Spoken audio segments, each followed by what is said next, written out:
it's a tie at least. Leroy got Divine Shield. I think Sleepy's got this. That's it. Oi, oi, oi. He barely wins. Nice one from Sleepy.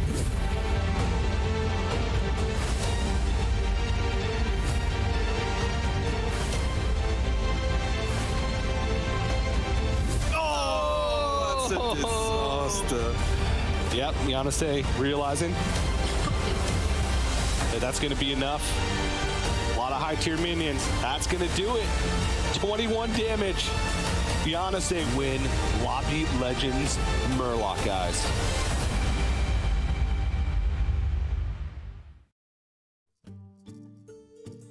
Hello, everybody, and welcome to another edition of Hearthstone Battlegrounds Lobby Legends. My name is TJ. I'm joined by the one, the only, wearing his cable knit sweater here on the broadcast. It's Sottle. How you doing, Sottle? Hey, TJ. Sorry, Flamingo Friday is exclusively the realm of constructed events and must stay there forever. Flamingo Friday must be protected. I take it very seriously. Unfortunately, it is not for the whimsy of Battlegrounds, but I am very much looking forward to the whimsy of Battlegrounds. It's been a while since I've actually been in front of the camera doing one of these events. Normally, I am behind the scenes pushing some buttons, controlling what you people are looking at and talking about, but this time I get to talk some nonsense of my own, and I'm very excited about it. Oh, I love talking some nonsense. That's actually one of my favorite things to do. But this is Hearthstone Battlegrounds Lobby Legends Hallow's End, also referred to as Lobby Legends number 8. We're nearing the end of the year in terms of the Lobby Legends circuit. But we'll give you a little bit of an overview of what we're going to be experiencing. Nothing's really changed. We have top 16, or 16 of the top global Battlegrounds players.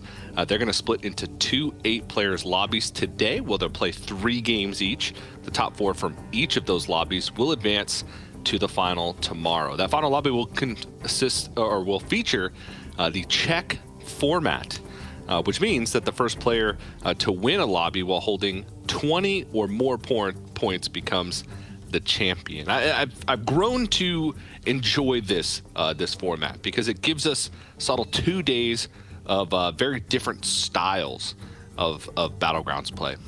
Yeah, it really splits day 1 from day 2 for sure, and then it also kind of forces drama into day 2, right? There's the suspense of not quite knowing when the tournament is going to end. You know, once you're 3, 4, 5 games in to the final lobby, the tournament could be ending at any moment. And then personally, just my favorite thing about it is when you are doing this kind of points-based system, as you have to do in an auto battle in Battlegrounds, it makes sure that the player who wins the tournament on a victory, right? The moment is climactic and they actually have to get a win under their belt. There's none of that, oh, I got 7th and I fell over the line to win the tournament, you know, which I think is slightly less impactful overall. So check format is something that I have become a pretty big fan of as well. And hopefully we are going to get another pretty hype day 2, as we have been for the last several events in a row. Yeah, I've grown to appreciate the drama once we start to get into like game 6, game 7, game 8. On the final day, once we get into that check format. I've still yet to see in one of the lobby legends that I've worked on like a 6+ lobby, like 6+ players having the lobby in check. Each one I've done has been around the 4-5 mark. So I want all 8. That's what I want. I want all 8 players to have the lobby in check. So we know that it's going to be the final game. The drama that would entail would be quite cool. But from the last Lobby Legends, we do have some changes that have come into the fold, Sottle. Some minor, some larger. The addition of some new quests and quest rewards. A couple new minions added, a couple minions removed. And as of 3 or 5 hours ago, Jack Evil Twin. But we'll get into that in a bit. Because right now we want to talk about the Tavern Buddy extension. That's right. We have an extension exclusive to Hearthstone Battlegrounds Lobby Legends. The first one, let me take a step back. These are little games that you can play in the extension where you can earn points and move your way up the leaderboard throughout the broadcast over the next couple days. These 4 little boxes that you see on your screen, these are each individual game that you can play within the extension.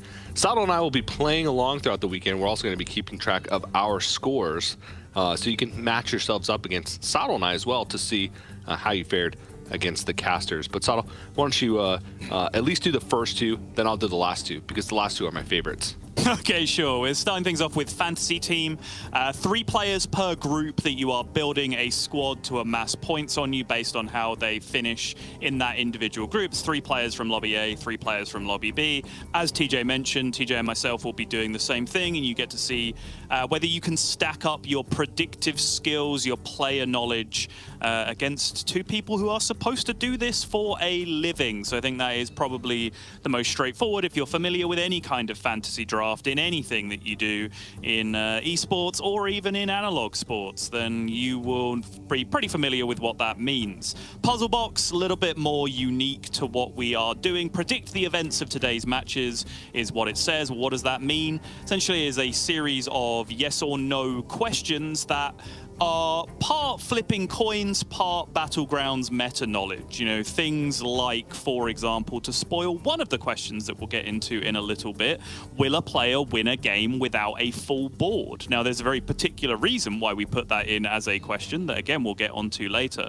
But it's the kind of thing where if you know the game, you might be able to reverse engineer some of that knowledge into getting more consistent answers from the puzzle box, or you can just guess and see what happens in that situation. Either strategy is valid.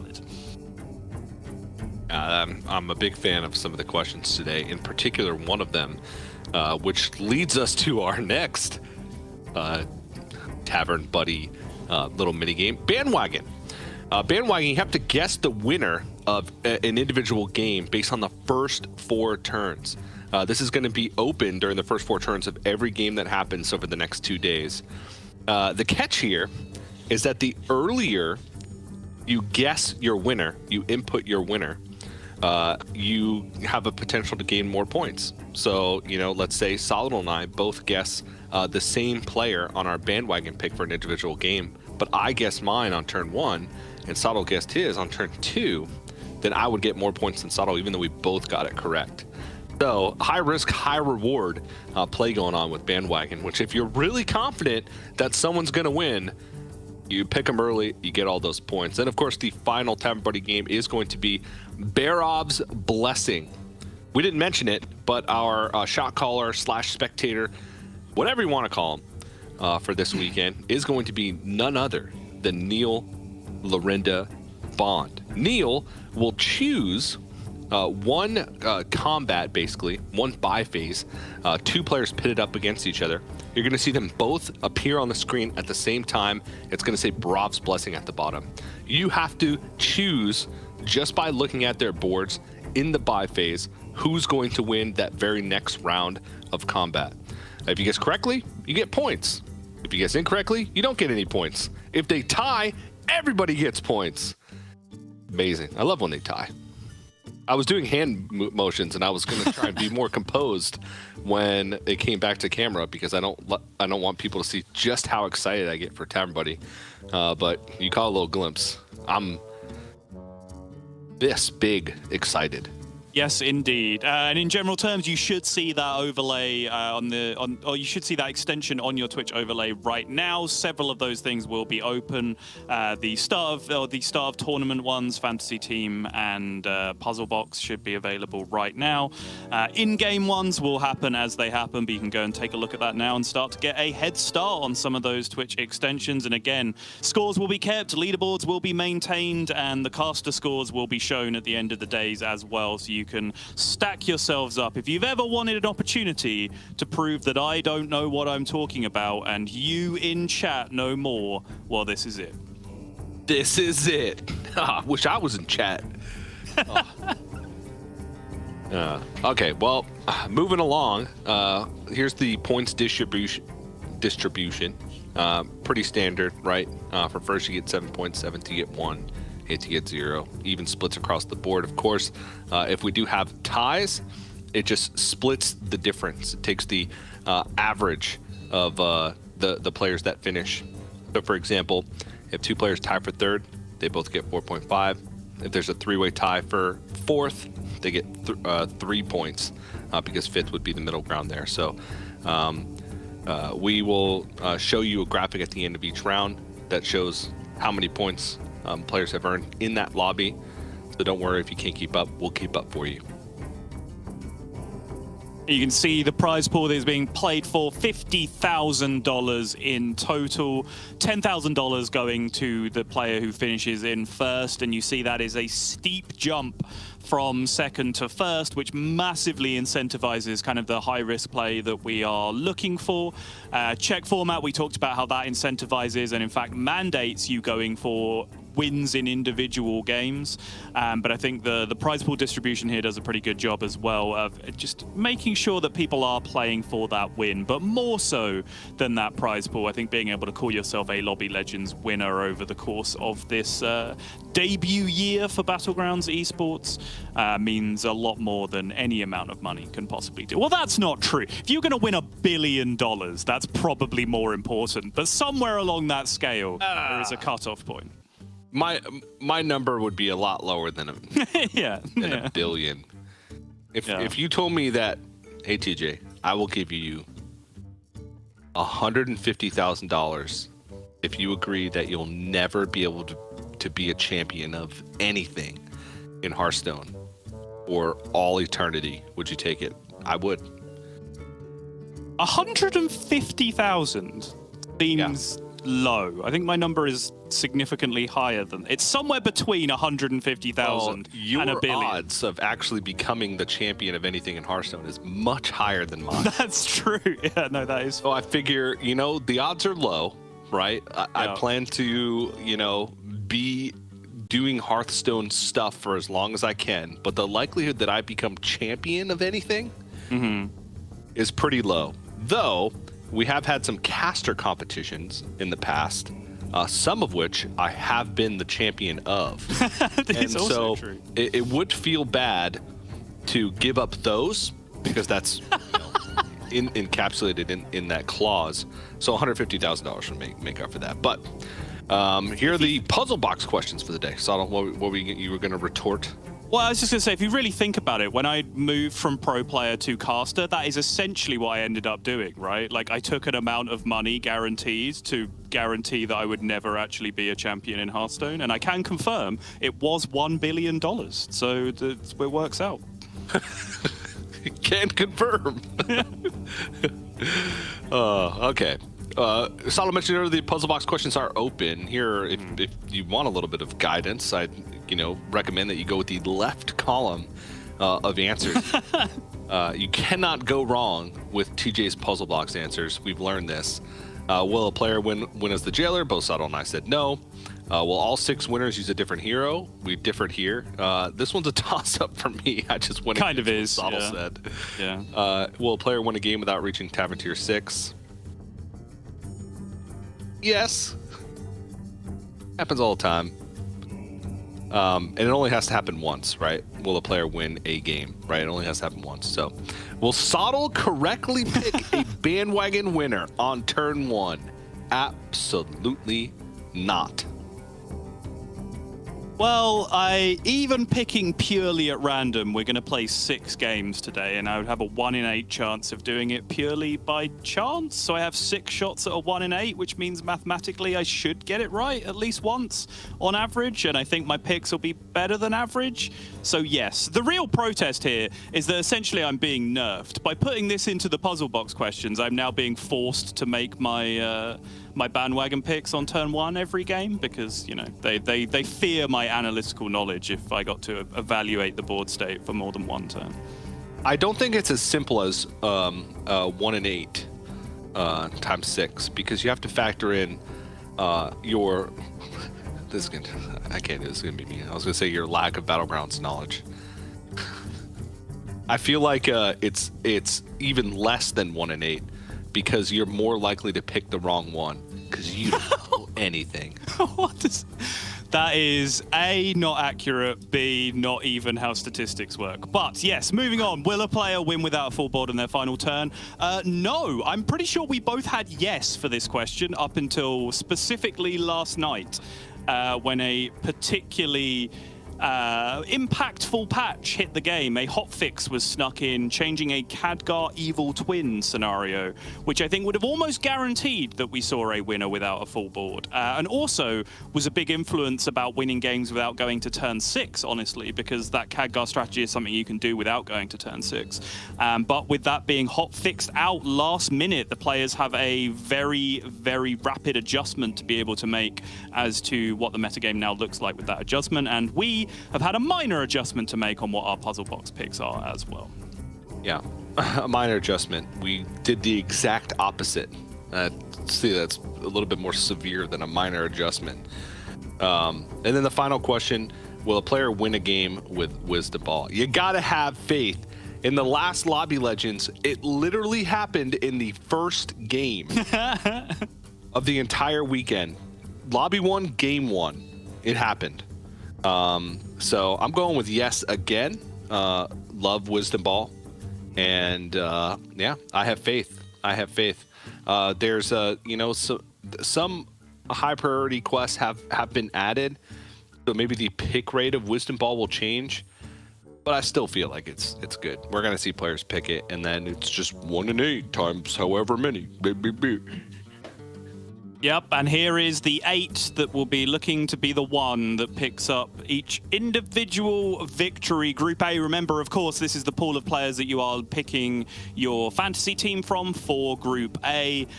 Particular standout for me, just looking at this group of players, is Say.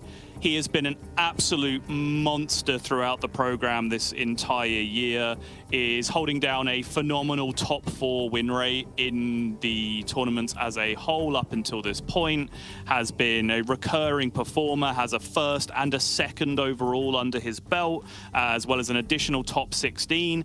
And remember, anytime these players appear on stream, they've already gone through the ladder qualifying phase and an off-stream tournament to make it to this point. So Say even showing up multiple times is impressive, let alone picking up the results he needs. So a player to keep your eye on for sure, one of the real breakout stars of Lobby Legends this year. Well, my breakout star for Group A is Kurt. That's right. It's Kurt. What? What's the matter, TJ? Different picture for Kurt. Previous graphic. Oh.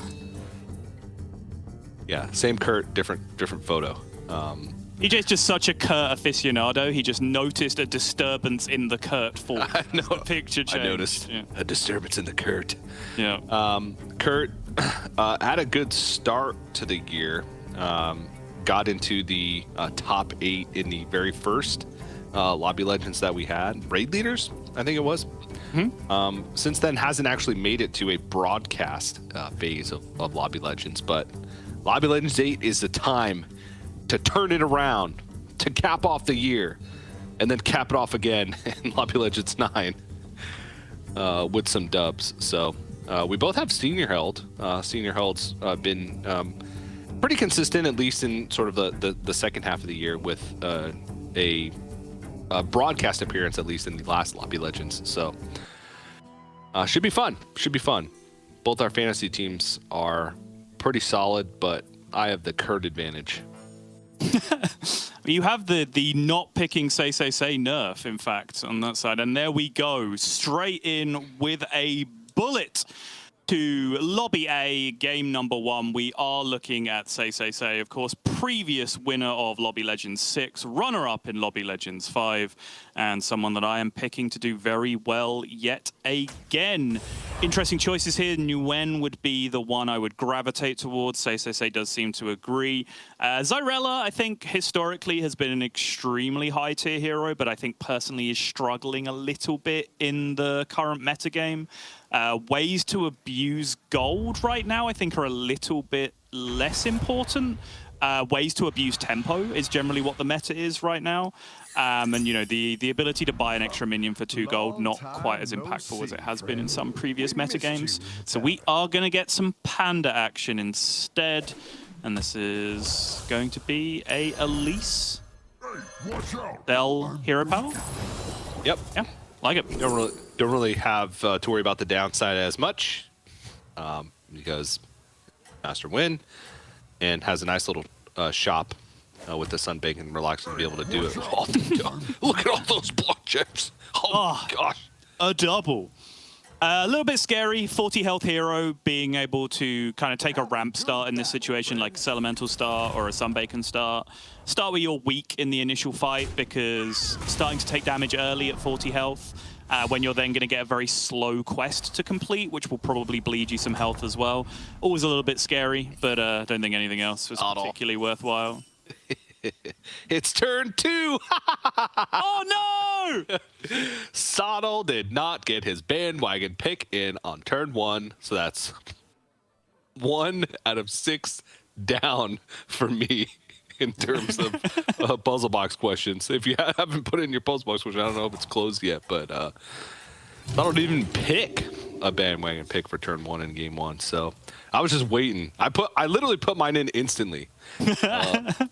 So I've never done this before, TJ. I'm too used to be switching perspectives. I'm out of practice. All right, I'm sorry. Any believers in chat, I'm sorry I have let you down. I will refocus. Trust me, next game we're going to nail it first try, okay? And it will be first try because I didn't even try this game. I picked Kurt before Kurt even picked a hero. Now Kurt has Cthulhu, and I'm a little bit regretful, but still gotta have faith in the Kurt. Cthulhu's, at least to me, is not really like a winning hero. Cthulhu Agreed. is Yeah. top 4 type of hero, which makes sense actually for this group stage because, like we've both mentioned, it's top 4 or bust, right? It's all you need to do is secure enough points to be in that top 4 because points are reset going into the finals tomorrow. It doesn't matter if you finish in 1st or 4th. It's the same outcome for you. No seeding, no nothing. So, did we see what I was probably putting my bandwagon pick? What Oliek's initial quest was? I don't believe we Sire did. Denathrius? Nope. We started off on Master Nguyen to see what that initial hero power was since we started there anyway, so I don't think we got to see the Denathrius. There we go. 6 minions for Shifter Zerai, which is not a bad first quest, not particularly difficult to complete, and does give you some initial tempo early on, which is something you're generally looking for from that first Denathrius quest. Especially now, taking an early hit, again, 40 health heroes taking damage early on is always a little bit worrying. But, and I feel like that's a good quest early because it increases the likelihood that you get a high roll Xeris. Yes. And can just run away with the game. Ooh. I've really been liking Kidnapped Sack. It's so good. It's so good. Cooked Book is also good, but play 6 Battlecry minions is pretty, like, anti-tempo. Yes. Normally. Unless the shop is incredibly kind to you, it's a kind of cookbook that you're going to start scaling like turn 8, turn 9, and even then that would probably involve like staying down levels. Yeah, and if you're if on turn 9 the first thing your quest has done is given +1/+1 to the next minion that you buy, you are probably bleeding to death at that point. So probably a little bit too slow for my liking. Someone gonna die, you think? I think based on the fact that the lowest health player is Say, who's at 34, and the damage cap is still on, seems kind of unlikely. Yeah, pretty. Oh, look at this start. I like this. Double patient scout and decent tempo from the road boars as well. This is pretty good. The road boars I think are gonna allow Kun King to basically stay ahead or even in most fights because they're big enough to where they're snowballing and getting a blood gem every turn. So you make them bigger, which makes them more likely to keep getting blood gems, and then you can cash in you know, 3-4 turns from now and get something big. So I like this. Ooh! That is a nasty value trade. In the end, though, is going to take the damage from a 2-drop here either way. But yeah, it's a decent board. You have a nice kind of 50-50 split, right? A couple of greedy minions with the patient scouts that you can milk for value. But at the same time, the road boars are fighting for tempo a little bit to defend some health. And ideally, I think Kun King would be looking to get through those early fights without taking a significant amount of damage. So an unfortunate loss there to the Jandis in the end, who was fairly strong for that turn. Yeah. Yeah. Got our first triple presented to us here. Oh wow! Actually, no, it's not. It's the second triple because already has the Tabby Cat. Yep. Tripled on board. So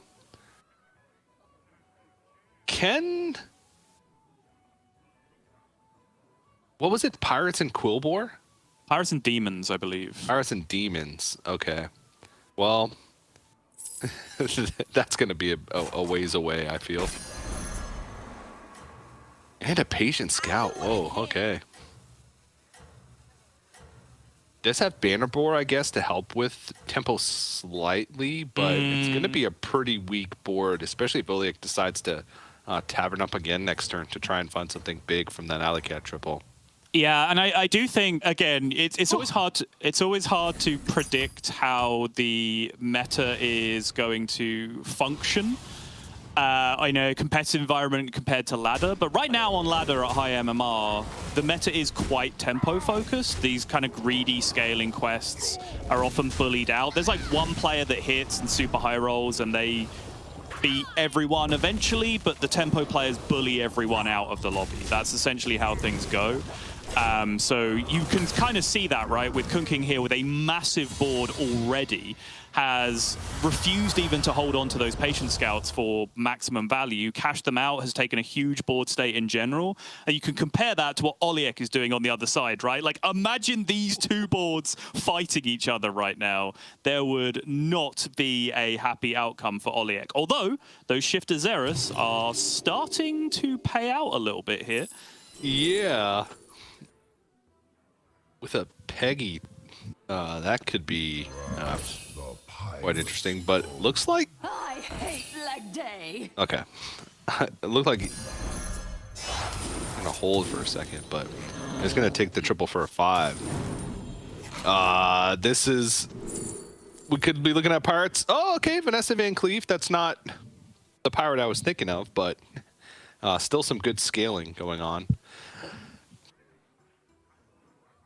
It's also, I mean, Agam is bait almost exclusively 100% of the time. Don't argue with me, TJ. I know you're dying to right now. But, yeah, no, here's the thing. Agam and a Banner Boar on board. Exactly, yeah. Banner Boar and the Xeris into the pig probably makes it appealing here. And this is kind of what I'm talking about. This is almost, again, just the highest tempo thing that Oliek can do this turn. And I think his understanding that he needs to go tempo here, especially going up against a Kurtrus on the other side. As I mentioned at the start of the turn, if he hadn't have done this turn, he was going to get brutally murdered by his opponent, probably taking a full 15. It's still not pretty, but he might be able to not get damage capped here with the extra aggression he's gone for on the board. Yeah, no, this is much closer. In fact, oh, I can't see. Okay.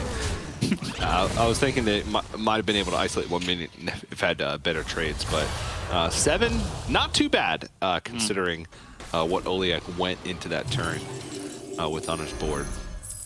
Yeah, we got a kidnap sack complete. We got some Murlocs going on.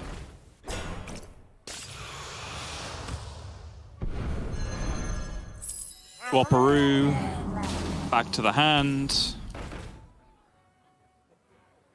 Decent board. Probably also is again going to get murdered by the incredible high tempo Kurtrus on the other side from Kun King, which seems to be the theme of these early fights. King of Pirates, huh? Okay. There's a Peggy.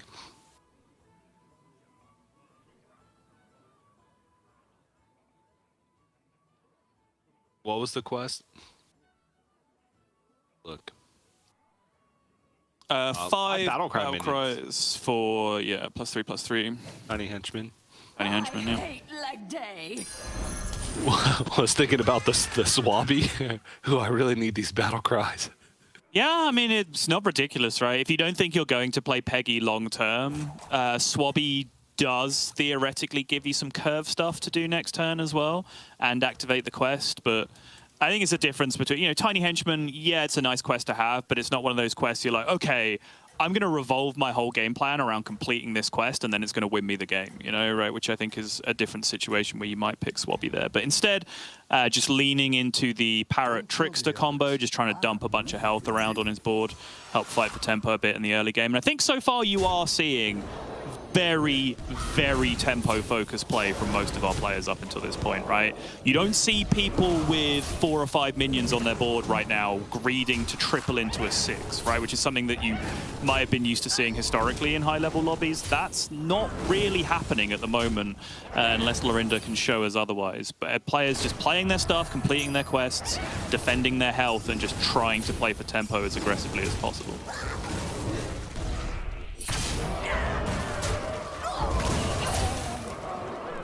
That'll do. Narrow victory, but a victory nonetheless.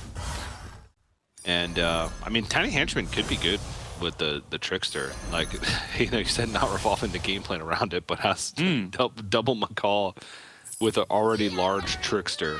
Yep. That Tiny Henchman can be completed soon.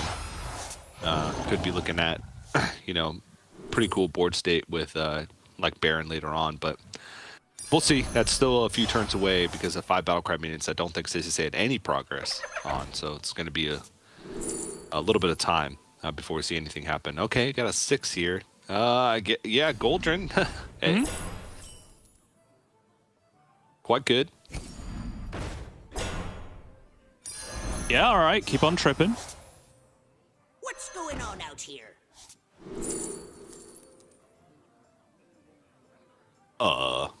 Those are not really it. Probably just going to end up being a Mantid. Yep, seems good to me. Senior Held has repeated Discover, another hidden body. The condition being friendly minions attack 8 times. So if he's playing Death Rattly Beasts, he's basically just going to discover a free minion at the start of every turn is the way this is going to work in practice from here. Yep.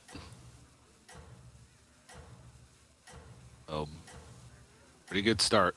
I mean, I say start, but it's turn 8, so we're not like super far into this game. We're going to start seeing our first deaths here soon. It looks like it's going to be Tudu. Yeah, I'm not sure if we've seen Tutu at all up until this point. Tutu, Tatu, one of those. Yeah, nope, I haven't seen. I like Tudu. There's 2 T's. Yeah, fair. First appearance in Lobby Legends of any stage, so we'll see. Not having the best start here, but I don't think we've seen Tudu's board at all, so could have some scaling going on, but needs to do it fast because where damage cap is not relevant, below 15, so oh my gosh. This Hyena is going so hard right now. Okay, it's a good trade that guarantees at least a tie. No, it doesn't. The value trade on the final imp going to the left means that Senior Held is going to take some damage. Okay, Tatu here is the Wisdom Ball player, by the way. This is one of your puzzle box choices and does find himself on Bran Murlocs. We didn't actually dip in too much into the makeup of the lobby. It's weird. The term Murloc lobby has kind of changed meaning a little bit over time. Normally, you would just say that as face value. This is a Murloc lobby, i.e. a lobby that Murlocs are in. But I think specifically, Murloc lobby has now come to mean lobby that Murlocs are in that Beasts and Mechs are not, because those are the lobbies that Murlocs kind of win for free.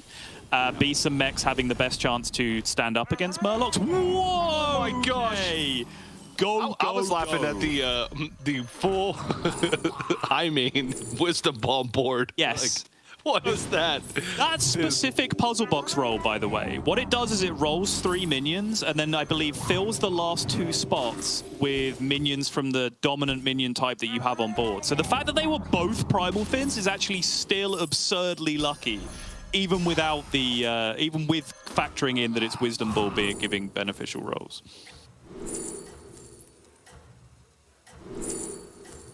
Yeah, honchos here makes sense. Toxfins are the premium. You do not want. Okay, I was going to say you do not want that Toxfin.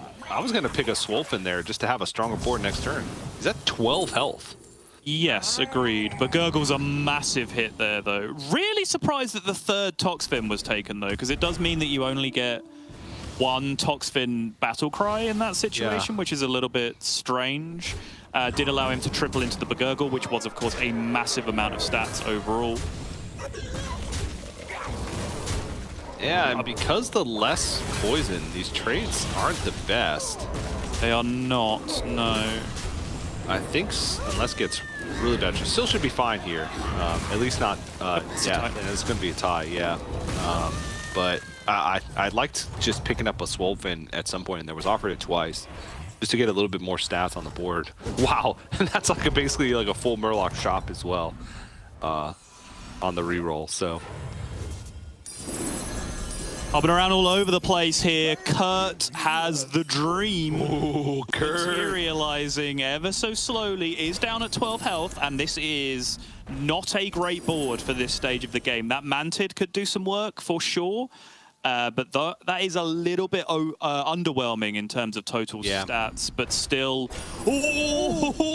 Still needs a Peggy though. Because right now the Hogger. only scaling is coming from the Salty Looters. Oh, okay. Eliza, okay. Oh my god, that's so much gold. That is so much gold. It really is, yeah. And the thing is, like, you say he needs a Peggy, but when you hit 4 Hoggers, it doesn't necessarily matter what you then do with the rest of your board, right? Like, people think you have to go Peggy, Salty Looter, Pirates, whatever, when you have Infinite Hogger. You can buy any comp you want. You just have infinite gold. It's harder to build something else instead of just buying Pirates naturally, which is what's going to ramp your gold anyway.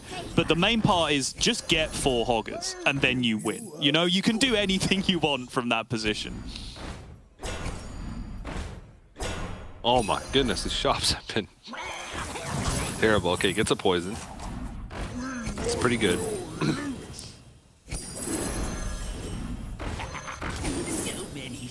Yeah, well, there's a Peggy in the shop. You want a tussle? He's just going to get the buff out of the way now, just to make sure that he actually gets it. I love catching some waves.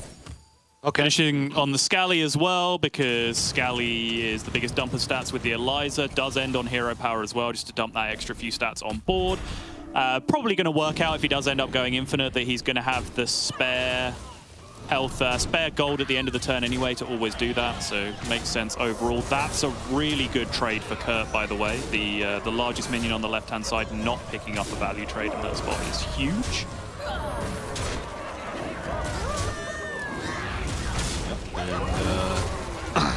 Is it a tie? Yeah. That is a tie. Yep. Okay. That's a good thing, I feel, for Kurt, because now is going to be scaling quite well. And Trickster, oh no, my fantasy team. Trickster and Senior Held going down in no. 8th and 7th. I did also have Senior Held in my fantasy team, though, so we can call that one a wash at the very least. Yeah. And then a new hitting nothing.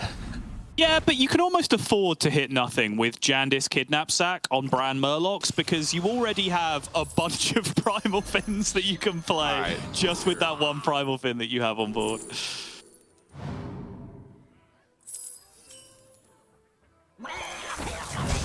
Yeah, going to Toxfin the Primal Fin because you're going to be keeping it here anyway. It makes sense.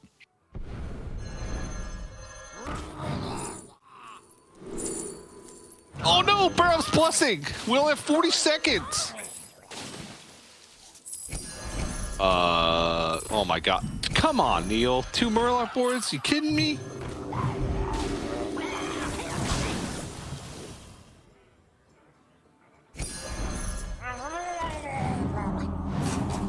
It's really close. The natural Divine Shield on Tutu's side, but then having the Selfless Heroes. It really depends on whether Zinyu decides to put this Selfless Hero in, which he does end up doing.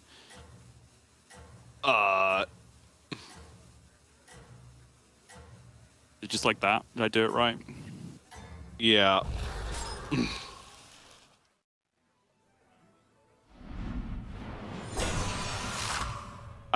It's like Wait.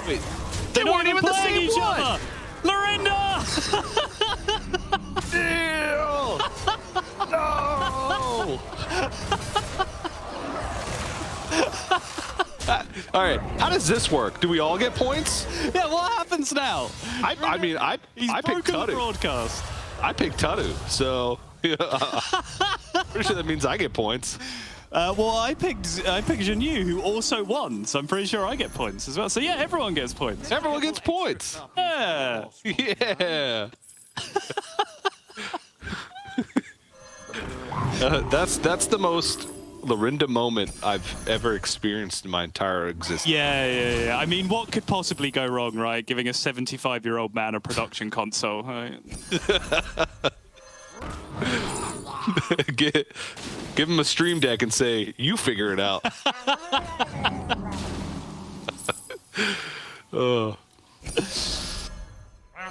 Meanwhile, Tatu is now very much stabilized, has picked up those Divine Shield Murlocs from the puzzle, from the Wisdom Ball, which is huge. Speaking of extension, hopefully for those of you who have bet yes on the Wisdom Ball winning a game, Tatu will continue to march on here. No one crosses the uncrowned. Still no fourth Hogger for Kurt.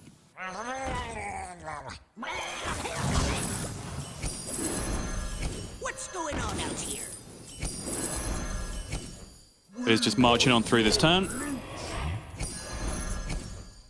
That's kind of what I mean, right? Like, big minion, and then poison scam everywhere else, right? He's not leaning too hard into the pirates. The Peggy is not even making the board state here. He understands that, particularly without going infinite in this spot, he is better off just leaning a little bit harder into the poison scam as well, which makes sense to me overall. Yeah. And he's going to be going up against Tatu, so we saw Tatu have a really good shop when we left the board and already had strong Murlocs with Divine Shield, so okay. Mana Queen lives, which is big.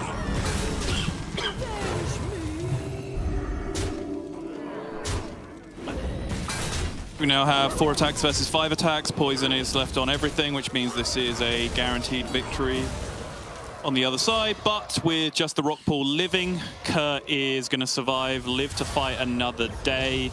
Kun King's still just winning fights on this extremely tempo-heavy Kurtrus game up until this point. Have not seen him for a while, and now there we are seeing that he's leaning a little more heavily into the Fellbat angle. Olieg, meanwhile, has continued to live the dream with the Agam that I called bait early on. Ooh. And just about gets there. Gets that huge kill as well on Say, knocking him out nice and early. Say, a player from my fantasy team, player that I'm picking overall to do very well in this tournament, going out in 6th place. Olieg now has picked up a big victory. See what he is doing with this Spellcraft quest, you would imagine, has just been juicing the Agam. Oh, yeah. I mean, it depends, right? You can kind of wait and see how many blood gems you pick up on any individual turn, because it might even still just be better to kidnap sack the Trickster in some situations, right? Just to get the golden health buff flying around. Problem is, you would imagine Olieg has been dodging all the Murloc players up until this point with this board, because this board does absolutely nothing against poison Murlocs. It's just stats. Yep. Which I can appreciate. I love me some Agam stats, but with Gem Splitter being gone, I feel like Agam has... I guess with Ball of Minions, it's still fine in some minion lobbies. I was talking as if this was Golden Hammer. It's not. It's Kidnap Sack. I'm being stupid. My apologies. They have the same. Oh no, they don't. They're both spellcraft, but they don't have the same icon. It's literally a sack, Sottle. yeah, exactly. It's a picture of a sack that looks like it could be used for kidnapping. What an idiotic boob I am. It's fine, like... For years. Yep, damn straight. It's just, Lorinda is a good friend of mine. I just thought I'd do something dumb to get the heat off Lorinda for a while. Ah, yes. Yeah. So kind. Yep. Hurt! No. Oh, no, and he's dead. Oh, no.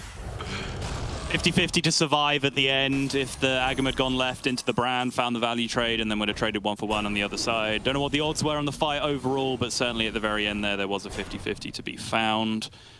R2 rolling down super hard now. Hits the tech card board, which now includes a couple of new cards from the new set that has come out. But still, the cards that you might just be looking for here. Tunnel Blaster is a thought. Obviously, you do have a couple of Divine Shields of your own. Oh, we're running it back. Oh, Barrel's geez. Blessing, take 2. Watch this one be wrong, too. Okay, this one's right. I know this one's right. I'll give you a good price. I guess we're still calling this 1, right? In terms of our data entry. There's still only one selfless on Kurt's side. There's 2 minion types for the Manid Queen. And Kun King has the Leroy plus a selfless of his own, plus a Divine Shield, plus 2 poisons. 2... Wow, I'm working on my thought process here. 2 Mantids on 2 minion types as well, yeah. In terms of the stats of the minions that matter, this 140 covers everything, though. So I do actually think this is a pretty good choice. I think this is a very close fight. Good job, Lorinda. Assuming they are actually fighting each other. Yeah, assuming they're playing against each other. Champions. The white man tech thrown in right at the end, but smack dab in the middle, and it's a minion already with taunt, so... That's good, though. Divine Shield proc, that was the one you wanted. Leroy takes down a poison. Those trade 1-for-1. This Divine Shield is now going to guarantee do nothing unless it goes right. No, that's a big deal. And that is going to spell disaster for our hero. And Kun King is picking up the victory on this one, eliminating Kurt in 4th place. A valiant effort from TJ's favorite player in the tournament. We still got Tudu left in there. Wisdom Ball, we could see it on the first game again, Sottle.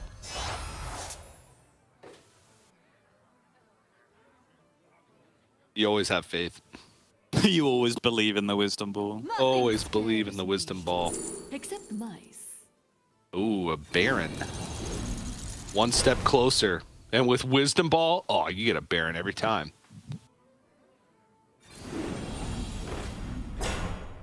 Oh, Yup. See? Didn't even need to discover.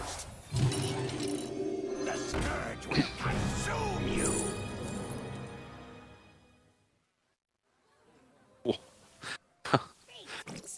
The walking fort value. Oh. Wait, what? You tread on sacred ground. Oh, just making board space, I guess, and doesn't want to sell the Mana Queen. Okay. Yep. All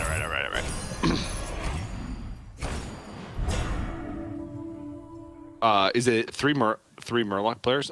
Yeah, in the top 3.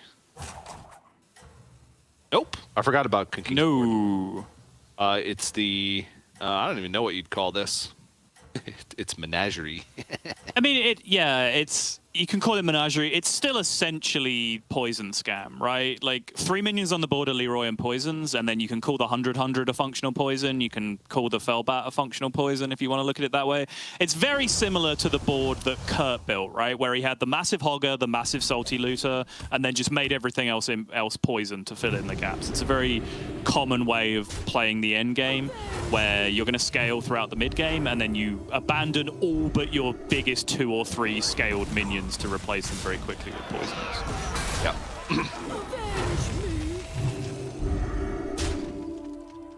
Decent shield, because it means the Baron has no chance of being able to proc it there. But I believe one of these tokens is going to have to take that Divine Shield exactly. Okay, that is a big deal. One of the poison goes down, which means this is now going to be a dub if this goes right, and it does. That is a win for Kun King, dealing 12 damage here to Zhan Yu, but no deaths in this instance unless Tatu is going to shamefully die to Kurt's ghost, which I don't think is going to happen. No chance. Zero chance. Oh my goodness.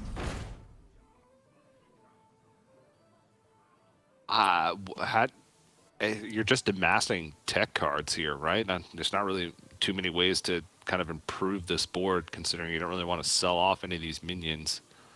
Yes, you're pretty much done with your comp. If you roll another Divine Shield board from Wisdom Ball, when hit a Murloc, then you might pick up another Divine Shield, pick up another Toxfin, replace one of these minions with existing Divine Shield. But at that point, you've kind of already hit diminishing returns on Divine Shields, right? 2 naturally on the board, and then you have Golden Baron, Golden Selfless. Like, that's already more Divine Shields than you possibly need. So I do think tech cards are more the order of the day, reacting to what your opponents are doing, maybe looking for Tunnel Blasters in certain instances. But because what we have is a full Divine Shield poison battle down at the end, if you want to include Kun King in that, which I would, I think Tutu is just in the best position. I think Tutu is the player everyone else has to tech card around in this situation, right? Because Tutu's just done. This is the board. This is what you want. Tutu has just won Hearthstone Battlegrounds. Completed it, mate.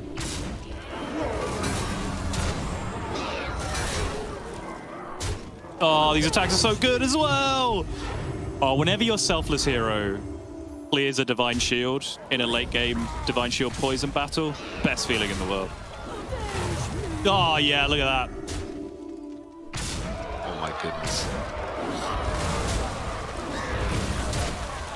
Lives, okay. Everyone hanging on in there. Unless Kurt's ghost. Hello? Come on, Kurt, we believe. Oh.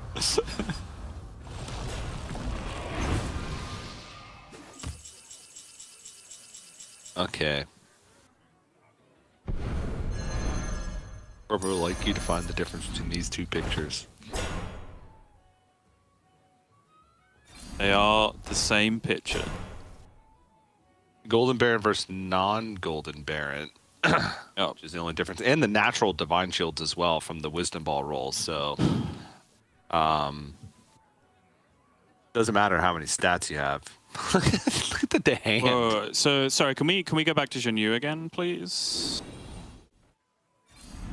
Because that Tunnel Blaster that Zhan Yu's rolled past, I think is a lot more interesting than the Tunnel Blaster on the other side for Tatu. Because his Tunnel Blaster could theoretically remove some of those Divine Shields. I don't know how much of Tatu's board Zhan Yu has seen, because obviously those natural Divine Shield poison Murlocs can take you by surprise if you don't know they're there. But Zhan Yu has to find a plan here because he's losing the Divine Shield battle. So he has lots of options in his hand of Leroy, even the Gas Coilers, right, can be useful in terms of being Divine Shield poppers in certain situations, can also drop additional Leroys. But he is certainly the one who has to play from behind here and tech a little bit. And he's going to go with the Void Lord as his weapon of choice just for trying to bust some Divine Shields. Actually replaces the Baron with it overall, deciding that this Void Lord is more valuable for Divine Shield busting. You're sacrificing 2 additional Divine Shields in order to have, at maximum, the chance to get rid of 4 Divine Shields, which never happens, right? Usually it's like, how many Voidwalkers you're going to get is you get 1 Divine Shield with the initial hit, and then I guess 3, but... But I think what this was about, right, I think he had seen the board state significantly, and he knew the size of the Selfless. So by putting the Void Lord in, the Selfless actually hasn't procced yet. But unfortunately, the Baron value traded Oh, but he's made it! He's actually way. got there. That is such a sick play from Zhan Yu with the Void Lord in the end, just delaying the Divine Shield value to the point where he actually picks up a victory. But guess what, TJ? It's only 8 damage. Come on, Kurt's Ghost! Kurt's Ghost! No!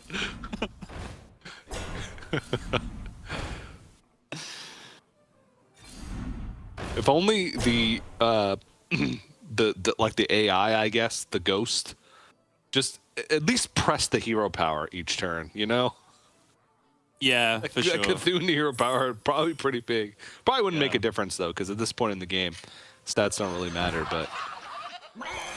Just writing down Zhan Yu Game 1 Void Lord in my notes. Lobby Legends graded, coming to you very shortly. Yeah. Subtle's going to do it in the break. Yep.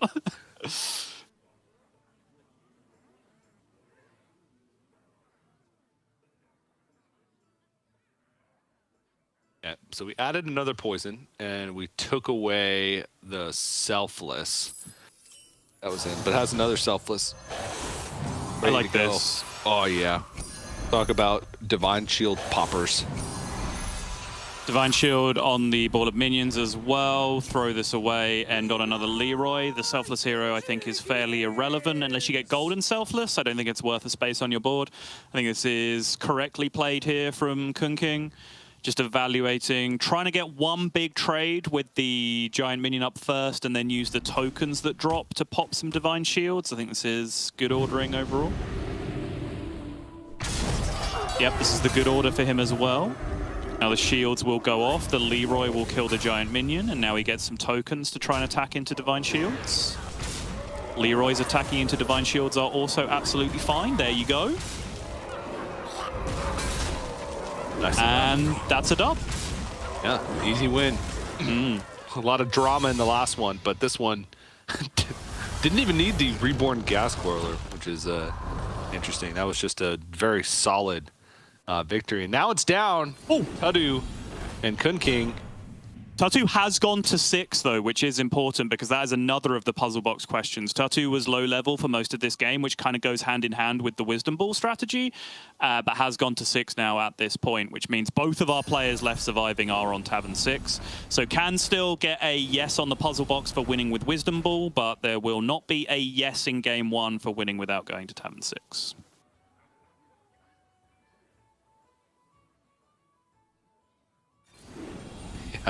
Literally, the board has. Oh! Remember before when I said you'd hit diminishing returns on Divine Shields?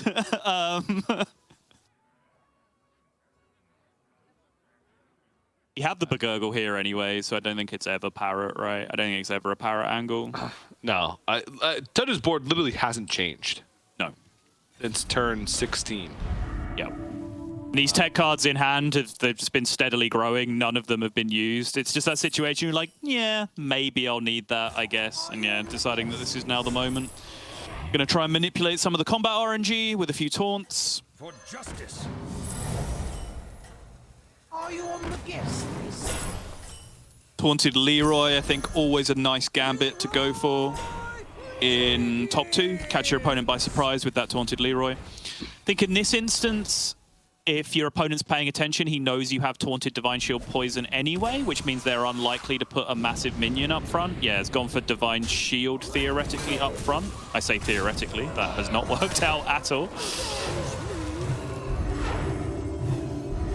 The golden, or not golden, the Reborn Gas Square could be huge here because Tadu's stats aren't that high.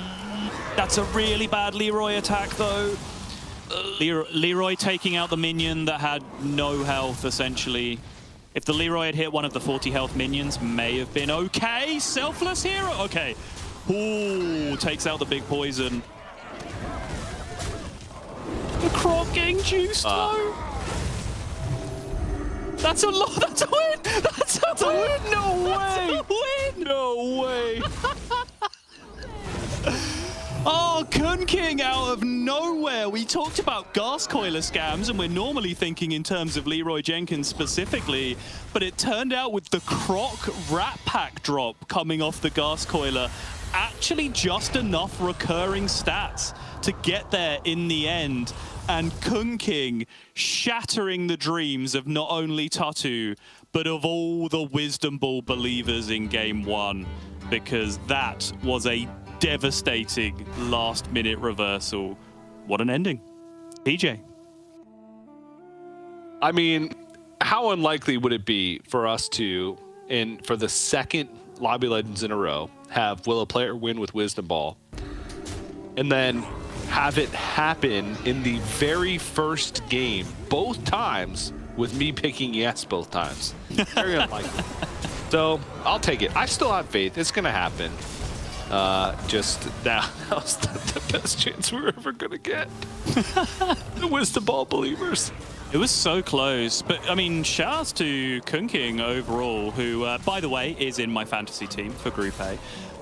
This board did not look like the winning board, right? When you looked at perfect Golden Selfless, Golden Baron, full Divine Shield Murlocs, full Poison Murlocs, 2 of which having Divine Shield already, and then you look at Kun King's board, which has like a Nightshade Matron on it, you know, right? It didn't feel like it was the board that was going to get there. But specifically, picking the right options for the right fight, in particular, that Void Lord pickup. Oh no, that was Janu, sorry. But the Reborn Gas Coiler picking up that little bit of extra juice for dealing with Divine Shields. I think that's something that good players demonstrate quite well in these late game poison battles. Yes, poison battles can seem a little bit futile at times, but the really good players can understand when a card like Gas Coiler, Void Lord, all of these things are useful, not only when to buy them, but where to position them in your lineup as well to make sure that your small minions have the maximum chance of hitting Divine Shields on the other side, which is something that I think that Kun King and Janu did incredibly well in that late game battle, which did go on for an extremely long time, by the way. Yeah, was that turn 20 or turn 19? Something like that, yeah. Yeah, very long first game, whatever it was. But that, that's the nature of those Murloc top 4s, because you're dealing such little damage even when you do win, because it's usually only 1 or 2 minions, and they're usually low tavern tier. So, but very exciting first game for this this lobby 1, lobby 1A. But we still have a lot more action to come. We have 2 more games for this lobby, plus the entire second lobby, so 5 more left on the day. Plenty more chances for a player to pick Wisdom Ball and win, and plenty more games for Sottle to forget to put in his bandwagon on turn 1. So it's going to happen at least one more time. You're going to do the Sottle thing where you're like, I'm so smug, I have this really good point I need to say, and you're going to completely skip turn 1. I wish I could argue with that, but that is exactly what happened in Game 1, yes. Yeah, I know. Absolutely nailed me, indeed. I know. But before we jump into that second game, we are going to have to go to a quick break. But don't go anywhere. More Lobby Legends action right after this.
Everybody, welcome back to Hearthstone Battlegrounds Lobby Legends Hallow's End.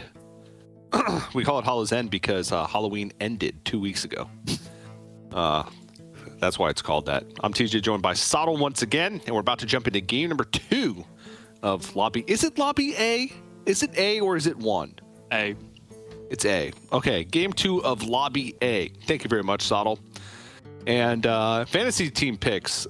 Yeah, no surprise that Say is up at the top, given Say's recent performances. Not even just recent performances, but performances throughout the entire year. Winning in Lobby Legends 6 and 2 other appearances on broadcast besides this.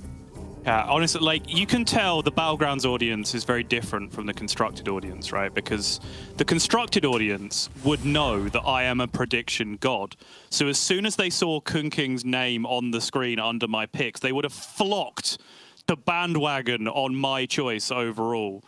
But not good enough in that instance. He was the lowest picked player. So unfortunately for chat, Kun King picked up the victory in game number 1. Well, Sato, you do not have 2 prediction trophies. Yes, I do. In your view of sight, do you? Yes, I do. I have 3, in fact. You got trophies too? I thought I stole all of them.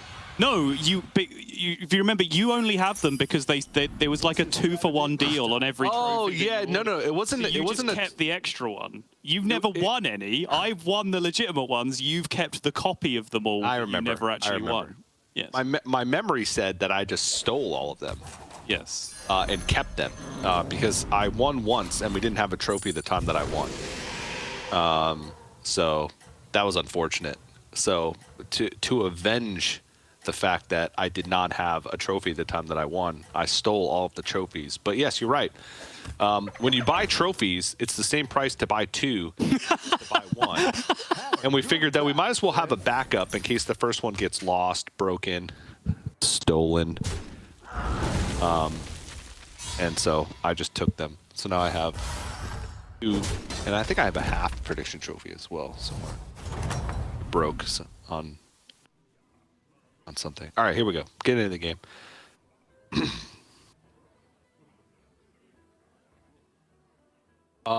This is a very, I would say, unique game in terms of hero choices. A lot of mid to high tier armor heroes. Yeah. We also have a Cookie and a Varden at the bottom. So yeah, Zyrella, a hero I kind of threw some shade at in the first game of this lobby. Just something that my results have kind of fallen off a cliff with Zyrella. Was one of my best performing heroes, probably top 10 performing heroes previously. And then in this metagame, it's just kind of fallen off a cliff. Again, I feel like the ability to leverage gold and find weird curves, because what Zyrella did really well was level, sneak in buying a minion while you're leveling for a little bit of extra value, and then greed a triple into a 5 or a 6 very, very quickly, that kind of thing. And it's the kind of gameplay that just doesn't really work super well at the moment. You do tend to be more successful fighting for tempo, completing your quest, staying down just a little bit, just an extra turn on 4, multiple turns on 5, that kind of thing. Zyrella for me just doesn't necessarily fit into that strategy. So interested to see how Senior Held gets on with this one. yeah, I don't think we've seen too many like fantastic Zyrella performances in recent history of Battlegrounds Lobby Legends, but definitely a hero that can get top 4 quite often. We already had an interesting decision for Kun King here, taking the Sunbake and Relaxer that was buffed from the Daryl buff instead of the Picky Eater. I mean, sure, it's sort of the same amount of tempo, but Sunbake and Relaxer obviously has that incentive to be sold at some point.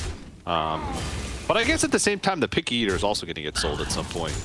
So if you think of it that way, you might as well bank the 2 blood gems. It's more stats over time.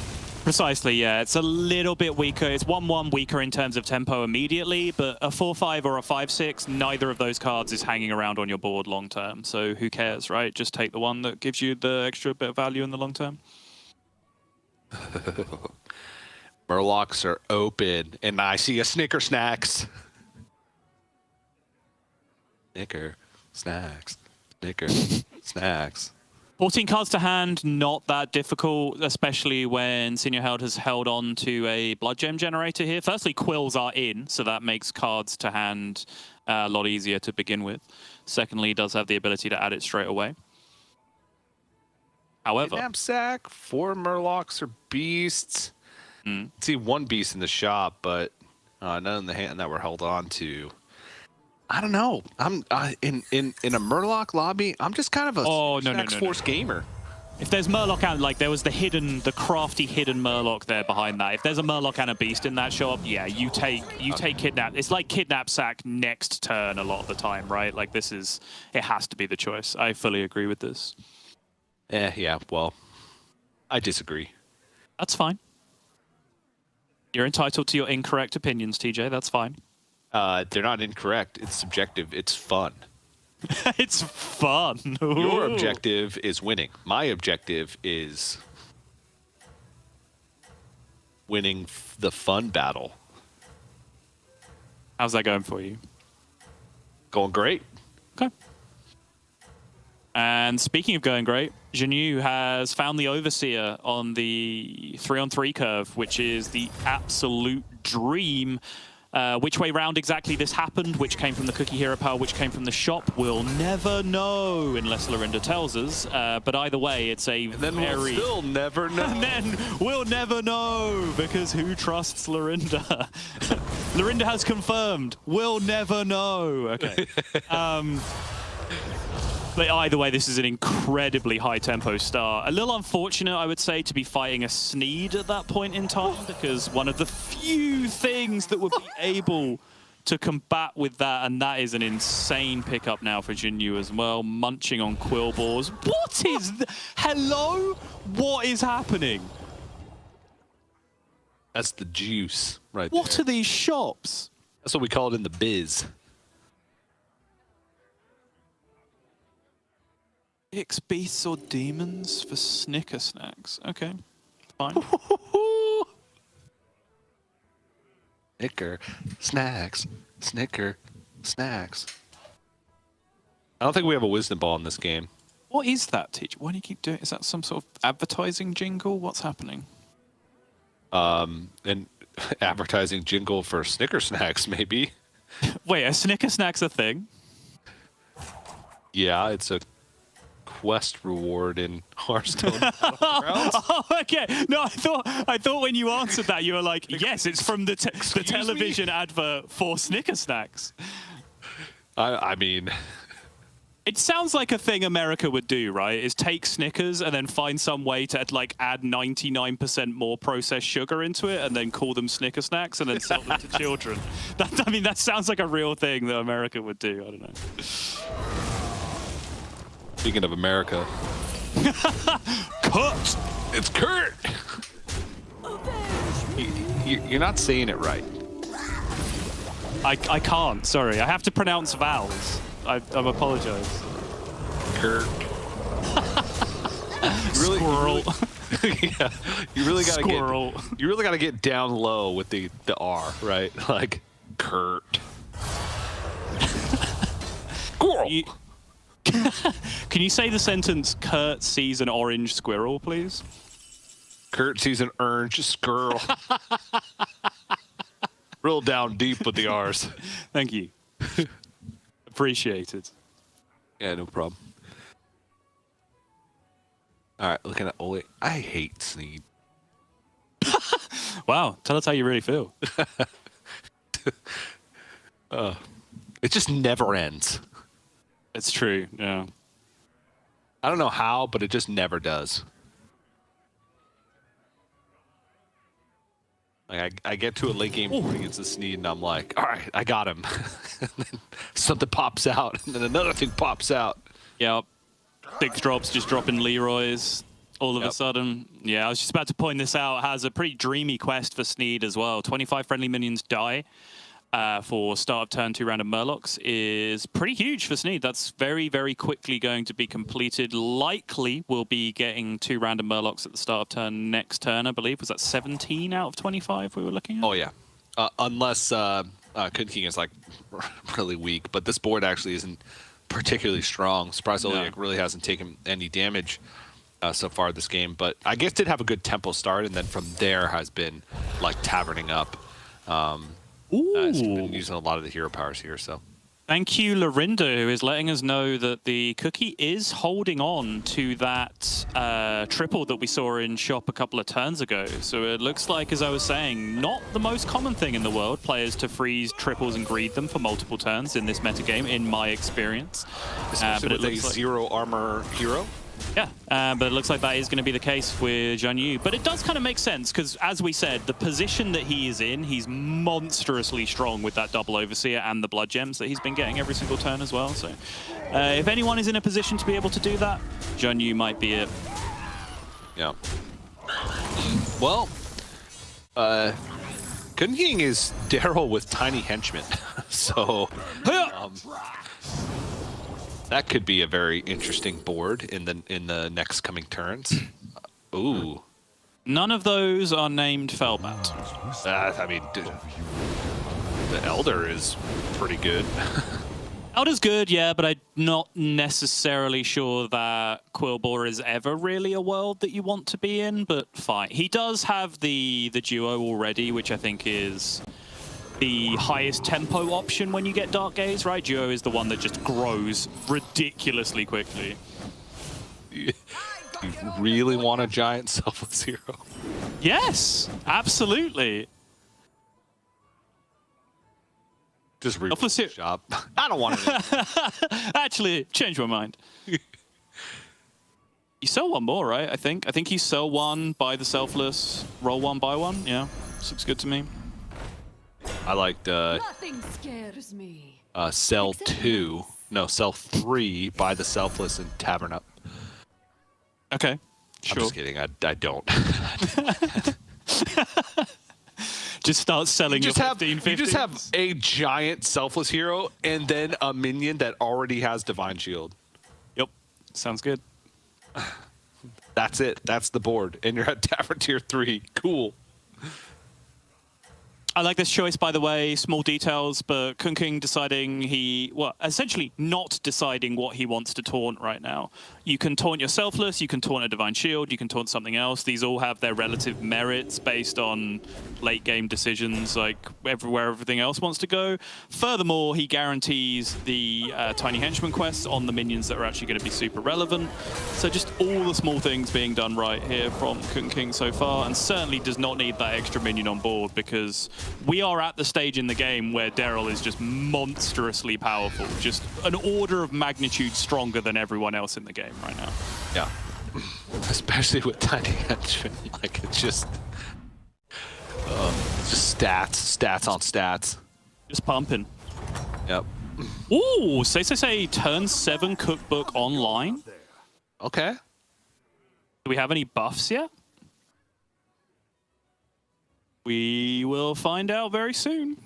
I mean, I'd imagine there's one on the pup bot. Pup bot is a 3/2. I don't know for sure. I'm just. What was the quest? The quest was friendly minions attack 16 times. Yeah, so it would seem that any minion in his hand. Oh, okay. 4/3. Plus, yeah, okay, fine. +5/+5 already. Nice. Yeah, +5/+5 on the menagerie mug. Sure. Pretty good going. Has the Bran as well, which is massive, right, in terms of being able to generate some potential economy down the line. Although looking, dragons are out, so no Murazond potential. Need a drink? And still find Murlocs for economy, though. There you go. I would like that exact shop, please. You're down a minion and up a gold. I'm just gonna freeze. I'm just buy one and then. Sell 3, buy Tad. Sell 3. Okay. Oh, it gives a freeze. Okay. You could argue double sell Tad, sell something else, buy the Deflecto, especially since you have the Rendell on board right now, which, yeah, might do that, which is not ideal because that doesn't get the cookbook buff. And I think, yeah, Say kind of wrinkling his brow there did not necessarily consider this eventuality. The Rendell here kind of being as much of a detriment as it is a help at this point. I kind of want to argue for the sell 3 buy Deflecto plan, honestly. Still in a very strong position with the early cookbook. Ooh. Already a lot of buffs. And what? Okay, Tudu's dead. I I didn't even look at the health total.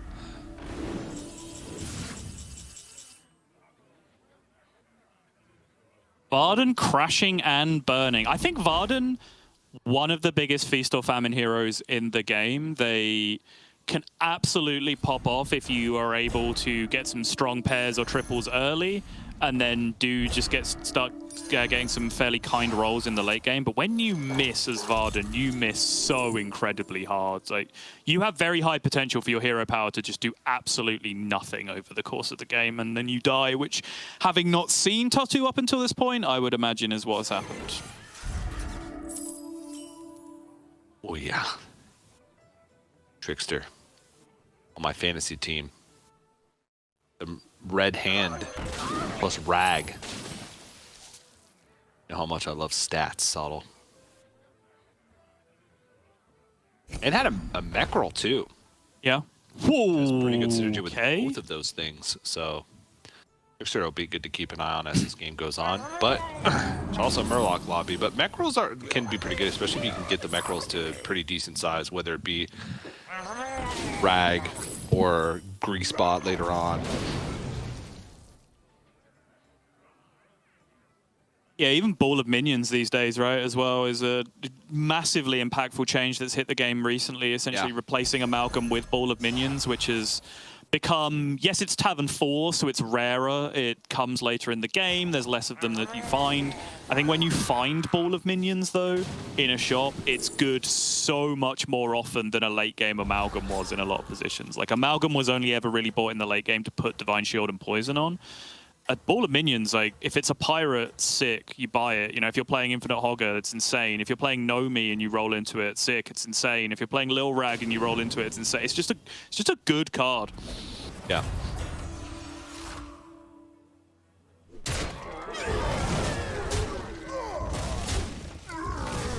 Again, Sneed fight's an absolute nightmare to predict. I'm realizing now I should not have said that out loud because I'll give Lorinda ideas any moment now.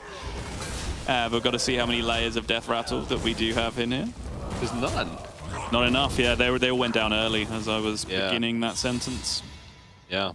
Then Oliak needs to start finding some big stuff. Does have the 2 random Murlocs at the beginning of the turn, so can kind of beat these stats a little bit. Needs to start getting that poisonous. And so Senior Held on the Zyrella has actually started rolling with the Leapfroggers. Okay. And that is going to be a Baron surviving win as well. So big damage coming through to Janyu.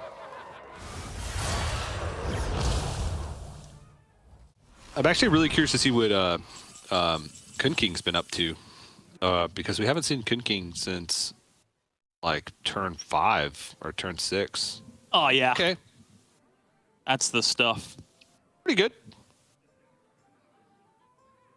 All right, you can leave now. Yeah, floating the 1, there's nothing that you can do in that situation, I don't think, to spend that 1 gold efficiently. Obviously didn't see what got him into that position, but no way to sell enough stuff. You want to sell way more stuff than just 2 minions before buying that Deflecto, so you just kind of have to sit there and hold the 1 burnt gold. Ooh, okay. Goldrin, the only thing that really factors. Yeah. Necrolite just buffing minions along the way. This is important. This is good play from Senior Hell, just adding stats where possible to his minions. Reason being, if opponent plays Tunnel Blaster against you, you lose a massive amount of your board if you don't buff the minions. You can lose all of your rats, so rat packs and sewer rats.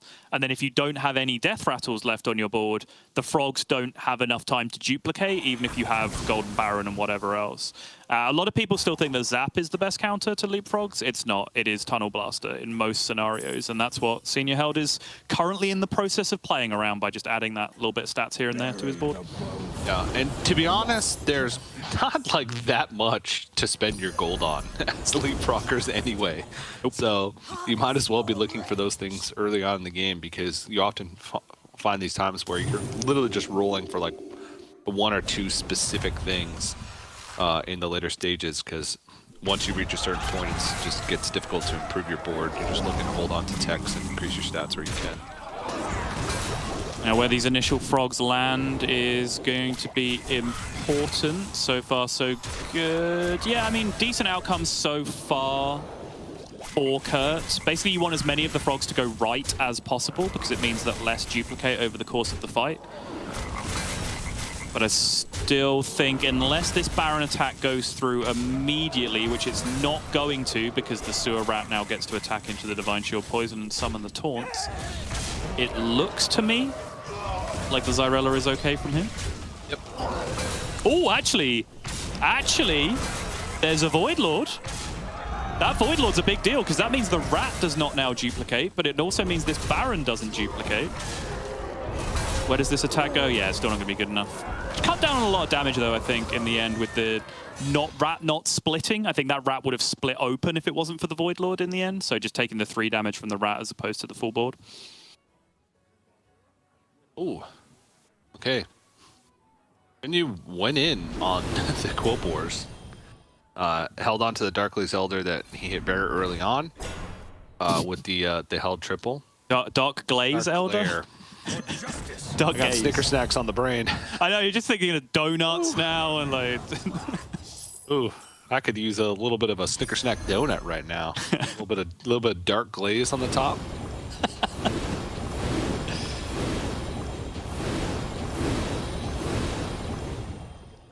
Does have the luxury of fighting the Ghost here as well, so can pretty much just set this up for the following turns. All right. Here's your Red Hand Rag you were so excited about a couple of turns ago. How are you feeling? I'm feeling good. Got a ball of minions in hand with Red Hand. That's the stuff right there. That's Also, the stuff. I mean, this board state is quite impressive. What's more impressive is that Trickster has a stable internet connection from the desert temple that he's currently streaming from, which...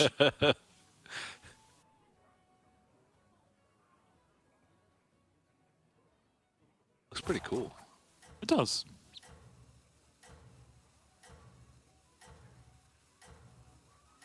Air of mystery. Just don't dig too far down or you'll find the TNT, and that won't end well for anyone.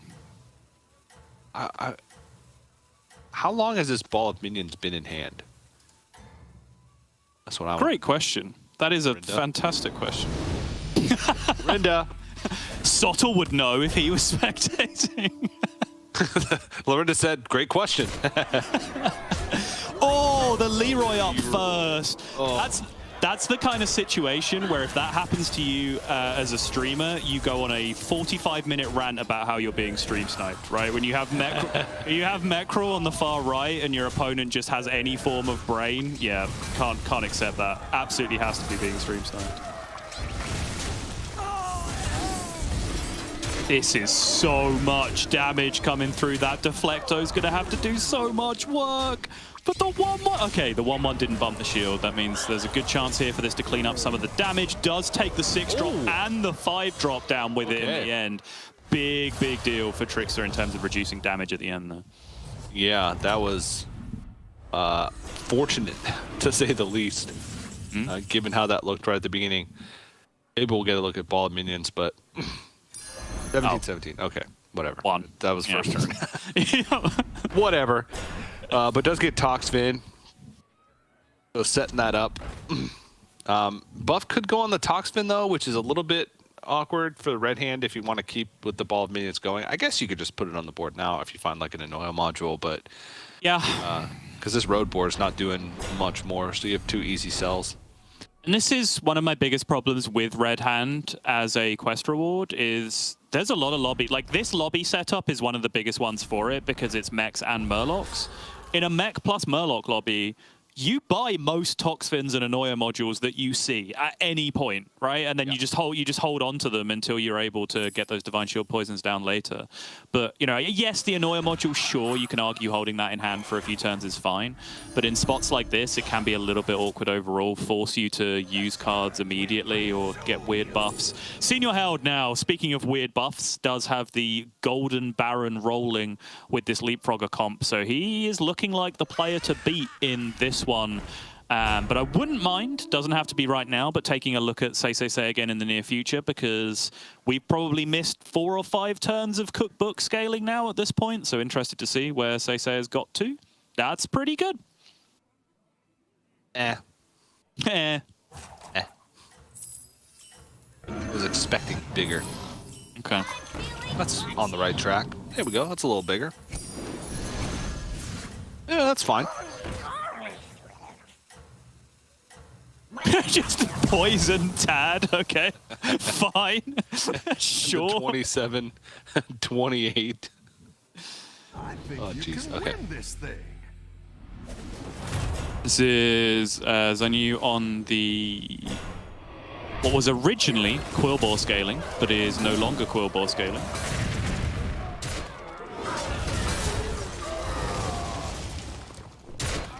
But these poisons have gone down too early, and the Battlemaster will be able to solo from here. So big damage for Say.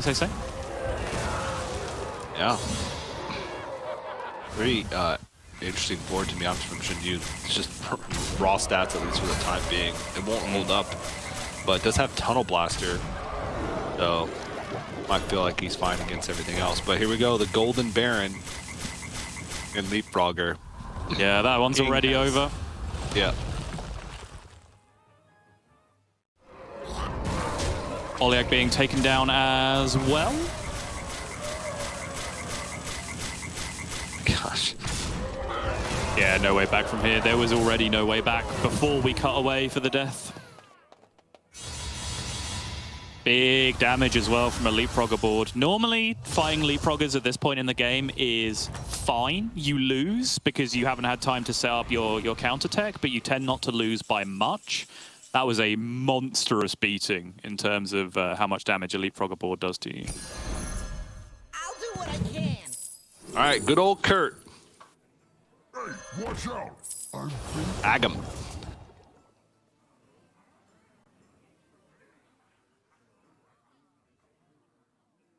You ever ran a white main in hand? Are we gonna transfer the stats over to the Hydra, I'd imagine, with the Necrolite? Yeah, so I suspect that the Hydra white main is the plan for dealing with the Leapfroggers. Yeah.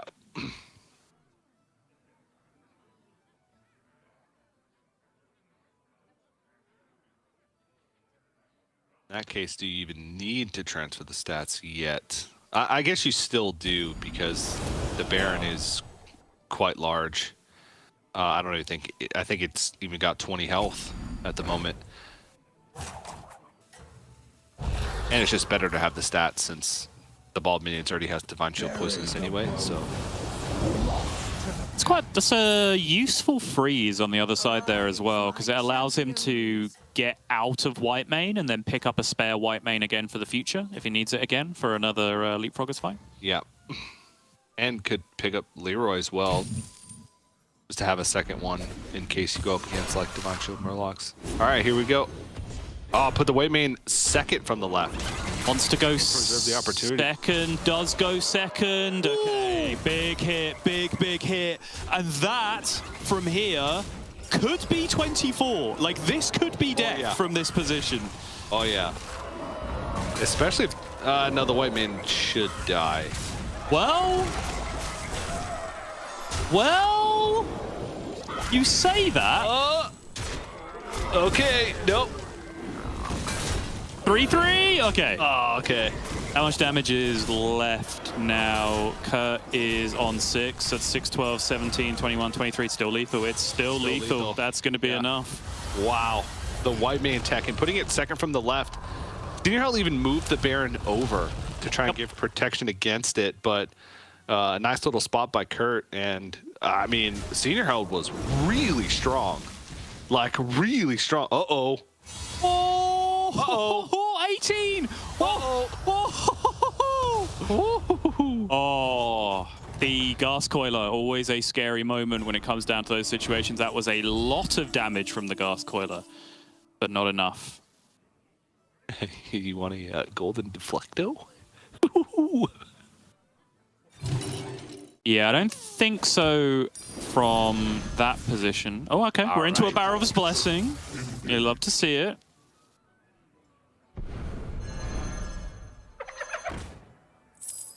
Yeah, let's step up our game. Very, very close one. Tons of stats, Divine Shield and Poison on both sides. I do think that Cleave / Taunted Leroy interaction is something that we might need to look out for, though. The runes whisper of your demise.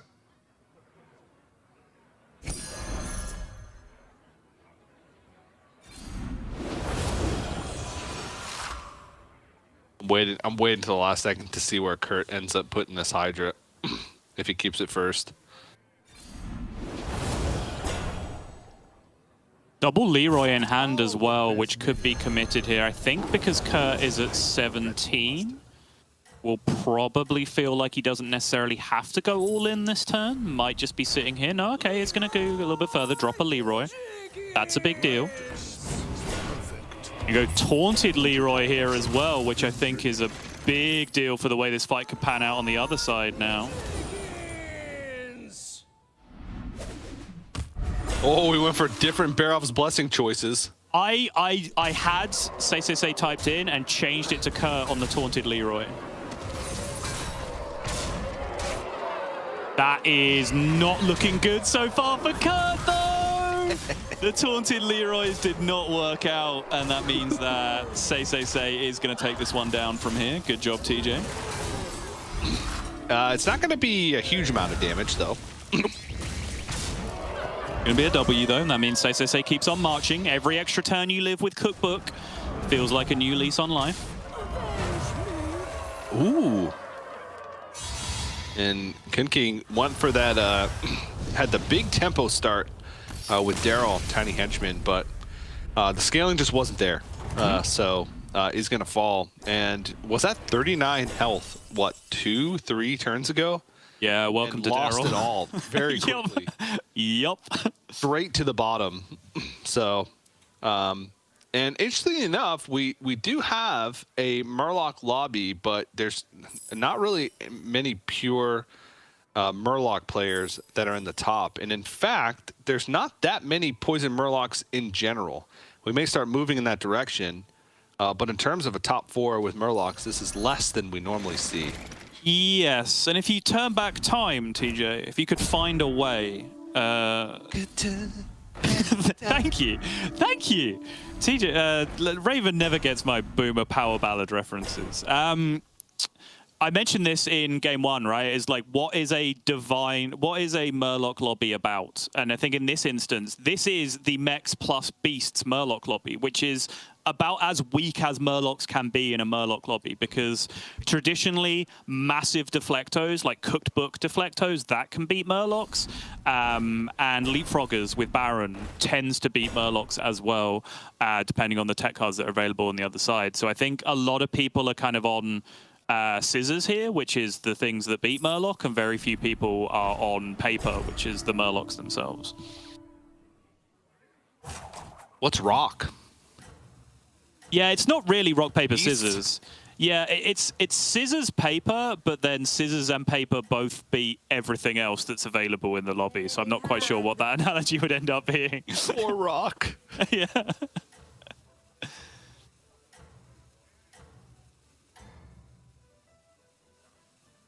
So Darok instead of a rock, right? Just loses to everything. That makes sense. Yeah. Yeah. Yeah.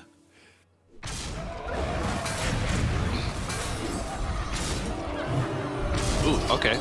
Actually, sold off a minion to make sure, or ended with 6 to make sure that they would attack first to get the Tunnel Blaster off and then attack. Yeah, it was really cool, actually. Shields would reset. Yep, Tunnel Blaster tech so he gets the Divine Shield back on his Mechrel because it's a Mechrel, and then he had the guaranteed minion to die, as TJ was saying. I think that was a very, very nice setup indeed. Still is going to take a small loss here, though, I think, depending on how these trades go. Well, it's a loss no matter what, because that has microbots. Yeah, but there was a way. No, something had to hit the Divine Shield, right? Yeah, yeah. So it was always going to be a loss. That's right.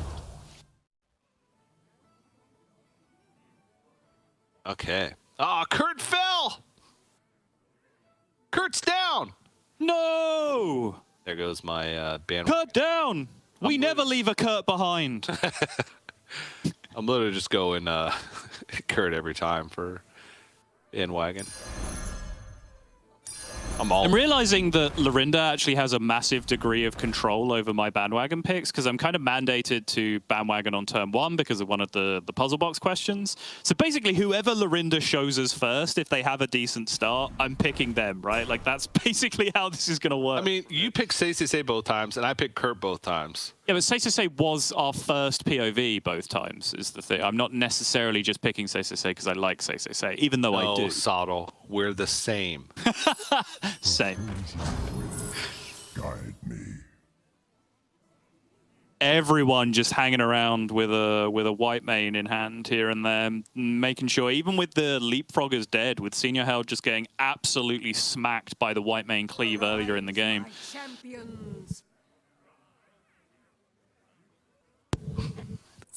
Very, very useful card, of course, for dealing with deflectos as well, which is largely what this lobby has devolved into. White mane's going up first to be able to deal with that deflecto problem. Yep.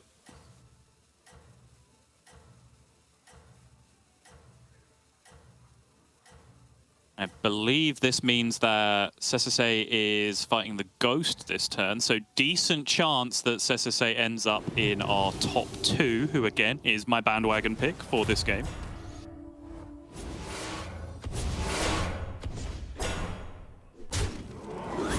Double taunt. Ooh.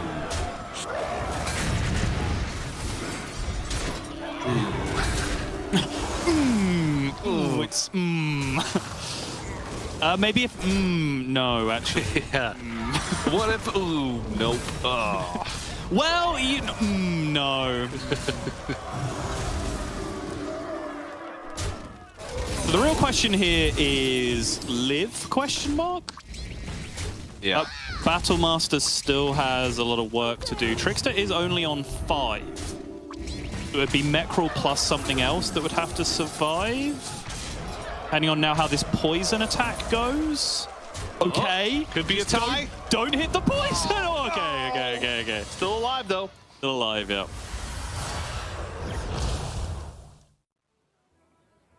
Is bad news for our hero. Say not advancing up the rankings based on this ghost fight. And it will now be Trickster who is rewarded. Ah, yeah. Magnetic.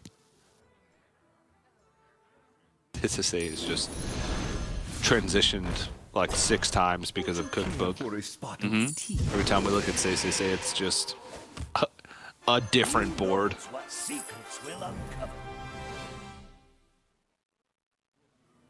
I mean, these stats are just monstrous.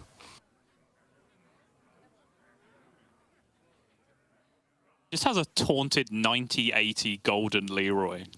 My favorite part of this comp.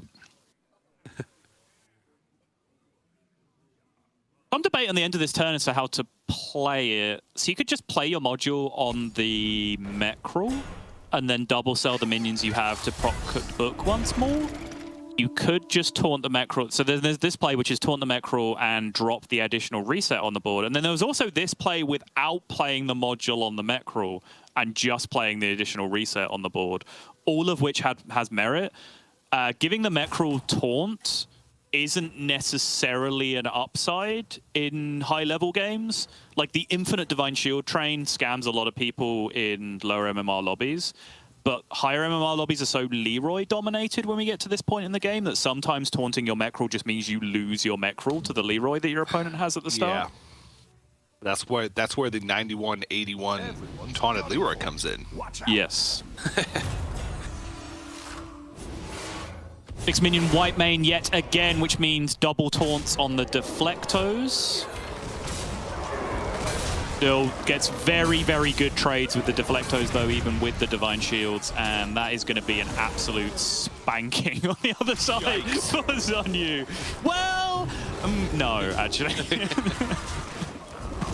The Leroy's still alive. Even if this gas cooler had reborn and summoned 4 Leroys, it would still be a loss. Can you just hit the Leroy? Just. Okay, thank you. No, it's alive. Oh my god. Okay, fine. It's alive. It lives. Whew. All right. Oh no! No! Oh no! Oh no! No! I mean, yes! Yes! No, exactly like this! Oh, say! Bandwagon pick! Turn 1! Believers in chat, you are welcome! It took me exactly 1 attempt because I didn't even try first game. I literally forgot to do it. 1 attempt. 1, TJ. This Analytical mind of the century right here. Look at me. Bask in my glory. This severely hurts my chances of getting that puzzle box question right.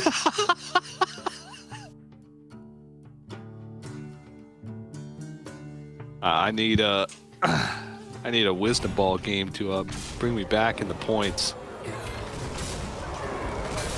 Oh, what a guy. What a guy. Yep. Now it makes me even more mad that Tudu didn't win the first lobby. Because at least we would have been tied on puzzle box points. I'm getting crushed. You are, yeah. Well, my fantasy team did okay because I have Trickster and Kurt, and they both finished in the top 4. And we Yeah, you both have don't. someone else. That's You don't have Say, and you don't have Kun King, and they're the 2 that have won the 2 lobbies, and I have both of them. a fair point. I think we should just skip the whole thing at the end of the broadcast where we show the casters' points. I was genuinely worried that TJ, who, you know, doesn't play that much Battlegrounds, and me that plays more Battlegrounds than Constructed these days, and TJ was just going to high roll everything and absolutely stomp me in points, which could still happen, by the way. There's still a long way to go. But more importantly... Dispel this myth, okay? Okay, fine. I play a ton of Battlegrounds. Okay, sorry, let me rephrase. TJ, who's not terrible at Battlegrounds. Yeah. Meanwhile, getting away from us and focusing back on the far more important thing, which is the players that we have in front of us. You can see now that top 3, Zunyu, Kun King, and Say in the top 3. Kurt now hanging on to that crucial 4th place, which will be making TJ very happy right now. One more game to play in Lobby A to decide what that top 4 cutoff is going to be. Senior held in both of our fantasy teams, I believe, not looking too shiny right now. Yeah. It was a good pick, though. Senior Health had some good results recently. But not doing so well today. Actually really liked his position, though, in that previous game, but just got white main cleave sniped. But outside of that, could have had, if it wasn't specifically Kurt with specifically that snipe, right? Only one that had cleave in the entire lobby. That could have changed if Senior Health was still in there, right? Especially with Say with that giant cookbook. Could have just picked one up along the way. Yeah. Senior Health could have easily gotten a top 3, I think, if it wasn't just that scenario that happened to him. And that's the big advantage of having the cleave alongside it, right? Is you don't have to hit the Baron with the white main. If you have a cleave, you're massively favored to put the Baron in danger, because they're not going to put it first, they're not going to put it second, they're not going to put it third. You're kind of mandated to have Frog, Bird, etc. like going along that first queue. So it's basically 5th, 6th, 7th that they have to decide between most of the time. And you can cover basically all of that with a cleave and a white main in 6th position, as we saw there. So, yep, rough one in the end for Senior Held, but we do have one more game left to go. Yep, that is right. Before we jump into that 3rd and final game for this Lobby A, we are going to have to go to a quick break, but don't go anywhere. 4 players that will be moving on to our final day on Sunday will be determined right after this.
Hello, everybody, and welcome back to Hearthstone Battlegrounds Lobby Legends Hallow's End. My name is CJ, joined by Sottle once again, and it's time to jump into our third game of Lobby A.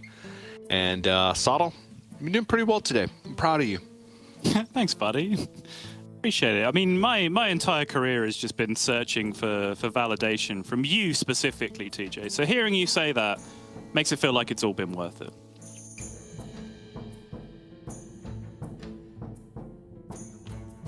That's all I'm going to say.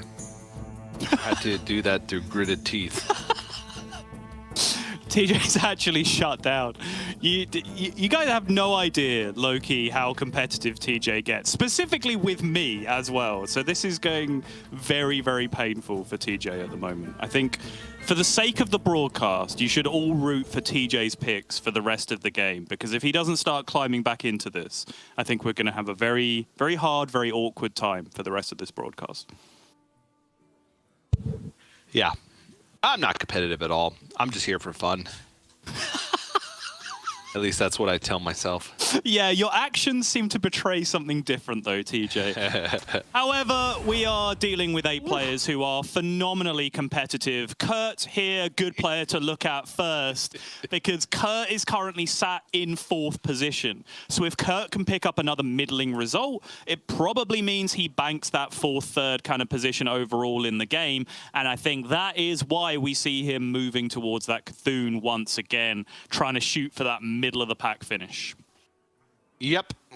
And I think I'm going to deviate from my Instacurt bandwagon with the Cthulhu pick. TJ, again. I don't even have to pick turn 1 anymore. I can wait. My job's done. Yeah, well, I'm still going to pick turn 1. I've rewarded the believers.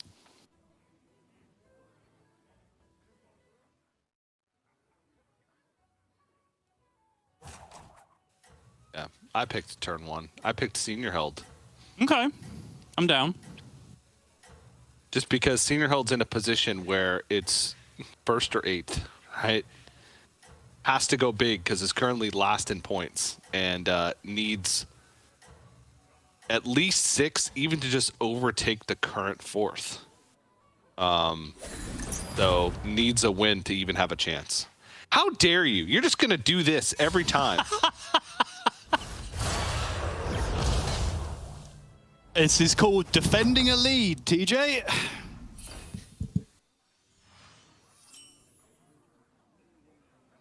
Wait, what's happened here? Wait, Senior Held may have an issue, because Senior Held is still on 1. Which Senior Held should not be. Oh, well, joke's on you, Sottle. Well, we can still change. We can change as often as we like. Yeah, looks like Senior Held had some DC issues, may have missed turn 1, which is a significant problem for the Lich Curve in general. That is a huge, huge problem.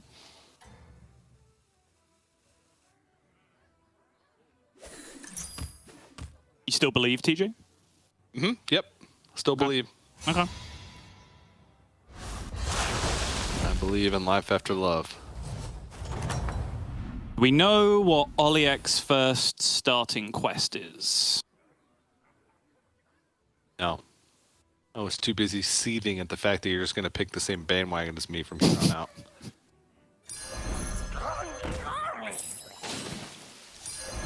It's okay, Slimy. All right, good. Tab and 2 shop to hit. Didn't get an economy minion on turn 1. Which means hitting Tad there is pretty ideal in terms of maximizing board power on turn 3. Yep. Not too bad. Obviously, the Whelp is not going to be doing much, but at least it's a 3rd minion, right? So. Looking at the rest, stay with the Gale Wing, but did not go 3 on 3. Unless it just hasn't updated yet? Doesn't look like it, no. Must have been offered a very appealing looking Tavern 2 shop, which can happen. Yeah. Patient Scout, looks like. Yep. Okay. We're just going to get the 2, so not as big of a spike, but obviously that just can be made up for with the scout. So not really that big of a detriment. And now gets just the clean, has a board plus can double buy and get the discover just on a 2 instead. Ooh, went with selfless. Okay.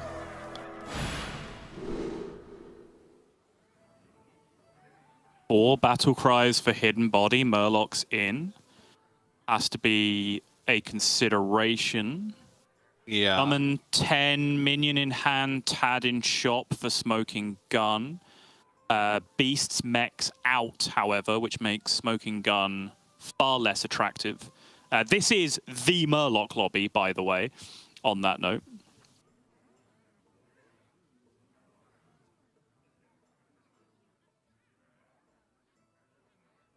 I'm not sure.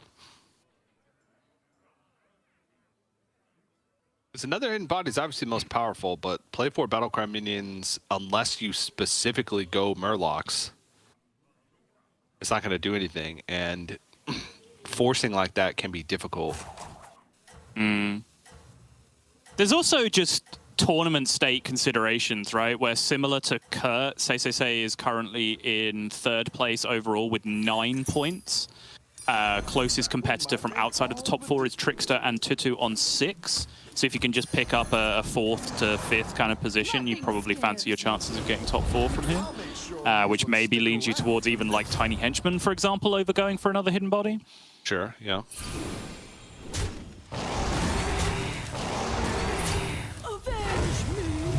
Oh, no. Selfless hero patient scout. You'd love to see it. Okay. Still worked out. Yep. Picks up the win.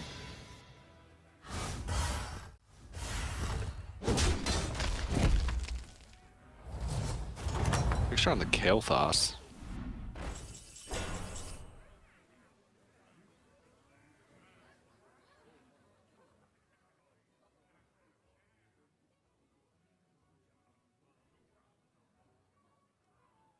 Little bit awkward here. You would like to buy the Tad, but it doesn't really fit A, the curve, or B, the hero power activation. It is probably just War Leader and level, unless your quest is saying something different. Yeah. Trickster has spend 25 gold. Which Tad does Oh, for help, Xerus. Okay. but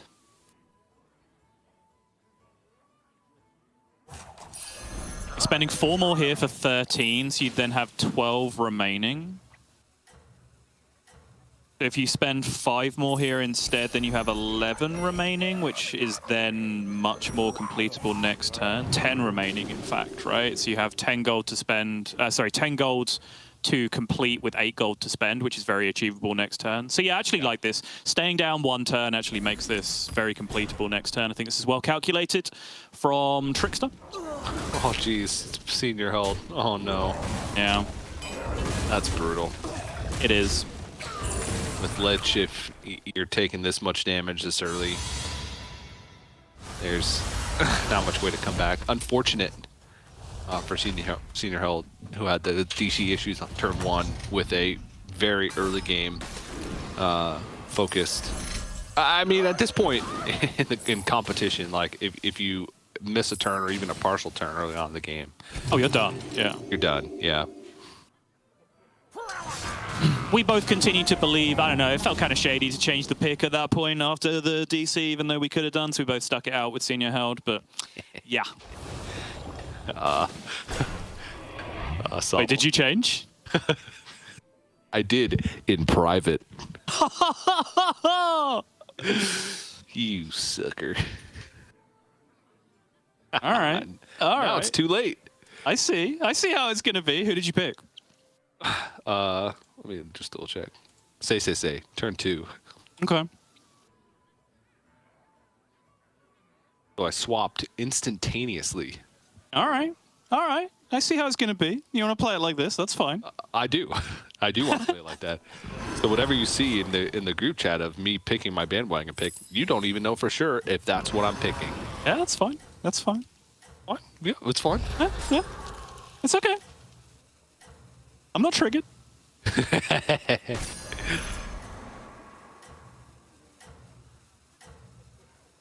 What is going on here? Smoking Gun, Teal Tiger, Sapphire. Yeah, Smoking Gun Sapphire is a little bit of a strange combination. Doesn't have any kind of Ghastly Mask setup, which is normally what you have when you see this kind of Dragon board coming together. But for now, at least, is just kind of getting carried by the power of Smoking Gun. Will be winning fights for the next couple of turns, basically purely off the back of that quest. Yeah. I mean, just pick two that are easy to complete, right? That offer some form of tempo. That makes sense. Ooh, Senior Herald 1. Imagine. Completed the Victim Spectre. Scaling up. Imagine if I still lose. Imagine if Senior Herald somehow miraculously comes back and wins this game. Imagine. Egg on my face. In a way, I want that to happen.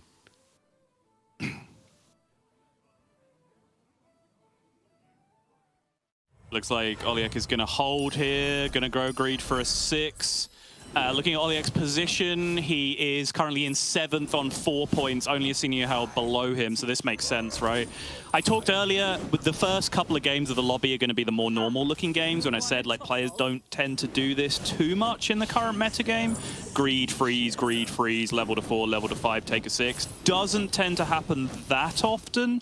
However, when there's only one game left in the lobby and you're on 4 points and you have to overtake a player who bare minimum has 8 right now, it's the kind of thing you're going to have to do. Look at this, Sottle. All right, looking pretty good. Got a Peggy, Ball of Minions, and a Brute. Yeah, it'd be pretty good, honestly, if Say won this lobby, considering he's in my fantasy team and not in yours. That'd be fine. I'm okay with that. Yeah. Very dumb choice for your bad luck. I mean, like, you only get one choice. And it was... That's one thing that I've done for as long as I can remember is when I'm in doubt, I just copy you.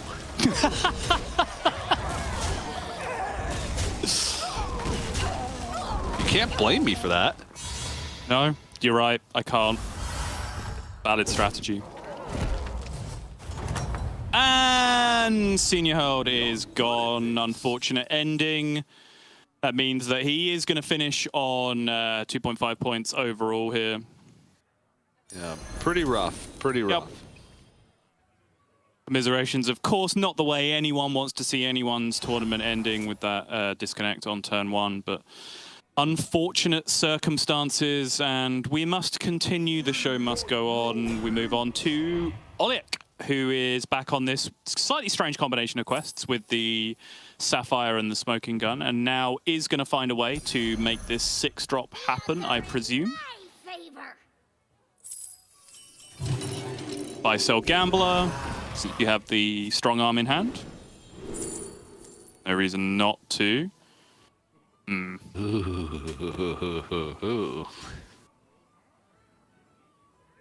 This is a very interesting choice, especially given Oliek's current board.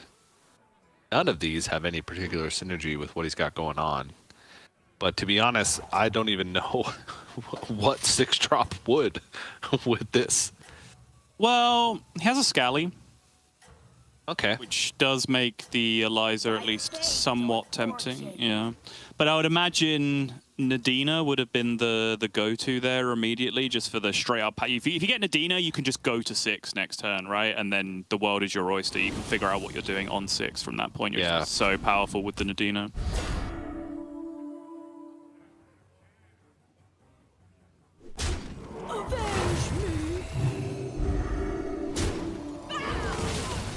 Not a good selfless. Is what it is. Huge value trade on the Eliza from the Ball of Minions, and then Divine Shield basically taking down the second biggest minions is not looking great, although that has cleaned things up nicely. And now if this can go right, it does. Solviek picks up a trade, snatching a tie out of the jaws of defeat at the end there. Very nice. Good amount of protected health. Yep. Ooh, Xeris into a gambler. Nice.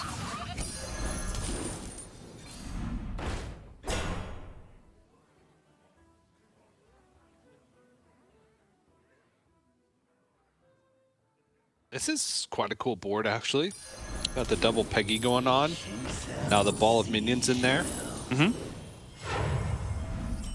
I think would love a Peggy triple at this point. Sometimes Peggy triples are a downside because you don't then have a third pirate. Like sometimes you just have two Peggies that are buffing each other.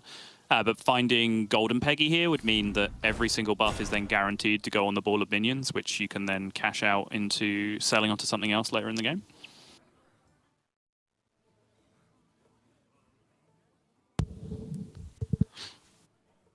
Ooh. Okay, Zhanyu's turn, I would imagine next turn to go looking for that Nadina triple, or triple into a Nadina, I should say. Yep.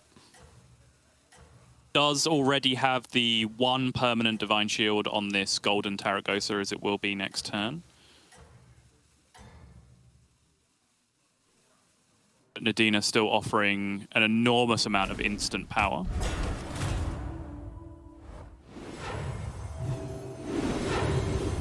And Say is just big. Real big. It does have some decent scaling potential.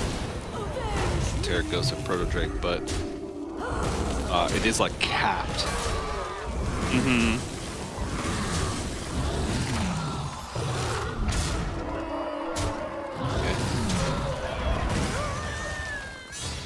Still a chunk, but that's the first damage Jinyu's taken this game, so should be still fine. Kurt is hanging on by a thread. Oh, there we go. Golden Hammer on Hogger as well, meaning that Kurt only needs 2 Hoggers to go infinite total here, which is massive. Thank you, Lorinda, for letting us know the Tarek triple did not find the Nadina. But let's absolutely stay focused here for at least this turn, see if Kurt can find this 4th Hogger. I believe it was Kurt in game 1, right, who was looking for Hogger number 4 and never quite found it, was just a little bit shy of being infinite the entire time. And I believe that was also on Cthulhu, if my memory serves me correct. It was. Yeah. Kurt's just a Cthulhu pirate gamer.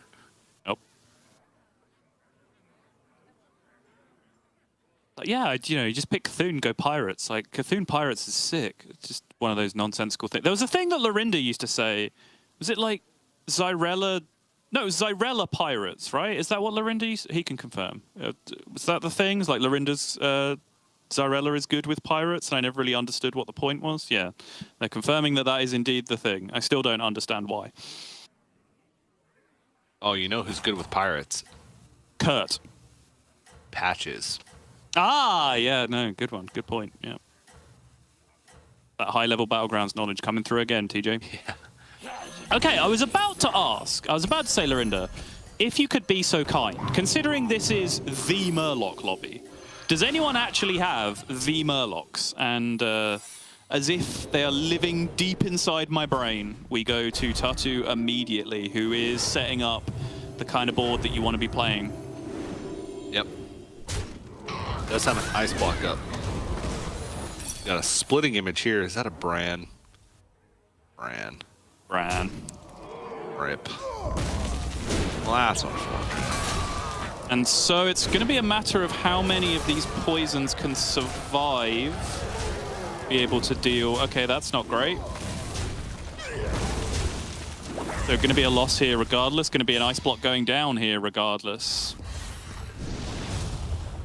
And Tatu has to have a favorable matchup here, I would say, because he's still a turn or 2 away from having a fully fleshed out, robust kind of setup.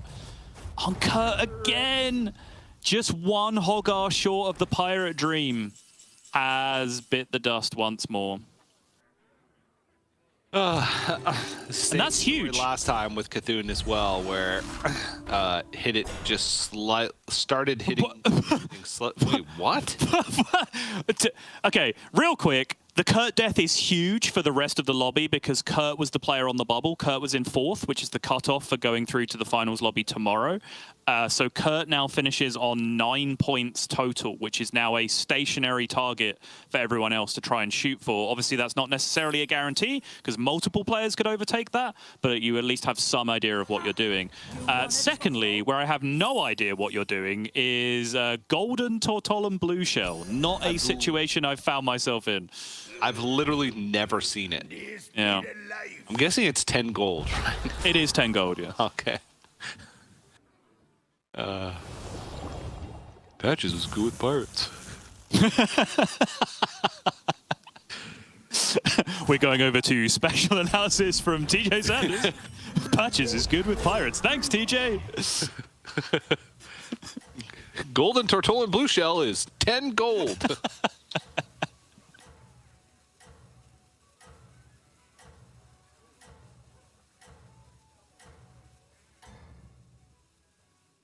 I like where Trickster's head is at here. Looks to be starting to pick up some minions to transition into, right? Eventually you're going to want something. You're going to want a majority of Cleaves and Divine Shield minions on your board, so you can potentially dump this ball of minion stat somewhere meaningful. Does currently have the Divine Shield Dragon putting the Divine Shield on the ball of minions, which makes it somewhat relevant right now.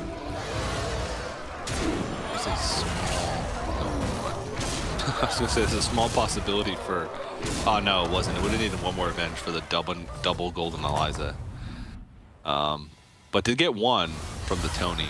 So. Oh, and Tatu did not find the matchup needed. As I said, you can still see that board just a turn or two away from being a full Poison Murloc setup, get to the point where you're then just buying Divine Shields when you have Poison and everything, and you are mostly set in most scenarios.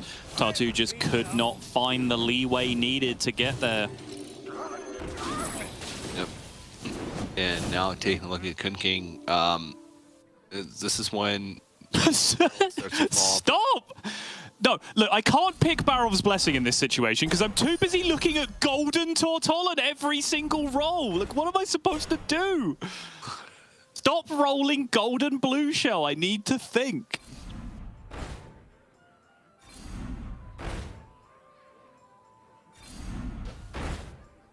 Waiting to see if a Khadgar is hit. Oh, a Khadgar's in the hand. Okay. Yeah, there's a Khadgar in the hand. It doesn't necessarily make the board state here, though. Because you're not done with the Tony just yet, right? Like, ideally, you would want that second Eliza. Yeah. There's also the temptation at some point for Oliek to just throw some fights so he can actually get 10 gold back from this Tortolan, these blue shells that he has in hand, which is a little bit worrying when you're making this pick. Like, that's a real thing, I'm just saying. That's a thing that you might consider doing.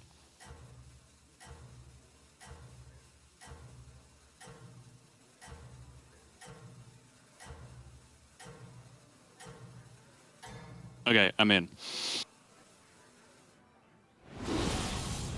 Yeah, we both went with Oliek. Mm-hmm. Seems like enough raw stats.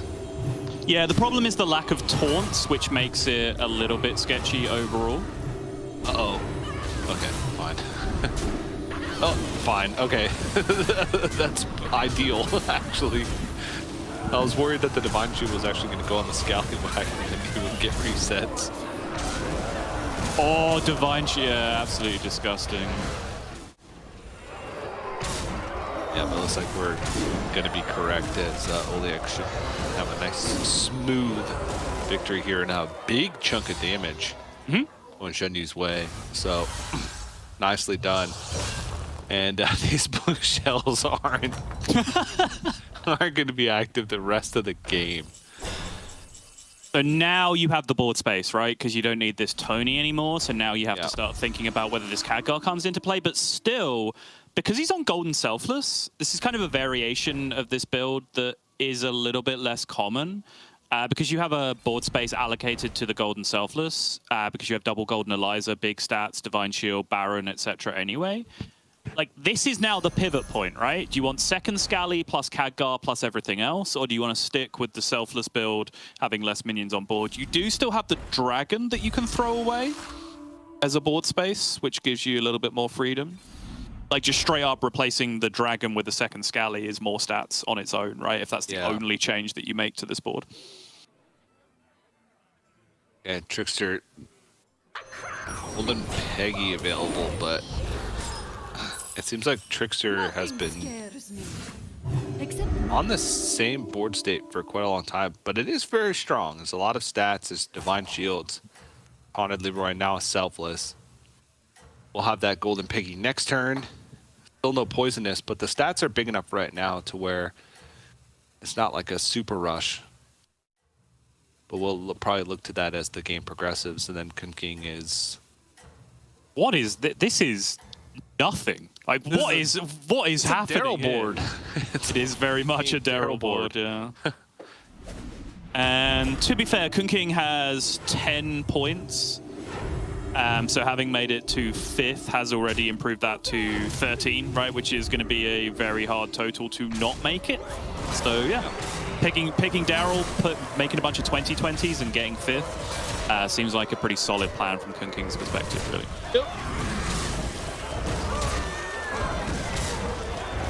It actually wasn't like that bad of a loss. Like a couple better hits, and that could have been a tie, you know? I mean, he's dead. That's all that really matters. Yeah, but I would say that was like, you know, 80%. Well, 80% lethal? How's it going out there? Well, I mean, it was almost always lethal. Was it low? Was it too low 80% health? Loss. Okay. Yeah, he was at 3. Okay, yeah. So it is always lethal. It's always lethal. All right. Say has been taking some damage over the past couple turns. This board is also kind of weird. Yeah, there's a lot of just kind of hodgepodge together boards here, although now Zhang Yu has found the goods. It feels like a couple of players have teased us with us, but this is now truly infinite. Not on this turn, though. Just straight up for like ran out of rerolls. gold. Yep, absolutely gross. You have to selfless Baron this, right? Or at least, I suppose, actually just the Nadina, yeah, because you have the poisonous on the ball of minions. Like, nothing you should scares sell basically everything you can this turn to survive this fight. Because again, you have infinite gold next turn, theoretically, right? So it doesn't matter what you get rid of this turn, you should be able to replace it with things of equal or greater value next turn. So don't worry too much about the Peggy that you had, just get it out there to try and survive the fight. I think all of these decisions from Zhang Yu have been excellent at the end of this turn. Apart from the decision he made to not roll pirates, which seems pretty amateurish, to be honest. Yeah. Come on. Well, to say it wasn't like overwhelmingly strong, but still quite powerful. I believe there was a taunted Leroy. Oh, sorry. No, it was not taunted. On the left, so it's only going to actually take out the baller taunt. Okay, Divine Shield's everywhere. This Leroy is a big deal, though. Okay, poison hitting a Divine Shield, though, is very relevant. However, this 80/80 is going to have to do an enormous amount of work and doesn't. What Tavern tier is that? That's 12 damage total. So Zhang Yu does survive, and that's really all that matters here. Trickster going down in 4th. Let's hang out with Zhang Yu for a turn here, though, and see what he can make of our first theoretical infinite gold situation. There you go. Okay, there's the shot. Get rolling. Little pirate. There's a pirate. Oh, triple. What's going on out here? No scaling right now is the problem. What? How was that an Orgazoa and not a Mantid? Yes. Hello? It's an extra gold, potentially an extra 2 gold. You have infinite gold. What you don't have is poisonous minions to win you fights. All right, it's not infinite gold. It's a lot of gold. Uh-huh. Not infinite. Uh-huh. You are technically correct, which is, as we know, the best kind of correct. Oh, yeah. I hate leg day. All right, finds a The Peggy only now. time I'm correct is on the technicality. Seems to be, unless the animations are significantly ahead of what we are looking at, which I think they actually might be. He seemed to commit with the strong arms ridiculously early from my perspective. But yeah, we haven't actually seen that happen yet. So I think his animations are just significantly desynced from what we're looking at, which is fine, tends to happen. Yeah, I'd rather be in a position where I get the strong arms out of my hand rather than end the turn with them still in my hand, so. Finds the brand, grab that Hogger, grab that Uther, grab that Manted Queen, please. Thank you, thank you. He didn't even use the Orgazoa spellcraft. I'm livid. I'm so angry. All right, here we go. This is the goods right here.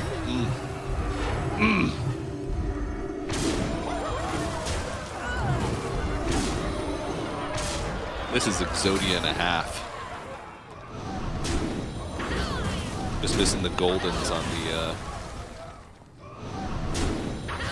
Chad. Oh, that's a horrible trade, and I think that is going to be over. Oh, wow, 2 big minions left over. I wonder if like an extra poisonous Divine Shield minion could have been relevant on this fight. Or maybe an Orgazoa. So we are down to top 2. Say versus Oliek. Oliek on the Exodia Pirate Scam, Scally build. And Say on whatever on earth you want to call this. I mean, Nadina comp, essentially, is what this is. Yeah. So some text here for Say to be able to beat this does have the white main. Yep, which is a big deal. However, Beast out, Mechs out, which means no white main cleave potential. Yeah, but you have like 2 chances, right? Like Khadgar and Baron both have to be. I guess they don't have to be anywhere specific. Nope, they really don't. In Pirates, the Pirate Exodia, so it can be anywhere from not 3rd to first. 7th. Yeah, exactly. Yeah.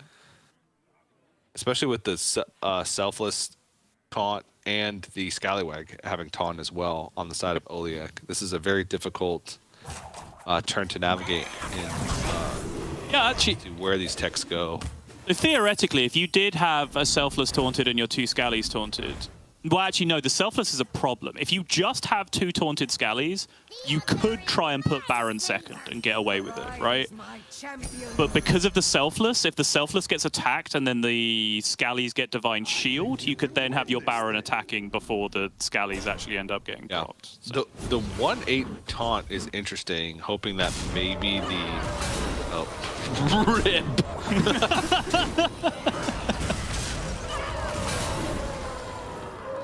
Oh my gosh. That's like the worst possible outcome to just kick things off. That was Say's attack though, right? So now Oliek is going, yeah, okay, with the Eliza that gets poisoned. But I believe that is still going to be infinity damage coming through. Oliek is on 6, so all he needs is Eliza plus Baron to survive, and we are way, way past that, which means Oliek is going to be taking this one down. Risky pick with the Denathrius. Bold decision to go for Scally build, the Exodia Pirates, but he does end up picking up the win, and that means Oliek, with a full 7 points on top of the 4 he started this game with, will now go to 11. Not sure what the final standings will look like overall, but he certainly moved past the stationary post that I was talking about, which is Kurt, who went out on 9. Yeah.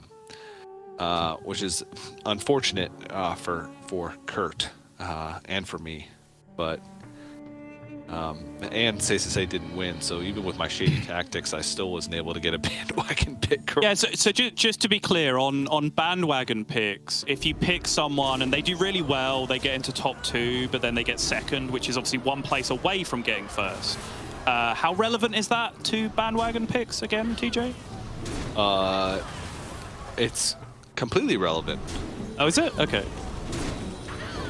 Just because you get to feel a little bit better the fact that you were that close to earning points. Okay, fair enough. But in terms of gaining points, no, not relevant at all. All right, good to know. Yeah. So rough day for those 3 TJ fans out there who are like, I really want TJ to win.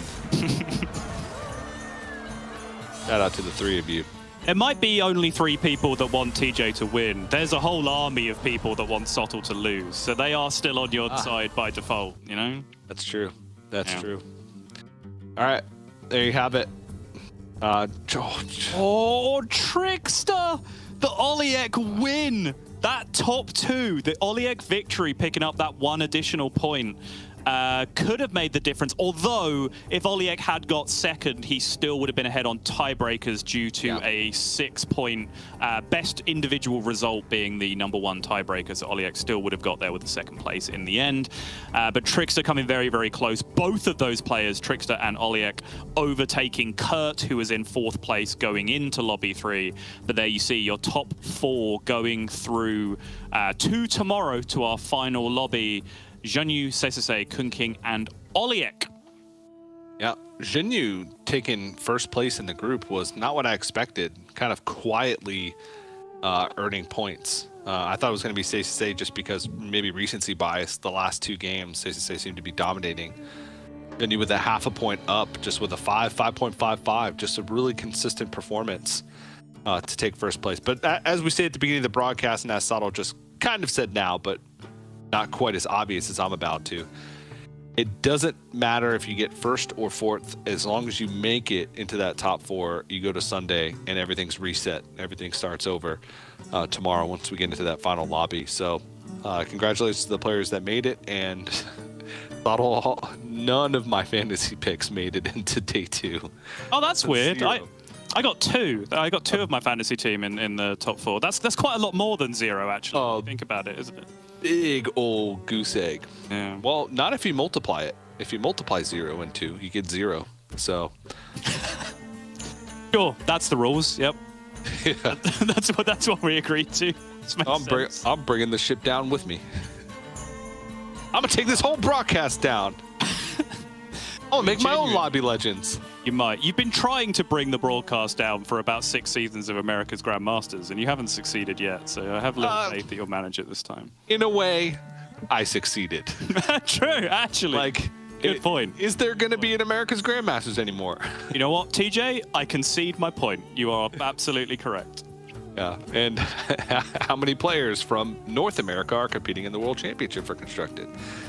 See, if you think about it like that, I did kind of take it down, all from the inside.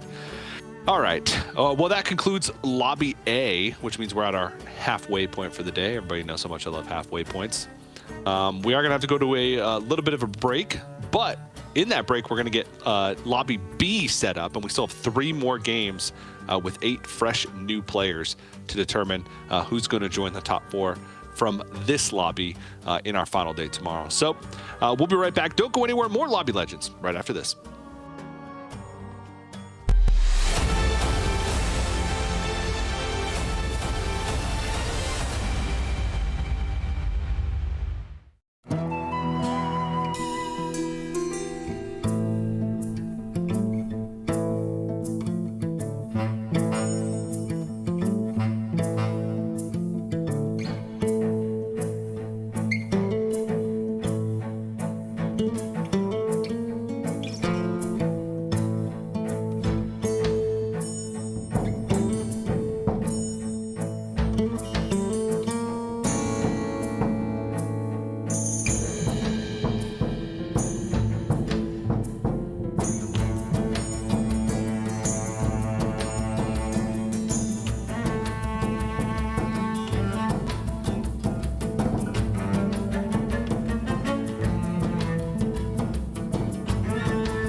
everybody, welcome back to Hearthstone Battlegrounds Lobby Legends. I'm TJ, joined by Sottle, the master of points and predictions and tab.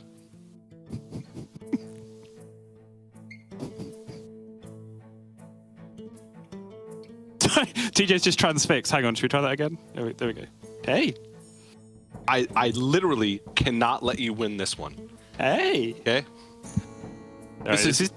This is Dashi. He likes being carried like a baby, and he would not shut up during the break unless I cuddled him. So here we are. Okay, my cats are like 50 feet away. I'm battling with my competitiveness with Sottle to have a cuter cat versus my professionalism on the broadcast and not have to leave for a good 20 seconds to get a cat. Well, Sottle, I let's talk will. about Group B. Indeed, I will handle Group B. We have a couple of returning players who we might know fairly well. Pompata is a player that functioned very early on. Also a big performer in community tournaments that we have seen prior and during the Lobby Legends as well. Is a very, very good player indeed. Kid, a player with a very different story. Kid, a player who I believe has tanked out once in qualifiers in Lobby Legends 3 and also finished outright 8th. After making it through to the broadcast in Lobby Legends 2, I believe it was, to the point where another player named themselves Kid5, which is essentially like saying like F's in chat for kid, essentially, as far as we understand it. So is now having a moment of redemption. Hey, let's see if we can... Hello. I don't know if they understand monitors and cameras. Hello. You're a friend. What's going on? So using the Twitch extension, please vote for which cat you think is cuter, and the winner will receive 1,000 points. Mine's purring very loudly. I don't know if you can hear. Yeah, mine is too. Mine's purring louder. Well, I mean, Hearthstone Esports has peaked, really, hasn't it? It's not. It doesn't go up from here. All right, Mama, you can go out of there. Ugh. All right, talk us through your fantasy picks, TJ. Kid, Kuroneko, and Gongi. There you go. Gongi's got a Hearthstone pillow. Kuroneko, picked him last time, didn't do well. So just statistics say that he should do well this time? Isn't that how it works? Sure, yeah, if that's what you want to believe, we can go with it. Yep. And then Kid, because I just copied your first pick. Nice. Yeah, Kid has a good reputation overall within the Chinese scene from what I am aware, although he has been made fun of a little bit because of the underperformances in Lobby Legends, which is kind of a theme with my picks overall, or something that Pompata and Kid both share. I think they're both very, very good, very well-respected players within their individual scenes, but very similar records within Lobby Legends. Pompata with 3 appearances overall, 2 tanking out in qualifiers, and 1 8th place. No, sorry. Pompata has an 8th place, made it through to final day, and then got 8th in the final lobby, whereas Kid has 2 total appearances, 1 tanking out in 8th and 1 tanking out in 6th, I believe, overall. So both underperforming in general when they make it to the broadcast, and both, you know, not being the ever presence that like a Say are, for example. But I remember watching Pompata fairly closely. He was a player I featured in a graded video as well, and was fairly impressed with the way he played despite hitting 8th in that final lobby on the last day. So I'm expecting some big things from Pompata, and if nothing else, he's from Japan, which is a cheat code these days when it comes to being good at Hearthstone in various different disciplines. Yeah, in every discipline, it seems. Maybe with the exception of Arena. Who knows? I feel like the old US of A has been pretty dominant in Arena outside of Standudachi for quite some time. Yes, but that's like it's like it's not America outdated being... information. Standudachi still is usually atop the leaderboards. That used to be the thing that we used to say when Standudachi would make it to like a constructed event like 5 years ago. Oh, it's great at Arena too. Still true to this day. Just waiting for Standudachi to make an appearance in Battlegrounds Lobby Legends to get the hat trick. I mean, has done very well in community battlegrounds tournaments as well. You've given me an opportunity to talk about how great Standardachi is at everything, which I will now take liberally. But no, not in this tournament, so we probably shouldn't focus on him too much. Outside... We literally just brought our cats for like 5 minutes. Yeah, but our cats are here. Like they're part of the broadcast, you know? Like that's very different. Well, little do you know. Stan! Yeah, just cradling in my arms right now. Yeah. Standardachi. Oh, he's purring. Press 1 in chat if you think Standardachi is cuter than our cats. We go chat real quick and put in a 1.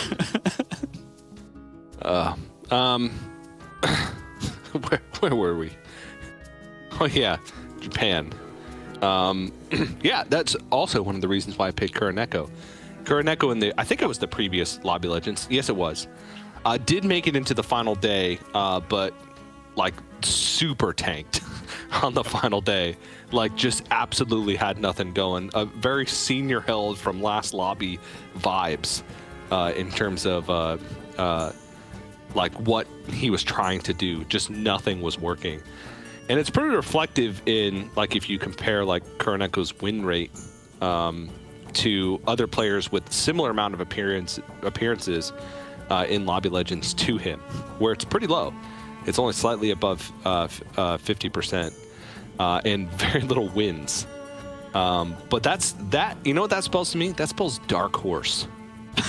In general, this is kind of a dark horse group. If you look at just the total number of appearances between Group A and Group B, Group A has 25 total appearances in Lobby Legends. You know, Say has 6 out of 7, Kurt 5 out of 7, Oliek 6 out of 7. There's only 11 total in Group B. So between Oliek and Say, they have more Lobby Legends qualifications than the entirety of Group B put together. So you have to look at that and say that this is like the dark horse group, the less experienced group overall. So I think it's a harder one to predict, although 50% of your casting crew apparently found Group A quite hard to predict as well. But I do think this is much more of a wild card when it comes to fantasy teams and, of course, for these players and who's going to make it through to join the 4 players that we got out of Group A. Yeah. It's going to be interesting to see how it plays out, but I know that I'm going to struggle for sure with my my bandwagon picks. But honestly, I would say that no matter what the 8 players were, so I just tend to struggle. Period. Yeah, indeed. Overall, I do think that Kid is a player to keep an eye on overall, though I do think that that need for vengeance from the slightly poor performances that he's had so far and the little bit of poking of fun that Kid 5 then had, who then went on to win the tournament with the name that was making fun of Kid to begin with. I think that's something that you probably are going to want to put to bed sooner rather than later. So hopefully that will be the case. Seems like right now we're just waiting for the lobby to get set up. Of course, we're moving to a new group, so we got to get 8 players, organize in a test game, in the lobby, and then start an actual game. So that's why Sottle and I seem to be just filling time right now, because we are. And let me prepare some topics for us to talk about. What's your favorite hero, Sottle? Currently, current metagame. Millhouse, always. Any meta, basically. It just is. It's just the most boring answer. How is Millhouse boring? Millhouse is the opposite of boring at all times. Millhouse is boring. It's the same play patterns over and over and over again since the beginning of time. That's literally not true. Like, the idea of Millhouse is that you can't just keep rolling for the same thing that you want to play every time. You have to play what you're given. Same play pattern. Play what you're given.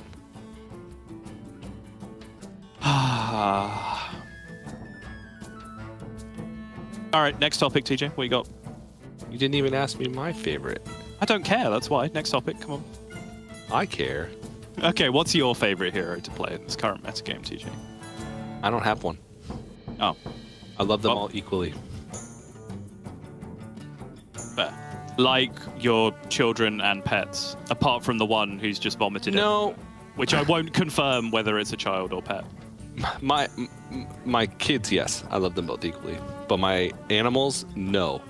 There's a definite ranking, I mean, I have literally 1, 2, 3, 4, 5, 6 animals within 10 feet of me right now, but they don't understand English, so That's true, yeah. I can rank them as much as I want. You can tell them whatever you want. Yeah. But I do think, in general, just meta concerns. A lot of my favorite heroes are less playable than they ever have been because I like greedy economy heroes, and the metagame right now doesn't really play super well with greedy economy heroes. Togwaggle is a little bit of a struggle. Barov is a little bit of a struggle these days. Like, you can still high roll. They still have the opportunity to be that one person in the lobby that high rolls super hard and just goes off. But as we saw mostly from game 1 and game 2 in lobby A that we just saw, like those kind of like Kurtrus boards that we saw on like turn 5, turn 6, turn 7, right? If you're too busy ramping economy, you're just going to get murdered. You're going to get 15'd into 15'd. And then, you know, when you hit your 6, you suddenly just queue into someone that's completed stolen gold and you just die, right? Like, the meta is very, very tempo focused these days. And it's kind of consistent scaling of stats. Just be big early and then continue to get bigger, transition into some sort of poison plan later on in the game. Which to me is a little bit frustrating because, you know, I like going crazy with the economy builds and doing things with lots of actions and APM pirates and going through insane elemental turns and all those kind of things, which tend to be harder to achieve these days as opposed to just playing for pure tempo and poison and early murlocs and picking up Toxfins and divine shields and everything wherever you can. So a lot of these like mid-tier quest heroes, like all the heroes with like 4 to 5 armor, which tend to be very popularly picked overall, are the ones that I also tend to find least interesting a lot of the time. But if you're trying to win, they're the ones that you have to pick. So I think that's kind of the hard thing to defeat for a lot of players right now who are used to playing these super greedy economy heroes. Yeah, it seems like finding a mix between like your hero power level, but also your quality of quest rewards versus quest requirement, right? Seems to be the sweet spot. Like picking a hero that's middling power, but is like a higher armor tier, so that way, you know, you get those easier to complete quests, higher tempo, etc. I realized now, thinking about it, more about my favorite hero, I just like the dopamine rush of discovering Tavern Tier 3 minions. So AFK and Galewing. Okay, yeah, sure. are two of my favorites. I know AFK is not really actually, I think AFK is pretty popular, but she's not good. Like a high pick rate when offered, but not a high win rate for AFK.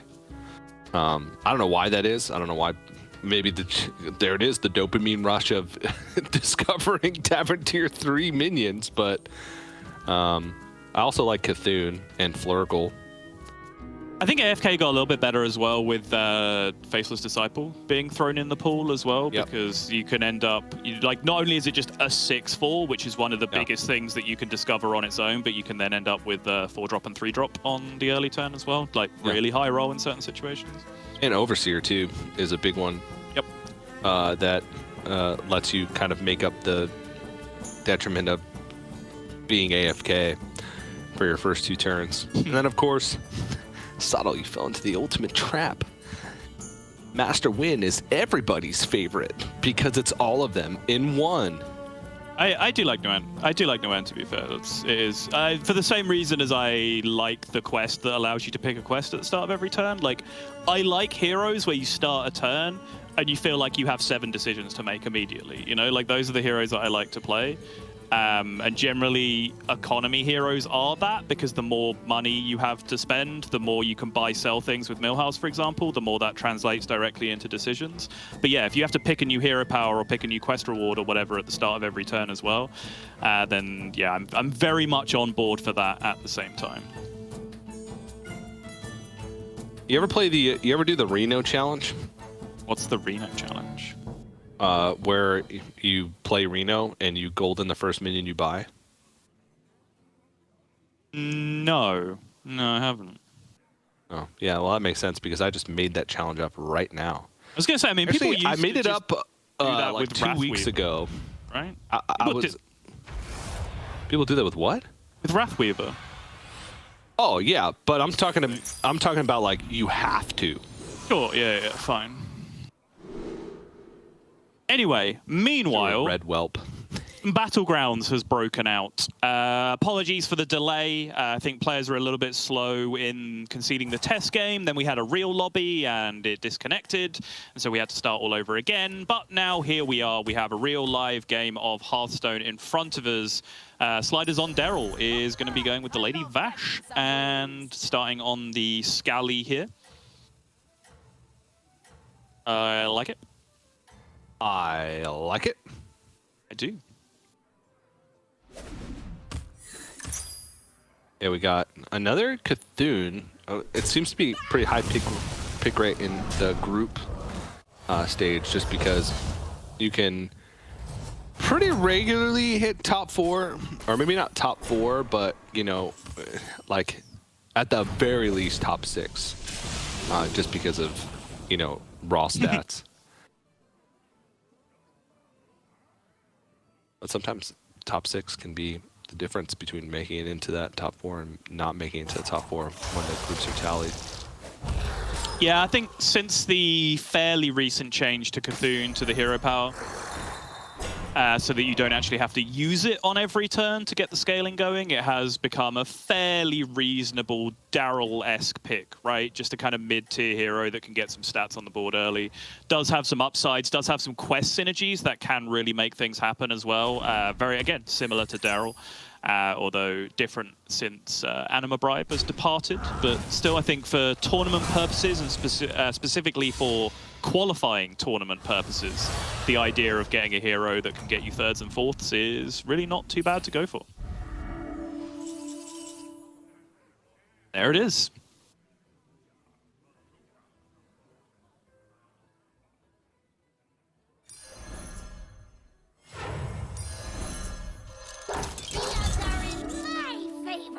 Okay. Not like the greatest shop, but I guess banking some money is not the worst thing in the world. I'm always curious when players pick Cthulhu how they're going to play the early game, like how many hero powers they actually weave in the early game. And it doesn't look like Solo's going to be doing much of that based on the way this start has gone. Oh, okay. This is a solid Mayev start here. Already a triple lined up for... I didn't see which turn that was actually hero powered, but it looks like 3 turns from now. And then also the second Myrmidon frozen in the shop. Or not frozen, that one's also hero powered. So it just needs to find one more of those, and then can start leveling. Oh, geez. Okay. Okay, interesting. So you do now, triple. yeah, have the possibility. Well, no, you don't actually, because you don't have the token on your board right now. You can't get the 3rd Alley Cat to generate a regular token while also tripling it. Yeah. Is an issue. Oh, being pointed out to us, by the way, you did actually get a significant amount of points for a 2nd place bandwagon pick. It does actually go on a sliding scale. So if you get, if you pick a 2nd place player, you do actually get points for it. Oh. Which is a big deal, considering I thought I'd asked that question in the first week and got a different answer, but maybe I'm just completely incorrect. But cool. Considering I picked a player who finished 8th that game, that's quite a big deal for you. It's still nowhere close, though. So, in this situation, Gongi could... I mean, you could just, like... No, you can't.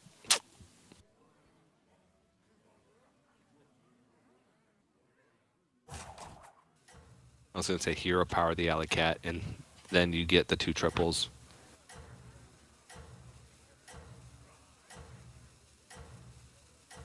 But this is still fine. You can still just keep Taverneering up eventually get the triple and probably find triples for the others as well. So. Wow. Oh, okay. Kuroneko is just cashed out on a Rendell? I mean, I like it. I feel like we saw players punished so many times for being too greedy with the Galakron hero power previously. I feel like, especially in the current meta, there's a lot of 6s that take too long to pay off. Yeah. If you need to like Tavern tier up to hit other strong minions that synergize with the Tavern tier 6. So I feel like there's less that are just catch-all good nowadays. So I like the Rendell. It's just good economy, I guess, to kind of move on up.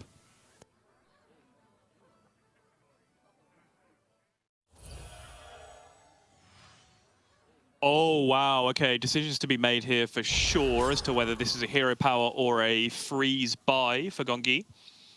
Yeah. Looks like it is going to be the freeze buy option. Yeah. My instinct was to hero power the Selfless there, but just because it's like always generally good. Or in a lobby with Nagas, you know, you can get that triple and hit like a Coil Fang. Is that what it's called? no. Yeah. The spellcraft is permanent, like gives a permanent buff. Oh, Critter Wrangler? Critter Wrangler, yeah, sorry. I don't know why I thought Coil Fang. So that could be a good boon to move forward. Okay, Victim Spectre is actually complete, so this is going to be just a lot of extra minions. Yeah, I don't For Kuroneko.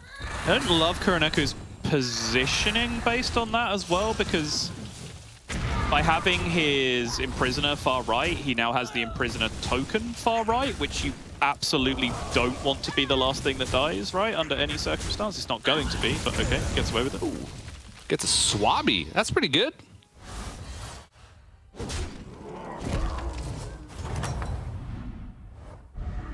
All right, Xera's Train for Cthulhu. Insta module is interesting.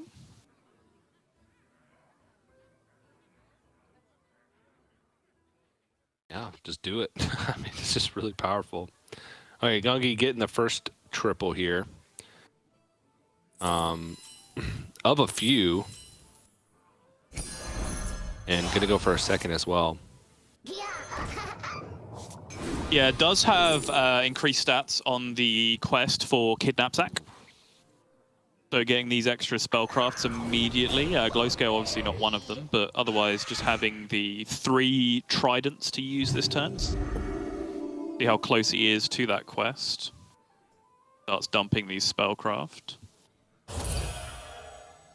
So 6, 7, 8, and then 9 from the Mummy means that he completes next turn and gets the sack.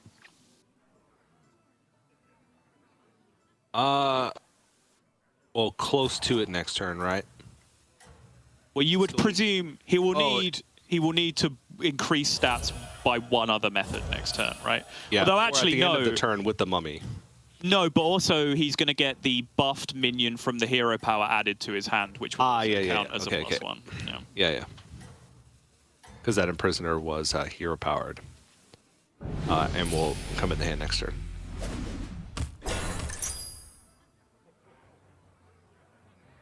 Okay.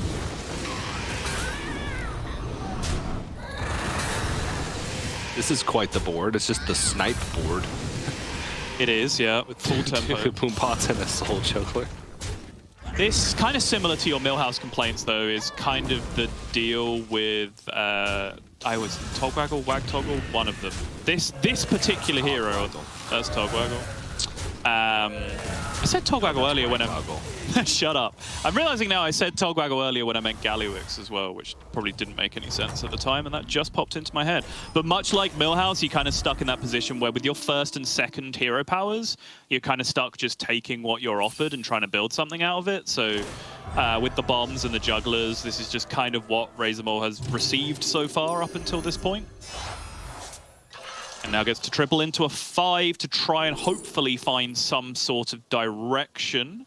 Mama Bear is some form of direction. It's a little bit counter-synergistic with what he has going on right now, but it's something that he can choose to play towards. Which on Blue Shell's direction. Yeah, especially if you save him up and hit that triple. Oh, yeah. Which is just less gold than if you had got them all individually and sold them after a loss. If that's your objective, is gold. Gliders here on Vash Beasts. Sure. Does have the quest buy 9 minions, start of your turn, get 2 random beasts. So the Mama Bear will start cooking fairly quickly. Kuroneko looking for direction, picks up a Theater. Does currently have Divine Shields going. Does have the ability to hero power into more of those in the future as well. Of course, being on Tavern 5 already. I do like this idea with Galacrond, right? Pick a 6-drop that gets better if you find more copies of it, and Theater definitely fits that bill because you can go fishing for 6 stars basically every single turn. Does have Victim Spectre as well, which can also help to duplicate those win conditions. So I like this idea. Yeah, a lot of potential being built up for Kuroneko. Just needs to start hitting. Mechano Tank, though, is could make things a little bit awkward with the Victim Spectre, but... Yeah, it's shooting the Theater next. Yep, there you go. So Theater going to bite the dust. Oh, no. And it's just going to be a pop-up. No, not the ideal outcome, has to be said for Kuroneko. But still a good amount of gold to work with for the following turn. Lots of Mama Bear players that we are seeing so far. 2 and potentially 3. I'm not sure if we saw if the third player actually ended up with the Mama Bear, but I'm presuming they did.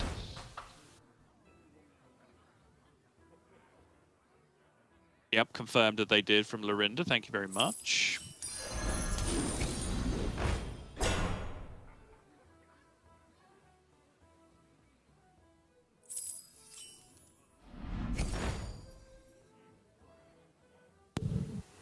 Ooh.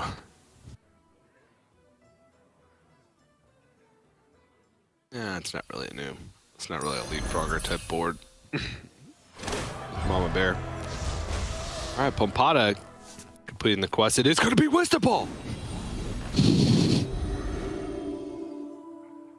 Well, hold on to your butts. We've got a Wisdom Ball game on our hands.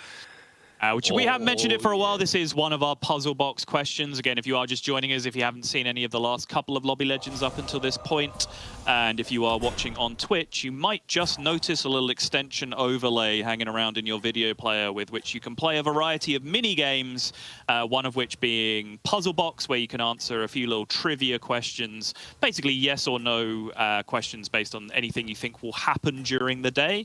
And one of those is, will a player win with Wisdom Ball, which so far has not happened in our first 3 games of the day. It was only picked once from Tadu. And he got second. Yep. It was close. Lorinda is now pointing out that Gongi now also has a Mama Bear on the board, which means 4 of our players currently have a Mama Bear on their board. I kinged him for a Tess in this game, honestly.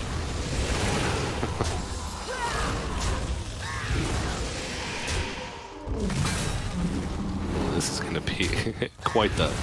actually,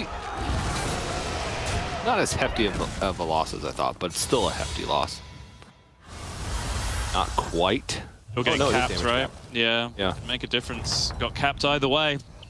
Yep. You know, running out of health makes Also, Kid all the way down to 12 health too on Zarella. Yeah, again, Zyrella just the hero that has completely fallen off a cliff for me, but it has been picked almost every game in this tournament, so maybe my results are just an outlier and I'm overreacting to it, hard to know, but so far Kid not really performing. The mirrored board. Ugh. None of those. What are those?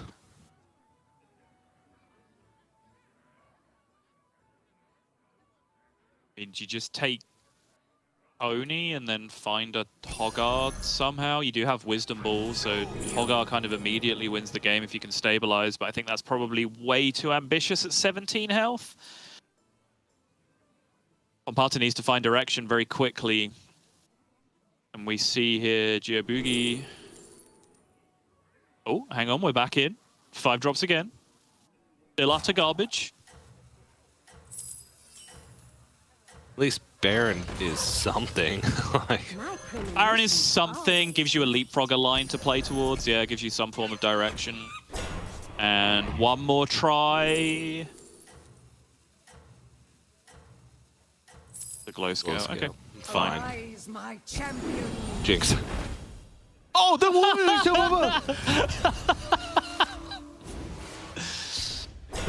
the 7 patient scout board. Well, Kid, who is in the danger zone right now, looks to be living this one as far as I can see, unless I am underestimating the power of Croc, which, you know, can happen. Underestimate the Croc at your peril. It is a monster of a card. But it doesn't look like it from here. Nope. Oh, jeez. Oh, the sequencing as well with the second hit. Okay, taking out the 4 drop in the end is a very big deal, but still going to be damage capped regardless, I believe. Yep.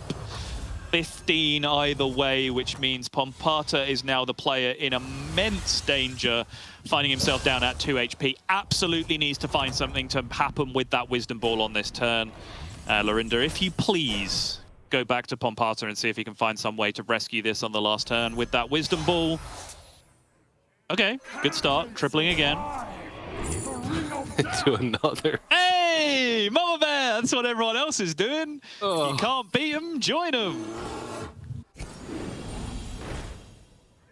Yeah, sticks it on the board before rolling. Number one most important thing to remember when you are dealing with Wisdom Ball. See, that dupe roll is the one that you want. It is the best one in almost every circumstance. So make sure you curate your board into what you would like to see if you do hit that mirror roll. Pompata just hates all of these 5s this game. Yeah. Yeah, how many 5s has he looked at? Like 11 or 12 5 drops in total, and just like the Mama Bear was the only one that's really done anything? Yeah, and even then, Mama Bear has buffed a single Cave Hydra. I mean, it's going to be big because of the Crocs.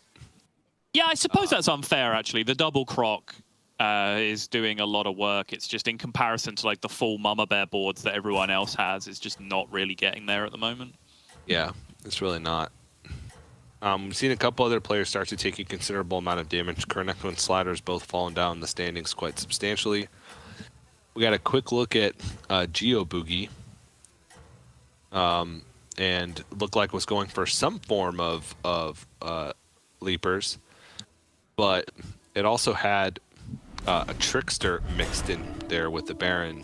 So ended the turn we saw with a giant, like 130, 130 Cave Hydra, which was quite large, quite substantial, substantially beefed. And these Divine Shields resets on the Deflectos are looking kind of savage in this spot. I do like the little gambit that Pompata has gone for with the Crocs up front and then the Divine Shield cleave in the back. Probably does give him the best chance of being able to take this one down. But as far as I can see it, that is an impossible position from Pompata to now come back from. And that means he is going down in 8th place in our first game.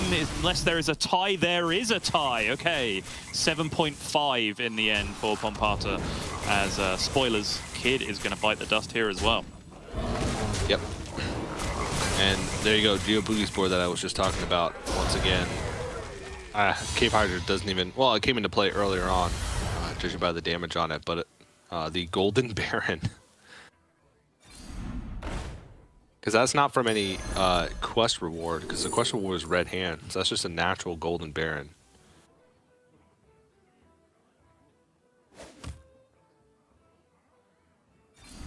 Okay. Well, This is a mama bear board. Technically, yes.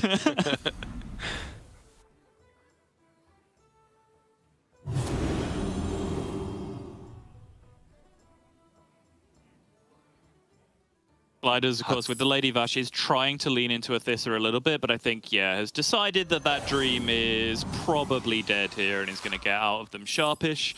You can just use that hero power to go fishing for the glow scale spellcraft to try and get some permanent divine shields across your board. If you can actually find a natural glow scale, that's kind of the dream. And just keep it on your board for a turn or two and have it dumping those divine shields into your hand. Yeah. But I mean, there's a lot of stats on the board. The Mama Bear, especially with Divine Shield and Reborn, should be able to do some work with all these beast summons, plus the Croc activations, the Avenge activations. So the sneaky amount of stats.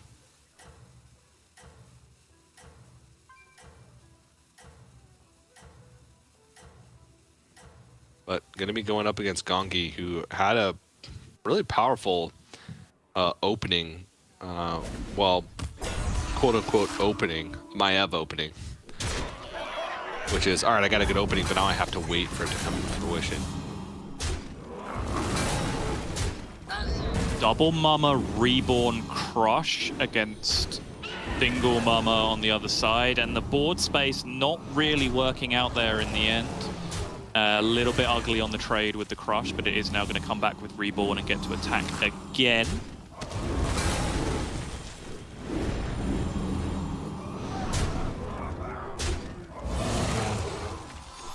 And maybe even again. Yeah, looking like there is a little bit too much on Gongi's side. Yeah, especially with that attack. Yep. Oh, the 15! The 15! Oh, how dare you! Attack these. Oh, those last few trades. Everything from attacking into the high main instead of every other target onwards was the exact worst attack possible to end up taking 15 damage in that spot. Really, really bad luck. Yeah, Razor Maul falls as well at the hands of Geoboogie, so starting to get to the bottom of this lobby, or this game already. This is a very powerful board, oh my goodness.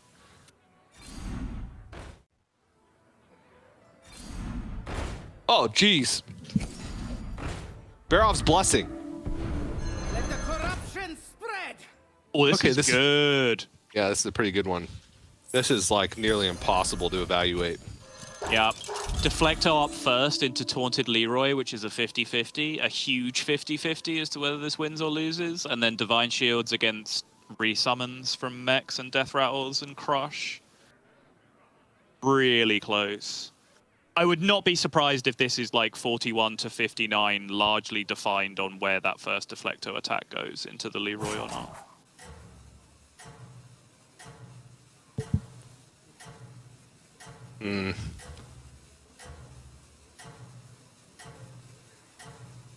What are we on? BB 4. Okay. He do, oh yeah.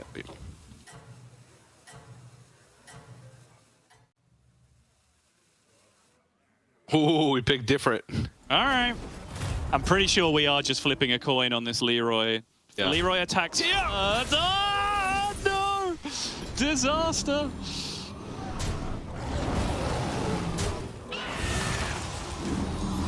A lot of attacks to chew through the Divine Shields on the right-hand side, though. That attack lines up quite nicely, though. Yes, That it one does not line up very nicely. But we'll get the extra Divine Shield. I don't know. I think Solo still might have it. Yes, still, perhaps no additional reset, although this brings back a Deflecto now. Mama Bear goes down. So unless this Crush goes absolutely ham from here, which it might well still do. Yep, that's going to be a win. The 8-8 summon. Yep. So very close in the end. I feel like I picked the favored player, which is all I can do in that position. But all right, well played. I need all the points I can get, Sottle. I think we both know that. Yep. Yeah, if Gongi had gone first, then obviously the Leroy does not hit the Deflecto ever. It just goes into one of the taunts on the right-hand side, which may have still been good. It was still a good outcome, killing a Divine Shield taunt, but I think the Deflecto was probably better.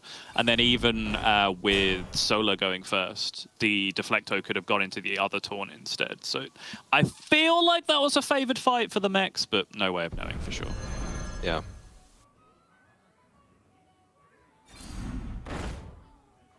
Ooh, okay.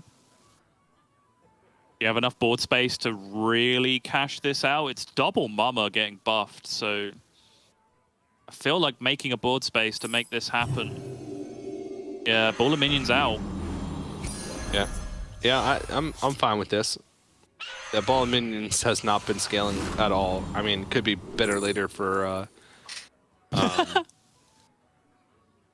what? It's just absolute garbage 6-drops. Just since the introduction of Walking Fort into the game, I feel like those 6-drop discovers that are just nothing, like literally nothing, just come up way too often. Not to say Walking Fort can't be played in some situations, but it's something that you have to be built into already, right? Like it's rare that you triple into a 6 and go, ooh, a fort, perfect. I mean, I'm pretty sure Jubilee's had a fort for like 4 turns. Yeah, true.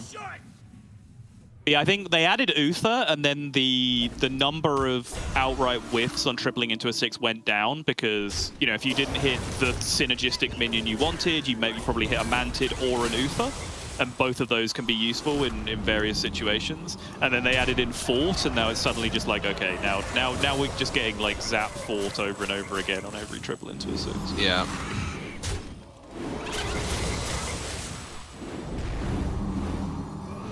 This does not look like enough numbers for Gongi. No. I mean, even if the leaps had stopped there, it would still be like just barely enough numbers. Even if the Baron just like died right now, just died, Yeah.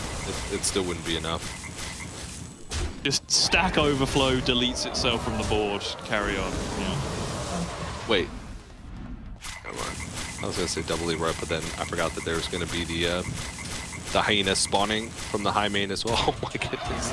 Yep, still the Rat Pack Death Rattle that can go off as well with Baron being shielded. It's not unlikely to occur, and this is just a ridiculous amount of stats. Not gonna be 25 though. Nope. Got the Divine Shield off the Baron though. That's a win. In the most minor way possible, yes. Still a win nonetheless. A crisp 18. And Yes. Not fall to the ghost. I remember last time we looked at this and it was like, one Theatar with the potential to get more from Victim Spectre and from Galakron Hero Power. He now has 4 of them. Perfect. He now has 3 of them. Perfect. It's good enough. And just a handful of neutral minions. Yeah. Well, not full, but there's enough. See where these Far left taunts cards are just Victim Spectre cards.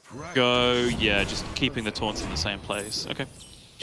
There's always a debate. I don't think it's much of a debate, but it's a debate that some people might have with you, where if you keep hitting those taunt minions, because they're neutrals, you buy them all anyway, you can spread the taunts around, because then if you find Strong Shell Scavenger, that's adding a lot more stats to the board if you have multiple taunts everywhere. But I think the downside of not being able to control attacks from Leroy's poison minions, and particularly cleaves in this lobby, right, with beasts and mechs both available, if you taunt everything, you are just asking to play against the person with a 200-200 cleave on the other side of the board, and then you just lose, right? So, I think limiting number of taunts is a good way to go about it. Taste defeat, stranger! And so the end game begins. All of these Mama Bear gamers that we have seen throughout the mid-game are slowly transitioning out of a lot of this scaling, or not scaling, but a lot of this tempo stuff that they've had up until this point, starting to transition into Leroy's and Poison's minions. But you can see with the way that panned out, Once the Leroys and Poisons all interacted with each other, there is a very clear winner with the rest of this. Unless exactly that happens at least one more time. Okay, well, they're hitting all the other stuff first, so. Yep, it's gonna need to be double Leroy to survive. It's not double Leroy. Yeah, there's some synergy there, though. Look at that. Yeah, pretty good. Yeah, not bad. But Gungi will fall. Third place, though, very respectable. And Kuroneko continues to scale up. I don't even remember what the... Oh, it was a pup bot, right? From the Victim Spectre, I believe, that died last. Let's see. Yep. Just a little pup. All right, so we have Juboogie, who's playing the Golden Baron Leapfroggers versus Kuroneko.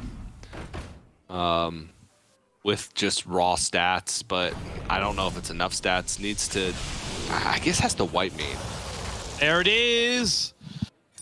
Double white main now. Rolled the 4s, looking for the 5 specifically. Does find the second white main. The problem with this is that you guarantee, or well, you increase your chances of actually giving the Baron taunt, but you guarantee that the Baron is not the only thing you're giving taunt to, right? So you can still have this scenario where your first attack just goes into nothing, just something random that you've taunted, and then your second attack goes into the Rat Pack that they've taunted, and then your third attack goes into the taunt that comes out of the Rat Pack. And then by that point, you've lost anyway, right? Because there's just too many death rattles duplicating all over the place. So this is far from a guaranteed win.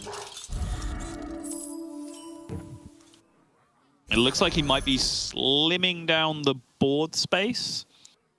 This way, if you play one less minion than your opponents, for example, you'll actually end up taunting 4 things with the white main. I like this. Small taunt up front as well to delay. Yeah, this is really, really clever. Small taunt up front to delay the leaps from activating, because I believe this is a ritual dagger leapfroggers on the other side, right? So the minions are huge. Baron is massive. That Annoyer module is going to delay the time it takes them to go off and allow enough time for these attacks to perhaps go into that Baron and deny it. I think it's the best chance that Kuroneko has. Yep. We'll see how it plays out.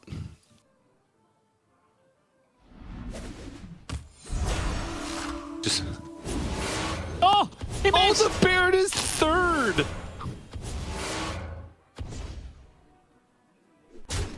Wait, so how do these attacks now work out? There's Reborn on the Frog, so now this attacks in and dies, the Frog attacks, and then this attacks into something that spreads frogs already? Yes. Yep, this is not looking pretty.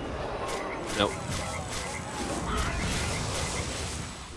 Yep, this attack spreads more frogs, the Baron has Divine Shield, so it attacks and survives, and now the next attack is just going to be spreading more frogs as well. Yeah, really interesting battle there in the late game. Also relevant for Puzzle Box, by the way, because this white main strategy where you go a minion down to increase the number of taunts is another common way that a player can win without having a full board, which is one of the Puzzle Box questions. But not looking like it's going to work out super relevant here. Nope. Does the Baron survive, though? Because yeah, that's Baron needs to survive for this to be lethal. In fact, I think, depending on how big these now get, okay, they are big enough to cover, so this will be exact lethal if the Baron doesn't die, and the Baron doesn't die! 5 + 5 + 1 + 1 is going to be the 12 needed. And that's going to be game 1. Yeah, very nicely done by Juboogie there. It's...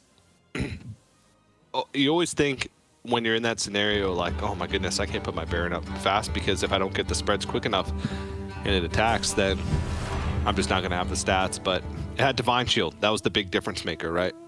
Afforded him the opportunity to be able to put it really far up in the attack sequence and still not risk it going down, understanding what the loss conditions were for himself in that scenario. So very nice.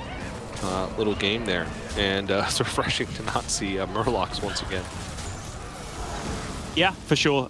Very, very interesting final fight indeed. I think specifically multiple white mains was something that would have been considered there with that positioning. As you correctly point out, the Divine Shield gave so much luxury, but just deliberately throwing all of the Death Rattle, the resummons at the end, so they would all end up getting taunted, it guaranteed that even after the Baron Divine Shield attack happened, that then the Baron was then safe because all of the taunts that your opponent has made on the right-hand side are the minions that you want to die because they're the ones with the resummons that will then duplicate all the frogs. So the earliest possible point they could have got through to your Baron is already after, 8, 9, 10 individual instances of the Frog Death Rattle have gone off, and then obviously that's multiplicatively applied to absolute nonsense with Golden Baron down the line. So good attempt from the Galacron, but not good enough in the end. You see what our game 1 table looks like, and for those of you keeping track at home, my fantasy team for this group is Kid, Pompata, and Sliders. It's not gone well. Was it Sliders? Yes, I believe so. Yeah, you're right. Sorry, I thought it was Raisin Mall for some reason. Oh no, Raisin Mall was your bandwagon pick That's right. in this game. Okay. Cool. Well, I'm not going to mention my fantasy team because I don't want to jinx it. The comeback might be on though, TJ. This is a great start for Lobby B for you. It is. It is. Got to keep it up, though. I mean, it's not a great start. I have Kid on my fantasy team. It didn't do so well, so I'm struggling. I'm really struggling. Do have to say, I'm trying not to. My fingers are crossed underneath. Trying to make sure that I keep this streak going. But we're cruising along. 4 out of 6 games done on the day, and which means we got 2 more left if you're as good at mathematics as I am. But before we jump into the second game of Lobby B, we are going to have to go to a quick break, but don't go anywhere. More Lobby Legends action right after this.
everybody, welcome back to Hearthstone Battlegrounds Lobby Legends. I'm TJ, joined by Sottle, and we got another game on our hands in just a few moments. Sottle, Game 2, Lobby B, and I'm excited for this one. I feel like we've had some good games today.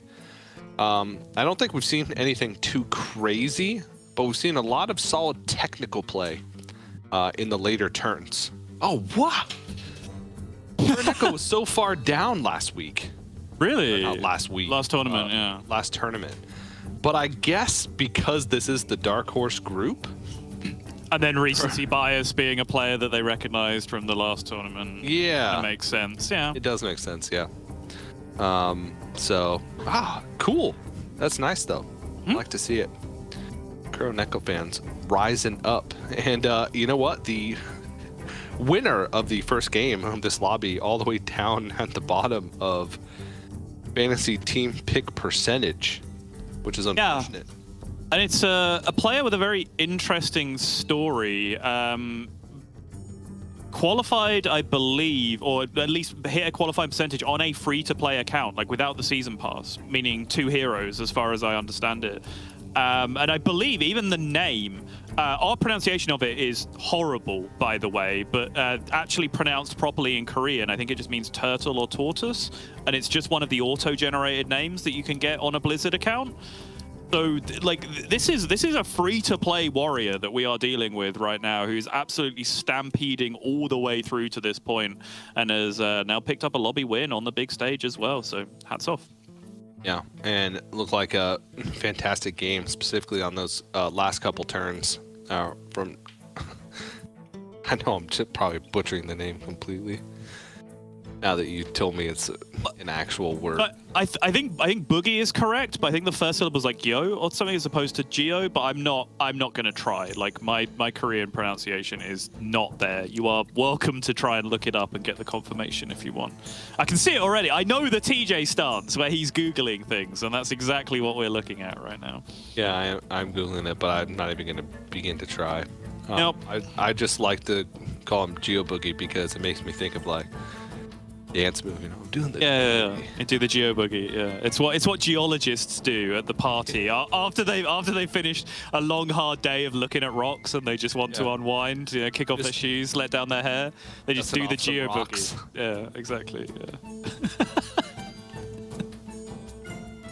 That's how they when they're studying volcanoes. That's how they teach them to jump from molten rock to molten rock. They do the Geo Boogie.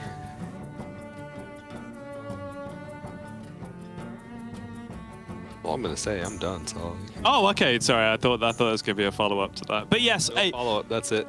A very good start and a very good name for Geo Boogie indeed. But certainly the likes of Kid and Pompata, who died in a tie for 7th and 8th. We talked a little bit about how generally the theme of this group is players that we haven't seen or players that we have seen briefly because they haven't had great performances when they've shown up. And Kid and Pompata kind of fall into that latter group. And that's the kind of thing that can get overwhelming fairly quickly, I would say, if you start to get bad performances all over again. So here we are, looking at our geologist slash dancer slash turtle, going with the Ticketus choice this time around, which is fascinating to me because I would ascribe Ticketus to be a Feast or Famine type hero, like a first or last type hero in very simple terms. And that's not really what Geo Boogie needs right now, right? I guess like Ozamot would probably be the safe choice in that selection. Yeah. Look at some stats real quick. But it is what it is. I like the Ticketus. All right, we're gonna start off with Sliders here, who's on the Sir Finley. Ooh, interesting. Probably Brucon out of these three. Well, it would be my pick. Yep. Oh yeah. Oh yeah. I mean, it's a shame that it can't get much.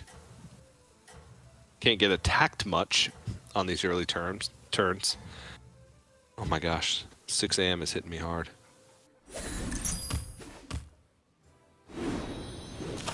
Oh. What is gonna get? 2! Nope, only 1. Looking at the rest, Current Echo going for Cookie.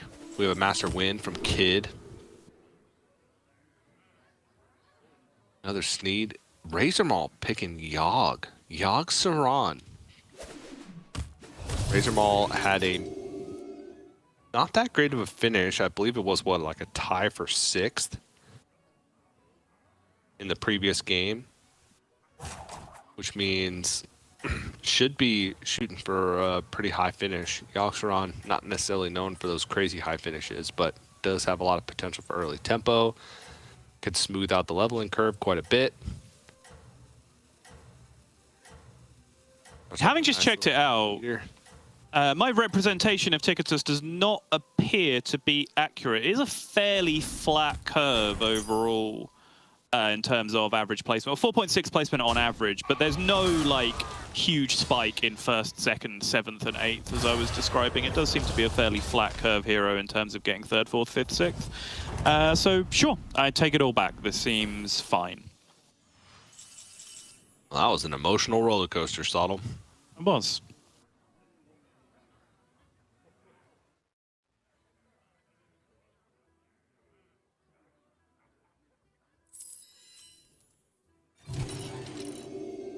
Ooh. TJ's favorite thing in the entire world. Oh, yes. Iron Sensei. Every time. You're just playing a 2-2 this time? I mean, what else? You're going to play a 3-3 or a 3-1. Yeah, true. But I mean, probably the answer is you're not playing any of them this turn because there's not really any point. You just hold it for next turn for the quest. Yeah. Because regardless, you're not winning the fight no matter what you do here. Funnily enough, Geomancer actually ticks the most like quest boxes. Yeah, that is Cards to true. hand, Battlecry and Quillbore. But raw power, it's the brute. So this goes with raw power. Kind of have to, honestly, if you go 3-on-3, especially with a 0 armor hero. You have to find some power somewhere.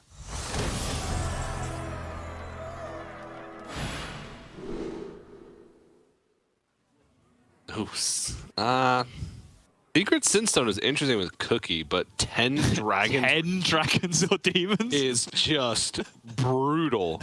Absolutely not. Are you joking? It's got to be Smoking Gun. The other 2 are just almost impossible to complete. Yeah. You roll, sell this. Okay, Bronze Warden is a decent pickup here. Probably still, even though it's a Divine Shield minion, you're probably not using the other Blood Gem. Save that for next turn in case the likelihood that you don't find another Blood Gem for the following turn comes up. God, it's such a shame, too, because Secret Sinstone is just so good with any hero that has a hero power that discovers. Obviously, Cookie is not as good as Elise, Scabs. Queen Ashara, Scabs. Yeah. But, Take you down. you know, once every 3 turns, you get 2 copies of something. Okay, took a 3-on-3 curve from Jaboogie. Who has the initial prize in hand? Neil said it earlier. Don't blame it on the Geo Boogie. Yeah, it's quite good. Big fan of that. 4, 3, 2, 1. And Nope, it's that's still the turn. end of turn 4. No, it's not. Not until the end of combat. So TJ did not get a bandwagon pick for this. Good to know. No, it's not till the end of combat it ends. Unbelievable. Scammed. Utterly scammed. It's not like I would pick it correct anyway. Yeah, true. I'm starting to get slightly concerned about how good your game 1 of this lobby was, though. Yeah, you better be concerned. I am. I just said I am. Yeah, you better be. I mean, I am, though. I know, and you better be. Okay. Well, then we agree. All right, we have a double trickster board.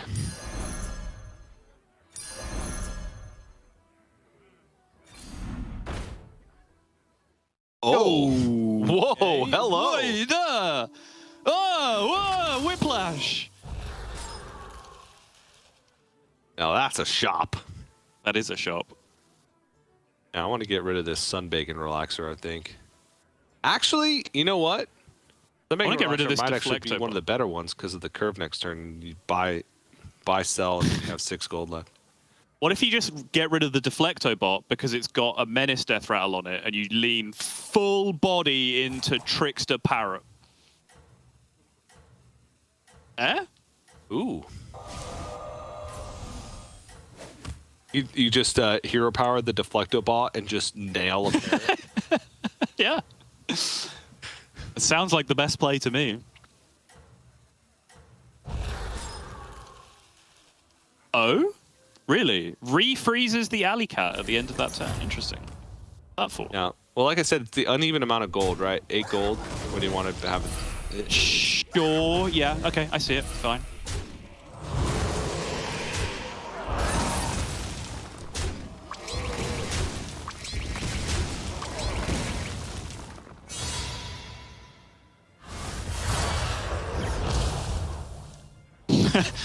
Lorinda pedantically pointing out that 8 is quite literally an even amount of gold and not an uneven amount of gold. But we all knew what you meant, TJ. Even I was not going to pull you up on that one.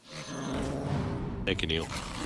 But yeah, so what this means now is I imagine this is buy Alley Cat freeze and level. No, he is actually going to go for it right now. I imagine the damage being taken probably turned him off. But yeah, the Alley Cat freeze allowed options, right? Because what you could have done is bought the Alley Cat leveled and frozen again, and then had 2 gold with the Alley Cat that you could sell for the next turn for additional flexibility, which did make a lot of sense.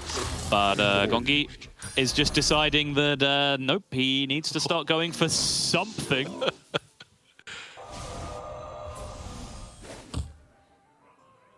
Oh. Sure. Okay, fine.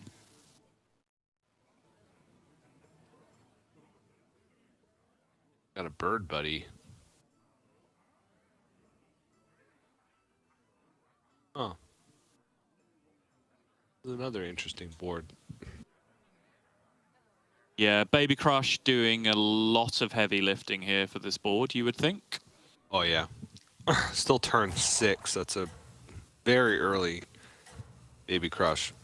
And that tends to absolutely destroy these types of early mid boards, so. Yep. And looking at this one, oh, yeah. Sliders here on trigger 6 Death Rattles for sack, which I would imagine is getting done, if not, if has not been done already. Already done. Oh, it is already done. Yeah, sorry. It's done. I was too busy looking at the spreadsheet. Deed's been done.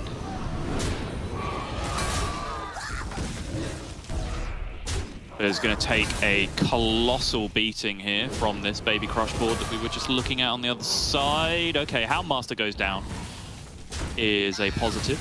Might just prevent himself from getting damage capped here. Yep, just about. Saved 1 health. Okay.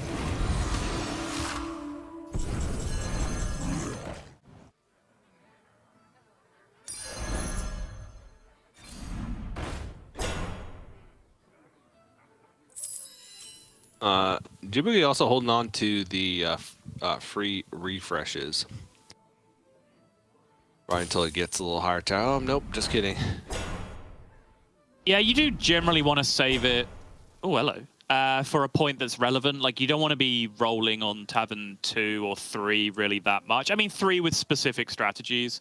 But generally, the higher you can get up in Tavern before spending that, the more impactful those rolls are going to be. So it does make sense. Important job gets special bomb. This is 4 demons or dragons for another hidden body. Okay.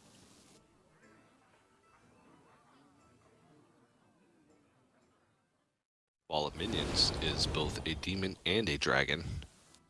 But only counts for 1. Yep. Also a Soddle. I'm nobody's minion, TJ. Yes, but if you were a minion, you would have a minion type. That's true.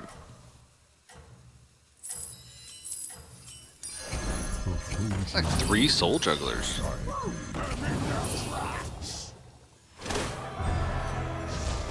Oh, okay. This Battlecry main is complete for Evil Twin. Oh, nice. Okay. Yeah, has the Evil Twin Bristleback Brute inverted commas combo. Very common little thing that you'll see people going for in the mid game, because Bristleback Brute does tend to lead you into positions where it's significantly bigger than every other minion on your board. Yeah, we could be looking at another puzzle box question here. Will a player win a game with not a full board? Yep. And Evil Twin does count. Does indeed.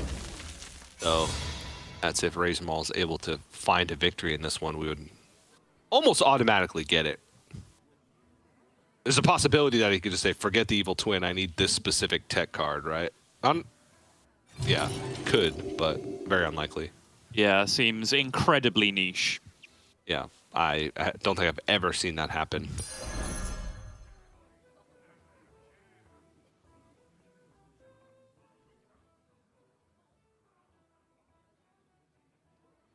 Looks like holding out here. Still on 40 health. He's going to take on the house and greed it. Looks like he's going to go up and look for the Fellbat next turn.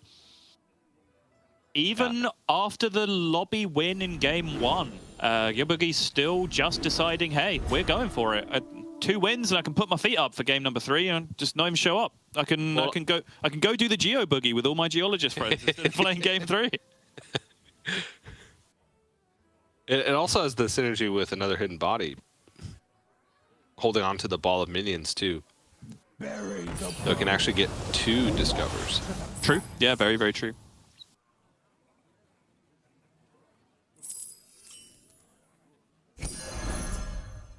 Okay, well, I may as well have not had a vampire pick. What's Kuroneko up against Pompata here? Have we seen Pompata recently? Is this a fat L? Yeah, I think so. Ah! Okay, it's double bird buddy, which is starting to out of style here real quick. Yeah. You never underestimate the croc. You definitely never underestimate the bird person. That is a lot of avenge. Not sure I love this Ghast Coiler positioning, but there's no other real beasts. Like, I'd like to have the Ghast Coiler further up so that all the death rattles from the Ghast Coiler juice the avenge.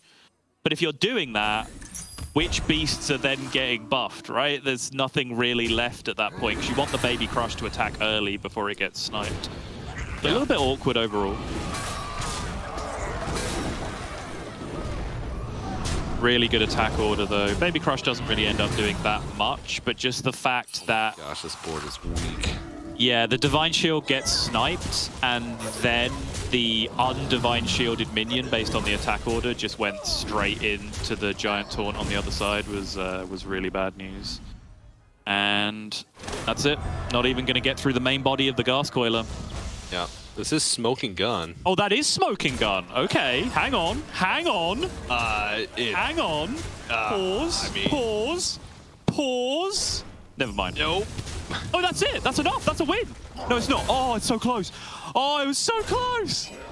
Oh, Void Lord. Just the 9 health on the Void Lord, getting the double attack to go through the rat. That was so very, very close in the end. Yeah. Unfortunate for Kuroneko after such a good start. Very, very close, though. Smoking Gun coming in clutch.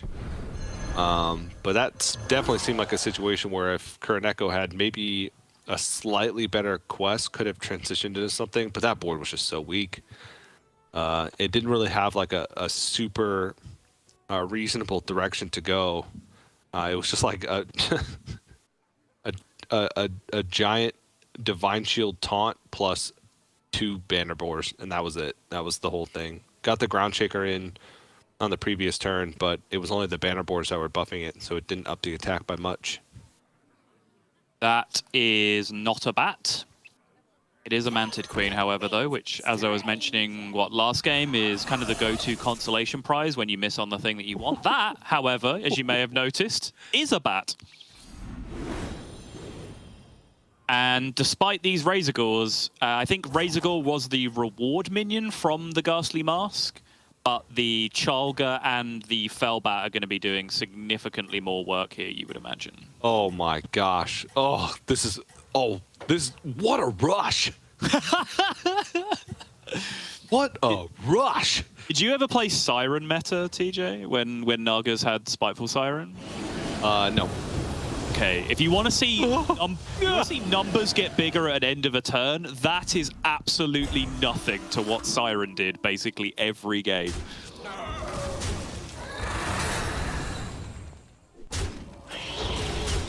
Is it even enough? It really isn't. It's losing to a ghost quite badly here. Like, really badly. Really, really badly. Okay. Whew. If he'd have just, like, windmilled into the rat at some point, that could have been an utter disaster. Oh, yeah. But dodges it. And now the scaling. You just AFK from here. He's so far behind. Presumably, he's just going to roll down for these Elises. There we go.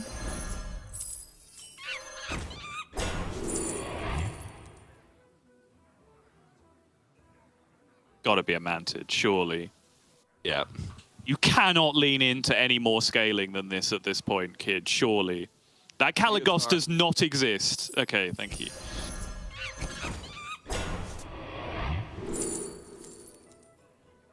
Walking fort, more end of turn. Let's get some taunts going. Oh, I'm taking the fort and I'm just holding it. Trying to find some sparring partners. I mean, everything else does kind of suck. The other option is just Gascoiler for Tempo Minion. Yeah. Going up against Gongi here, so... Gongi... I think Kid might just die. I don't remember what Gongi's board state is.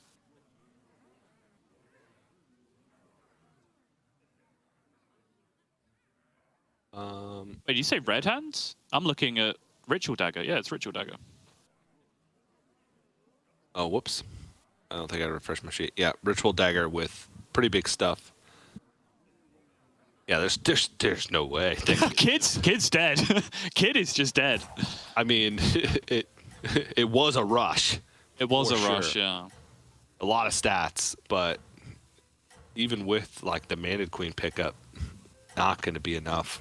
It doesn't seem. It was buy 12 minions for a Razorgore Ghastly Mask, which, in the circumstance, this got better. I mean, double Mantid certainly helps a lot, yes. It is a decent menagerie as well, which means that the Mantids are likely to get juiced. But this is double Deflecto, multi-reset on the other side, and the Deflectos are big enough to be relevant to basically every minion on the other side of the board, so I'm not seeing it. Okay. The bots are actually not terrible if they were like later in the sequence, because they could be Occupying Shields, but yeah. It kind of resigned back.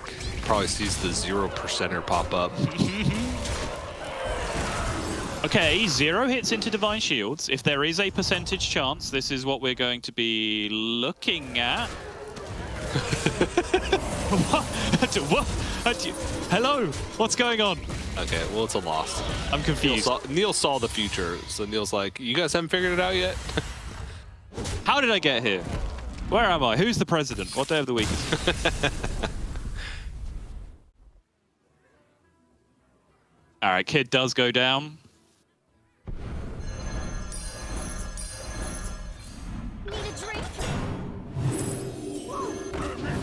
I see. The Ghost has won 2 fights in a row is what Lorinda was showing to us. I see. Oh! There was methods to their madness.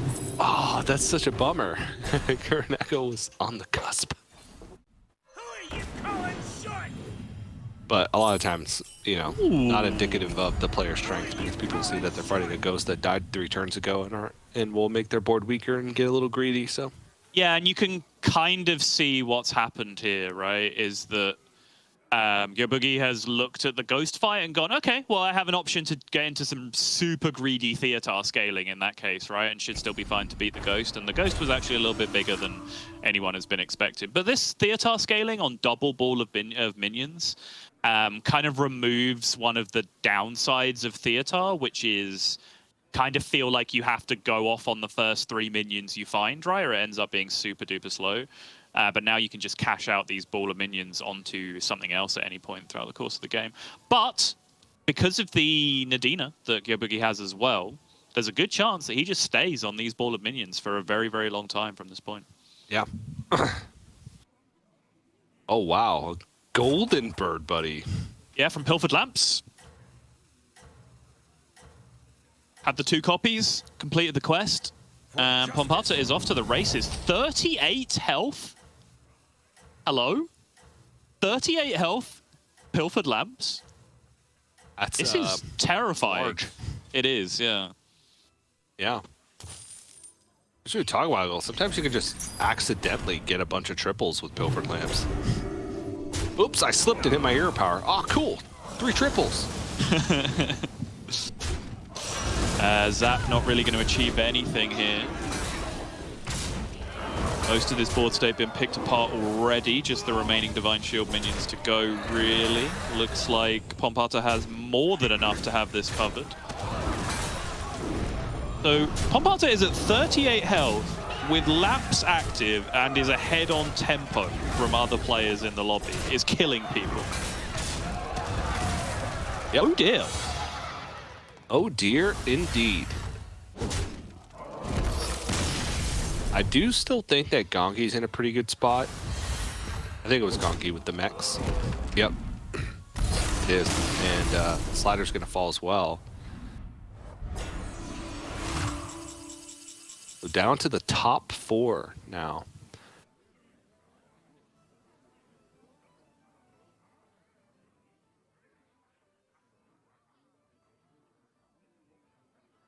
We take a look at Solar, actually. I don't remember seeing Solar at all this game. Oh, that's why. Oh no, that was Razor Maul. Ah, okay, yeah. Solar was the player that found the 4. I remember. Yeah. We fort gaming now. We are. Where are we dropping, boys? Where we dropping?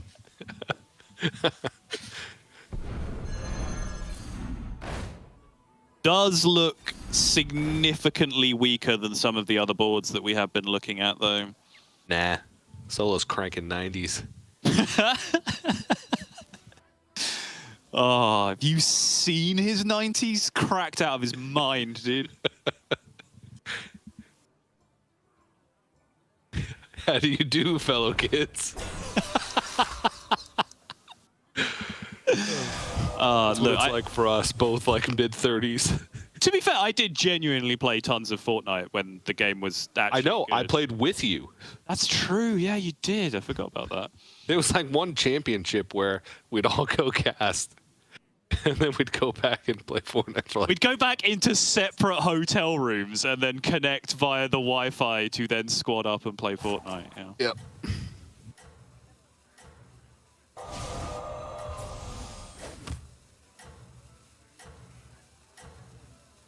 I don't know how Gongi can really get like too much bigger here. Yeah, passive scaling from the Ritual Dagger is doing bits, you know, like Yeah. +4/+4 return to a Deflecto bot is massive, right? If you want to, I'm sure there's an equation for how to compare that to vanilla stats somewhere, right? But if you look at this other side of the board, that 25-25 Imprisoner, the other 29-23 Demon, like you could add 12-12 to one of those, and it's still probably stronger just to add 4-4 to a Deflecto bot, right? Because of the Divine Shield, because of the resets and everything else that you have going on. But the problem is, the Deflectos are also the least likely minions to die because of the way that this pans out, as you're now starting to see in this situation. So it is a little bit of an awkward spot for Gongi to be in. That Tunnel Blaster is a disaster as well for Solar. Oh, no. Oh, another one! Okay, does get a Divine Shield on a relevantly sized minion from there, but yeah, not going to be good enough unless some real magic is going to happen with this last remaining Sneed minion. Leroy's? No Leroy's. And that is 6+3 guaranteed. Yep.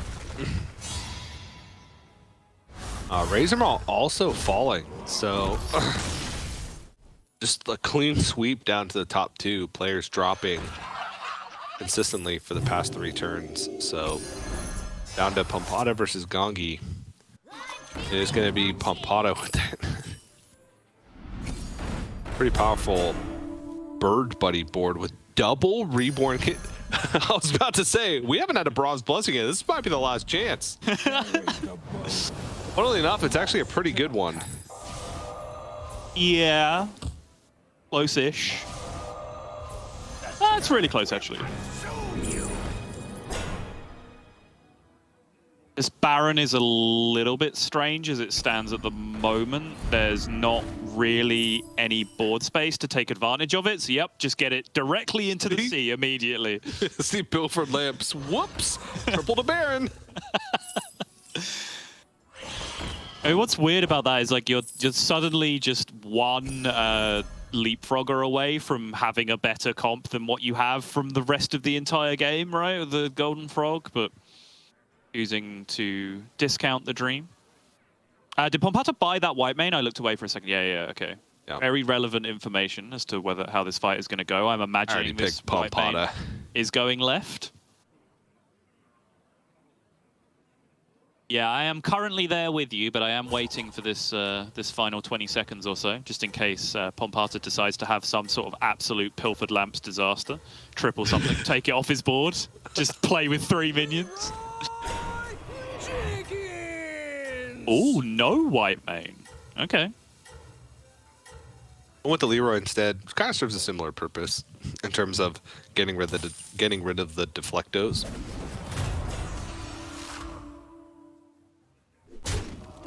Yeah, solo taunt, which means guaranteed. That is going in, takes it down immediately.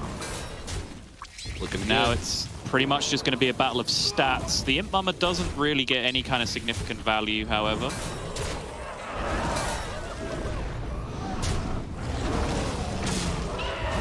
And it is, 1 HP on a 38 attack minion. There's massive Reborn gas coil. Oh, wow. Okay. Well, that's problematic.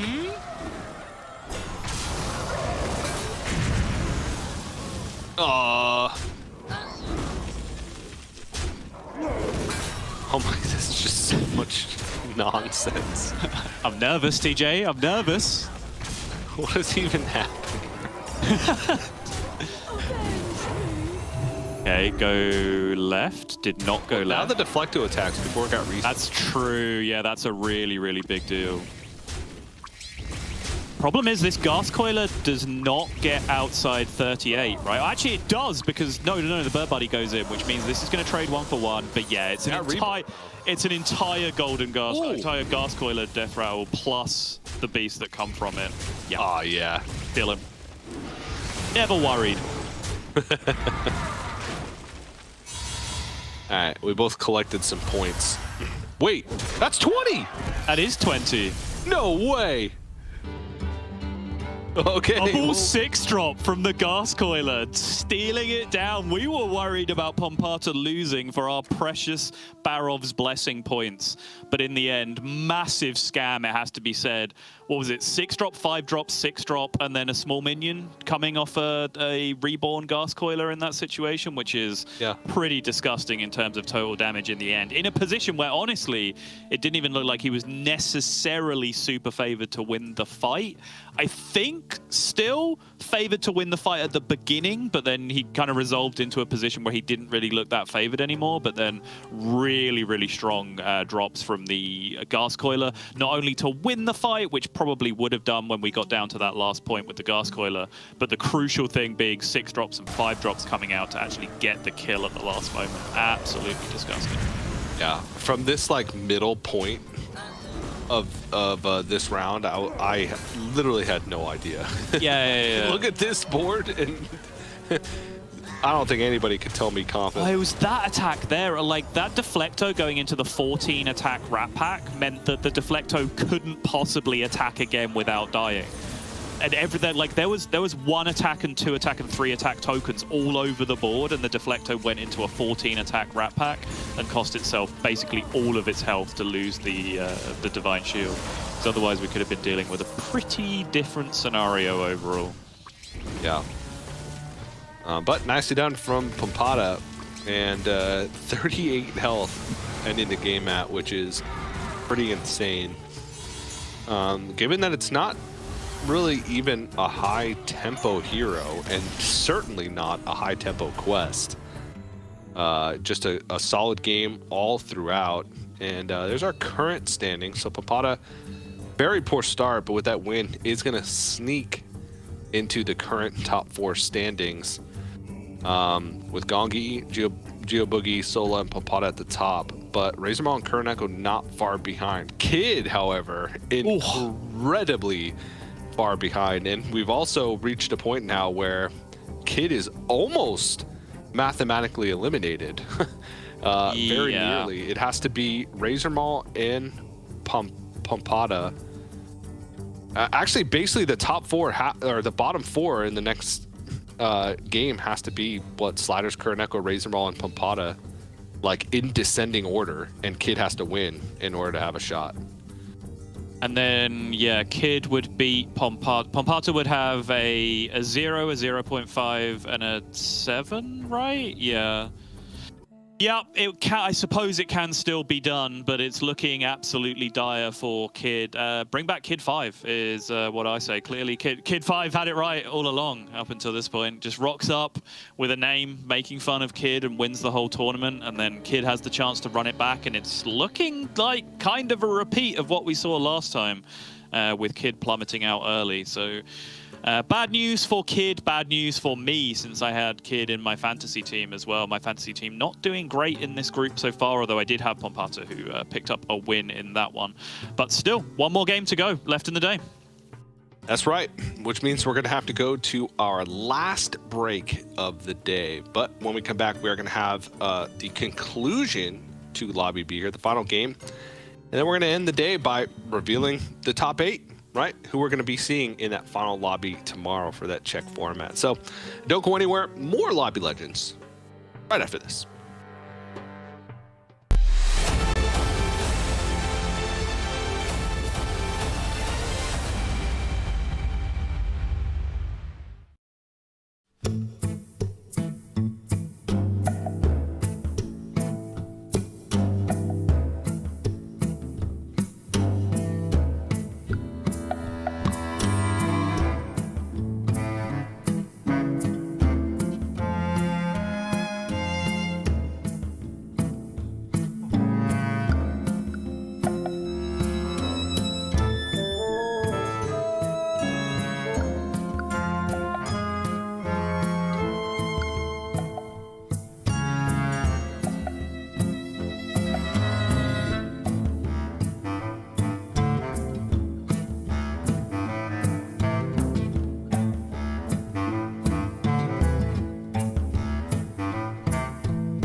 Hello, everybody. Welcome back to Hearthstone Battlegrounds Lobby Legends Hallow's End. We've approached the end of our day number 1 here of our group stage. One more game left to go to decide who's going to be playing in that top 8 in that check format tomorrow. I'm TJ, joined by Soddle, Simon Soddle Welch, Twitter handle at COL_Soddle. Go give him a follow. Great guy. Verified on Twitter in 6 different ways these days. And I'm verified in 0 ways. It's fine. You can just pay for it now, TJ. Don't worry. Well, the thing is, like, if anybody wants to try and impersonate me, like, joke's on them. Actually, Fair. great idea. Hold on, changing myself to TJ Sanders. I'm on this immediately. Yeah, well, they you can't change your name anymore. Oh yeah, true. So, stuck. You're stuck as Simon Soddle Welch at COL_Soddle for all of eternity. But here we go. Jump into the game right off the bat. Oh, we got a King Wukla. I see 9 armor, and I just... I just see the big number and like, well, I'm taking that one. Yeah. 6 armor Finley though, yeah, sign me up. Finley is a literal cheat code in some instances. You can get the broken hero powers while having the armor total and the ease of quest completion of a 6 armor hero, which is very unfair in some scenarios. Of course, you are at the mercy of what that discovered hero power is going to be, but I think 6 armor Finley is very, very hard to turn down. Yep. Hey, we got a Gallywix. And a Rat King. Cool. Oh, this is this is a lot of cool heroes. Ooh, okay. Ooh. What's in? What's out? I see elementals are in. We got no Murlocs, no Cool Boars. There's a demon.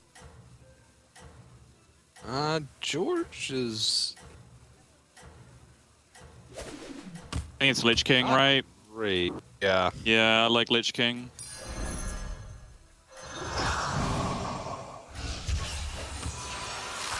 Yeah. I think if we had the exact opposite lobby of this, that would be a Snap George. Yeah, like literally reverse the tribes, right? Murlocs in and mechs and beasts out. That's insta George at that point. But with Beast Mechs in, Lich King, plenty of premium targets to reborn in that scenario. Of course, usually Leroy is the premium target to reborn. We're not going to see one of the best scams in the game, by the way. We mentioned it at the start, but just if people haven't been following recently, if you've been following Battlegrounds enough to know that Evil Twin Khadgar is a huge scourge on the metagame right now, but not following enough to know that it was hotfixed last night in my time, if you're right in that specific little niche of how much attention you play to Battlegrounds, there you go. Khadgar Evil Twin interaction was hotfixed out last night. Lich King with the reborn Leroys is one of the best ways to scam of that with that outside of Mechrel. If you can get a few stats onto your Leroy and then give it reborn and then Evil Twin spread it everywhere with Khadgar, it's beautiful. Doesn't work anymore. Boo. Better yet, pick Wisdom Ball and win, because I need a Wisdom Ball. Yo, you better have your eyes peeled for a Wisdom Ball. It's the last game of the day. Can we have... Wait. We got a brand with the juice. This really is the juice, yeah. What's the counter on? I would imagine this is the 4th being bought if you were to buy the triple right now, which is not ideal because you want to play the Golden Naga with the Bran, right? You don't want to play it beforehand. You might just have to go for buy hold. Yeah, which is fine. You also get to see the quest. Yeah, went for a freeze there. Yeah, I do not like the freeze. I like buy hold significantly more than freeze in this spot. So I do think this last minute diversion is a good choice. Just take the damage. Oh, oh yeah, this is good stuff right here. And all you have to do is buy 1 battle cry next turn, get the Bran. Oh, imagine a battle cry quest requirement too.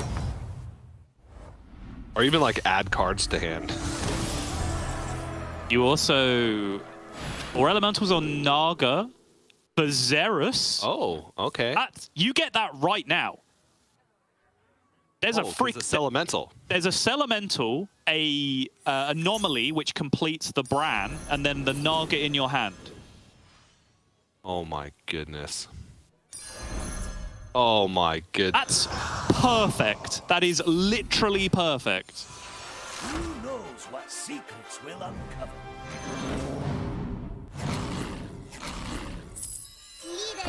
And you're gonna tavern up 2 to get a 3 from this triple? Or are you still gonna hold? I think I'm playing it. You have to play it, right? Because it's part of the quest completion. Ah, yeah. To get the Xeris. Yep. Mm-hmm.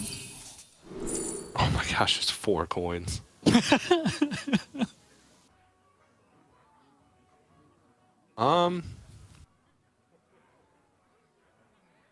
Bird buddy?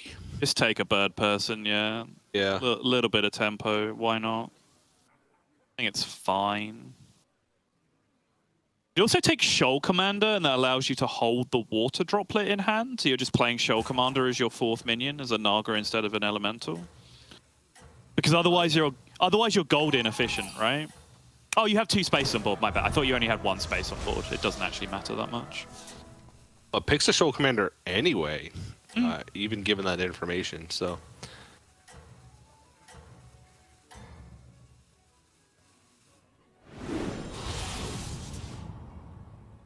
And the Xeris train is a-coming. Yeah, well, we're doing the same one. And... Oh, I mean, alright, fine. I think turn 5 was on my screen before that came on, but fine. Not on mine. I'm lagging. Florida internet. I'm actually still on turn 3. Oh, really? How is it back there? Simpler times, right? Turn 3. Those were the days. Yep. Okay. Well, we got a triple lined up with, well, double triple.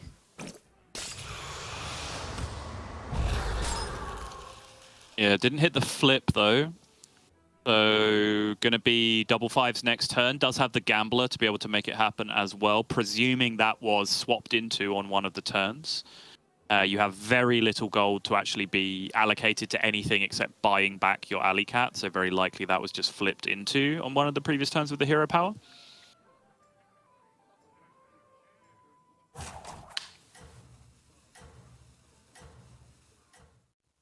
Oh, honestly. EJ's extremely late bandwagon pick has just been officially approved into the system. Cannot believe it. Getting away with murder here. Checkmark emoji on Discord. Officially approved into the system. Look, okay. The people who are running all of this for us can tell you some wonderful stories about what it's possible to do by just typing things in Discord when technology fails you, okay? Do not discount.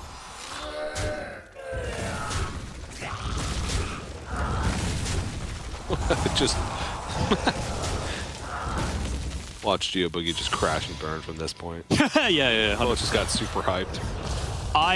If I had seen Razormaul's board, I would have been tempted to divert away from the GeoBoogie, because that is a Celemental triple on a Gallywix, which is one of the best positions you can possibly be in the entire game.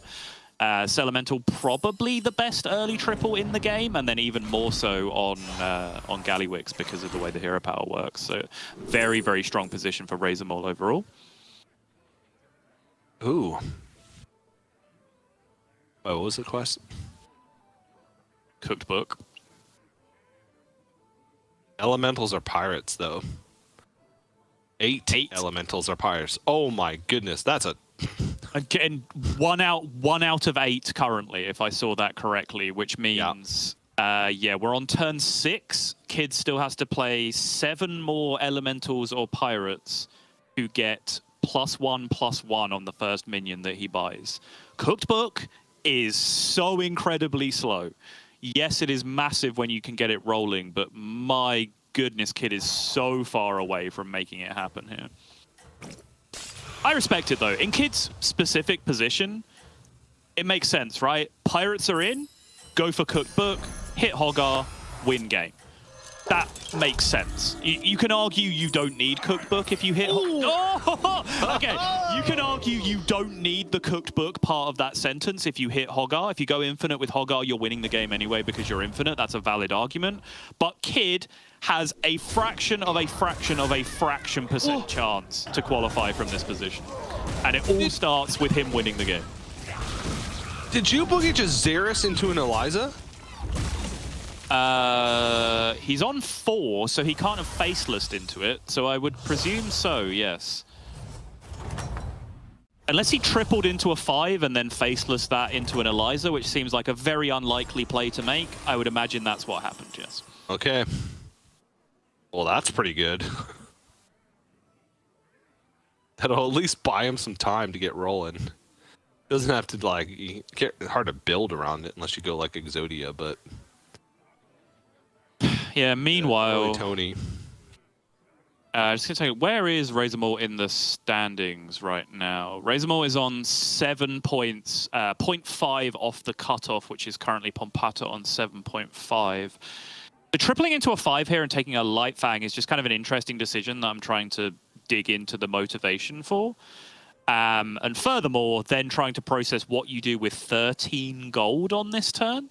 Because instant temptation when you have 13 gold is to press that level button. You have a little bit of stats coming out with the Light Fang, can pick up the high main to fill out the beast slot in your comp as well. But how interested are you in really going for the gusto here? And how much do you just want to sit and play like economy Gallywix on Tavern 4? Right? Just buy sell buffs? The only thing that came into my mind when I saw Razormaul's board is Snicker, snacks, Snicker, snacks.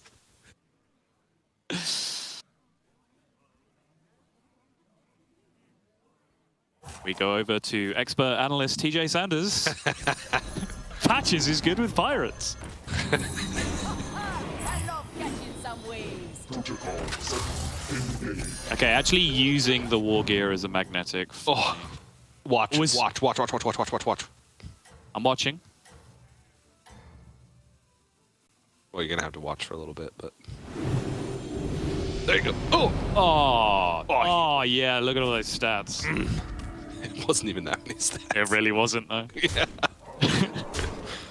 It's enough, though. Looks big enough for this fight. Yeah.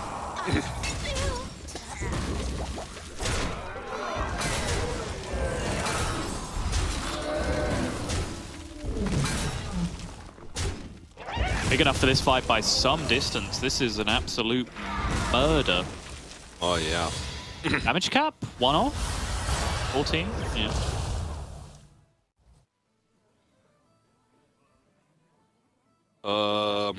Hello?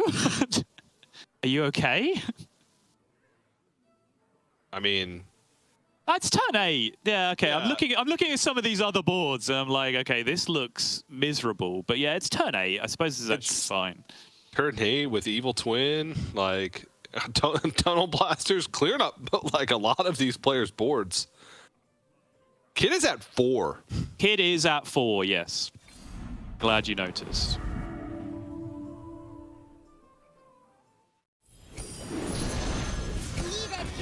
Oh, okay. Cookbook is rolling. Book is rolling indeed, yes.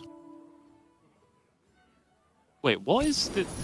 I'm very confused by that Jandis hero power. He Jandis hero powered a minion into the shop that doesn't really benefit from getting... But oh, okay, he has Little Rag. Okay, I didn't notice the Little Rag. That makes more sense. Because normally with Jandis Cookbook, you want to like throw a Divine Shield back into the shop and then buy it again, for example. But in this situation with the Little Rag, sure, that kind of makes some sense. Yep.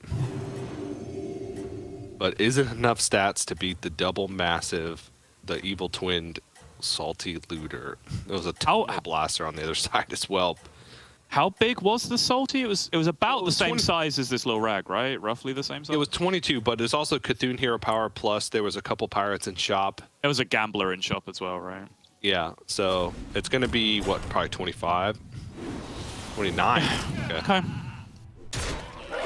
Still enough here, I think, in the end, for this to be a big win for Kid. That's gone the wrong way, though. That's fine. Still a win. Still a win. So, and Cookbook's starting to roll pretty nicely. So, Kid might be able to claw his way out of this this 8th place spot.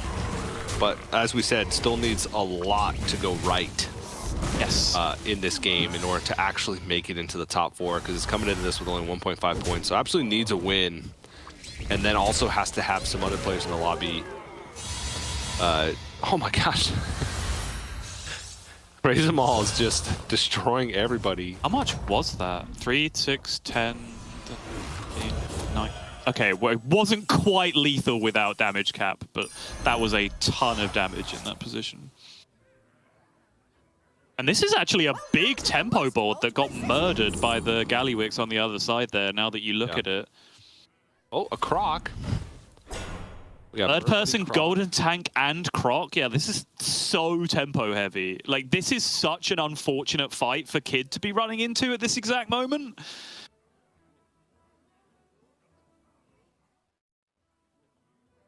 I think Kid's done so. I mean, there's a whole extra turn of Cookbook that we're not accounting for here. Whoa! The scourge will consume you. There's a lot of cool stuff going on here. There is. Let's get the Kid reveal, though. Yeah, this is what we're looking for. Leroy. Divine Shield back on the Lil Rag. No real significant upgrades in terms of, like, premium minions that you found with Cooked Book, though. No additional Divine Shield or Cleave or anything like that. The Leroy's not even running into anything particularly good either. There was like a taunted Sorlisk and a taunted High Mane. And that was it. Like pretty small potatoes, all things considered. Oh my gosh, we have one. There's no Baron here, though. So it's just the Khadgar. Oh no! And it's Tonal Blaster Baron. Oh, the stats should... He's good, yeah. Outright. Oh no, he's talking about a Baron. I didn't even see the Baron. Yeah, you're absolutely right. Yeah, that Baron is disgusting. That's gonna probably be lethal now from... Okay, that's the attack. That's the one you absolutely needed. Nope, not anymore. Too much. Close. Needed to kill the Wave Rider.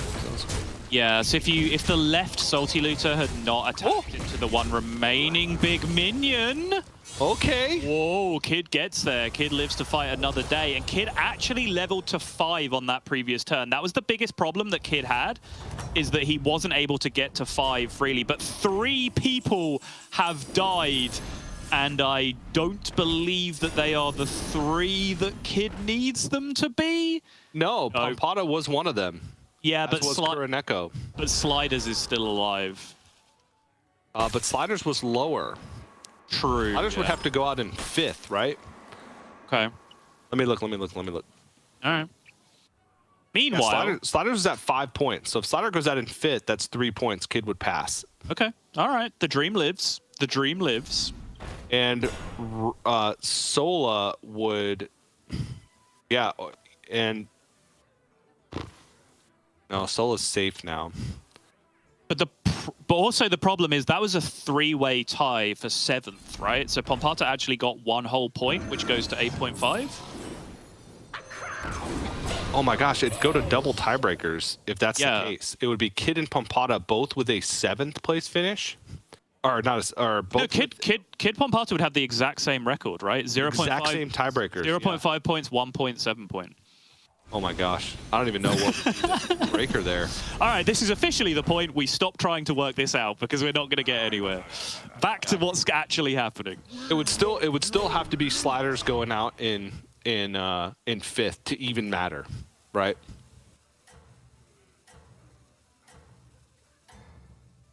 Oh no, it doesn't matter at all because Razor Maw has secured 3 points. So our top 4 is actually set. Sorry to ruin the drama.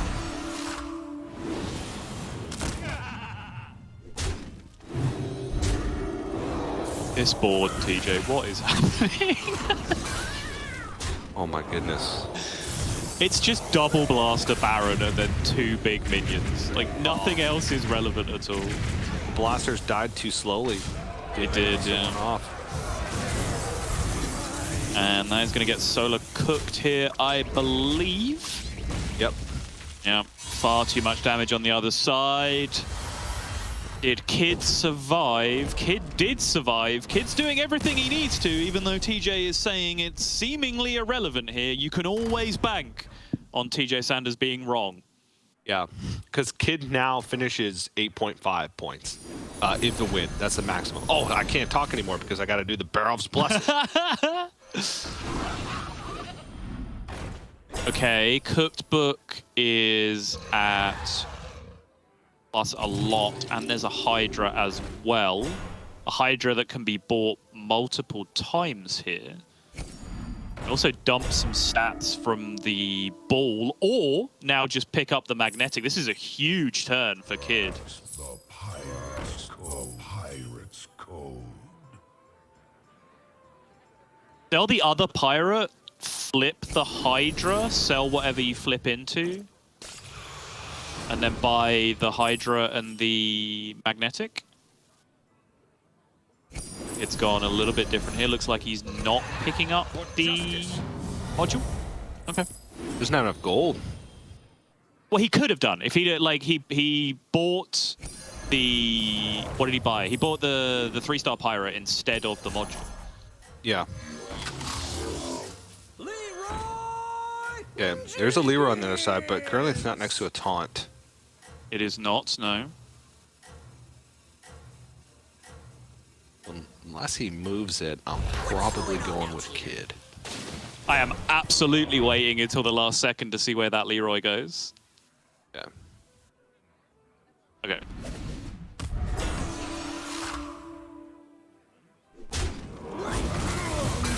Kid tries to put the Leroy up front to expose the meaty back line here. That's the better think so. Okay, attacking into the cleave is relevant, but the cleave gets to go multiple times again here. Oh, by 1 health! What are you worried about? I was worried. What are you worried about? I was worried.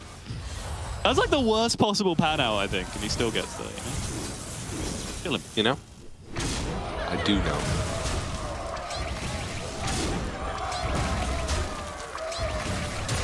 Stats versus stats. Now this is how Battlegrounds is meant to be played. Just big, meaty minions slapping meat.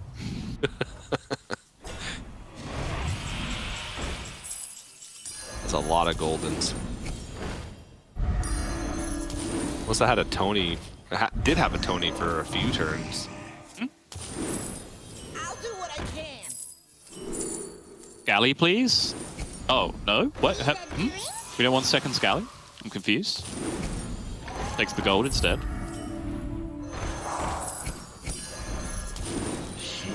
What's the final minion in that case? Escape the darkness with me. Tunnel Blaster? Possibly, yeah. I could see that. I want that Divine Shield.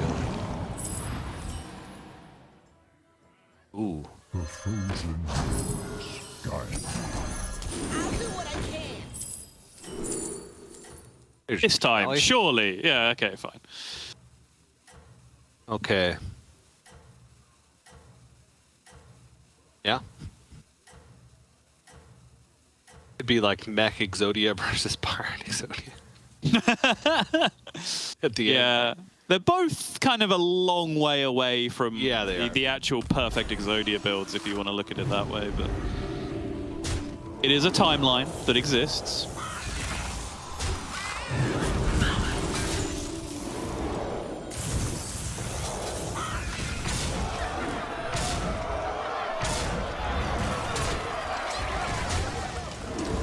last blaster doesn't die. Never mind. Poisonous minion does the work for him. And the Mechrel ping pong begins. That was the worst attack available on the board by some distance. Oh, yeah. Oh, stop. Actually, stop. That's a big old GG.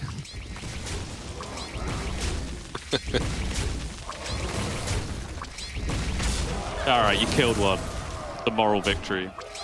Yeah. It'll still be the end of the road.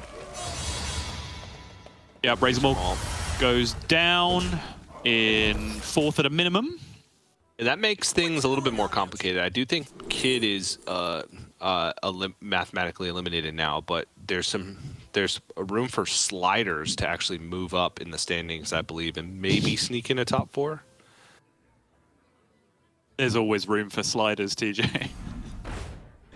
He's gonna slide right up.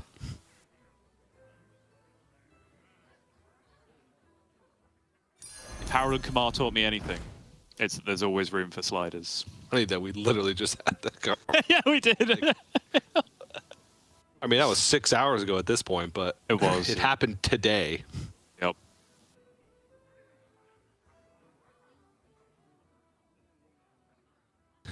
Slider's like, I'm done. Yep. That's my board.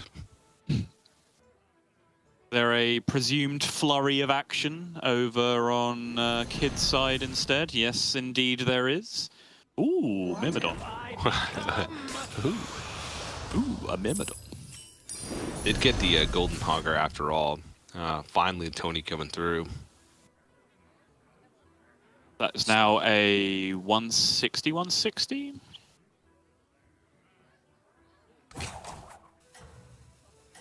What have I become?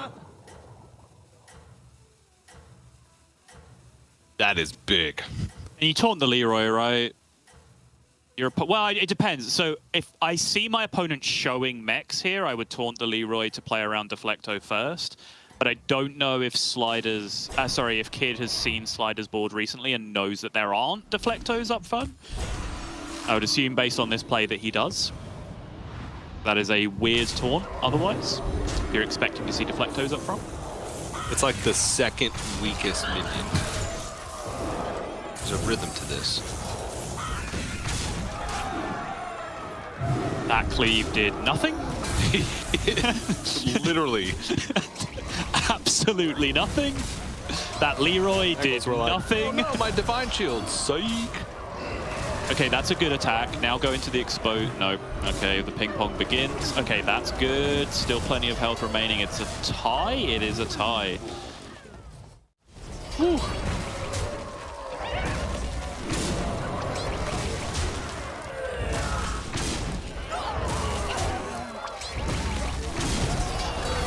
Boogie just casually escaping the ghost. This is like perfect Vanessa territory. Just a bunch of Mex players. Vanessa just attacking 50 million times.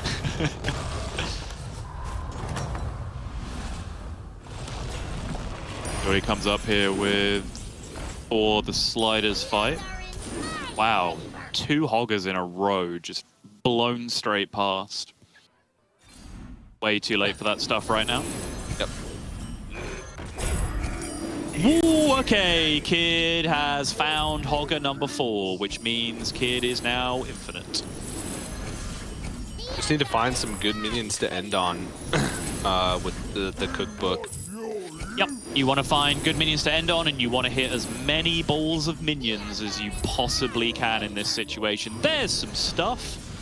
Hello? Wait, what? It was like an infinitely sized Hydra. No? Okay, fine. What's going on out here? What's going on out here? He doesn't have time for this, Sottle.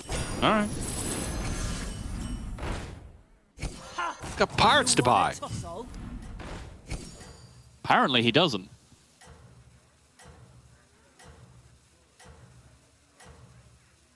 Myrmidon. Yeah, I mean, with the rope burning, there's an argument you're supposed to just flip a pirate back into the shop and then buy it back. Although, actually, the only pirate you can flip is the spare hogger, which would mean that you're only then getting back 2 gold from buying it again. You're not actually making a profit.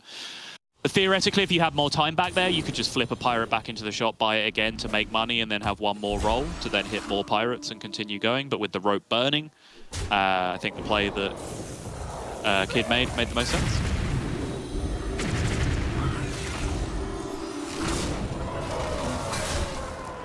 Okay, well that tunnel blaster actually did something. Yes, it did. Oh, that's the attack. That is the attack.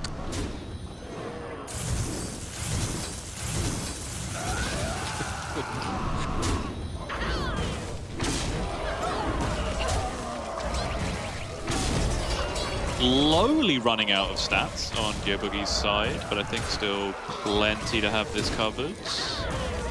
Yep, that's definitely the attack for sure, and just enough health on the Golden Eliza to win the fight, but not nearly enough damage to kill Sliders, so this one will march on.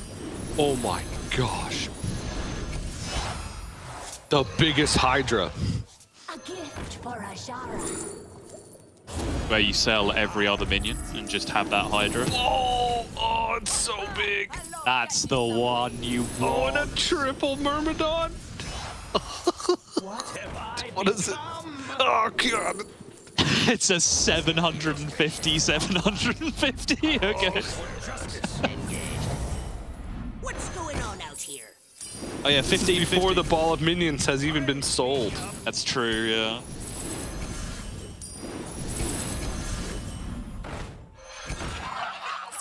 Huh. What about a massive white mage? Oh, it's another one. So many shiny. Come on, land on the cleaves.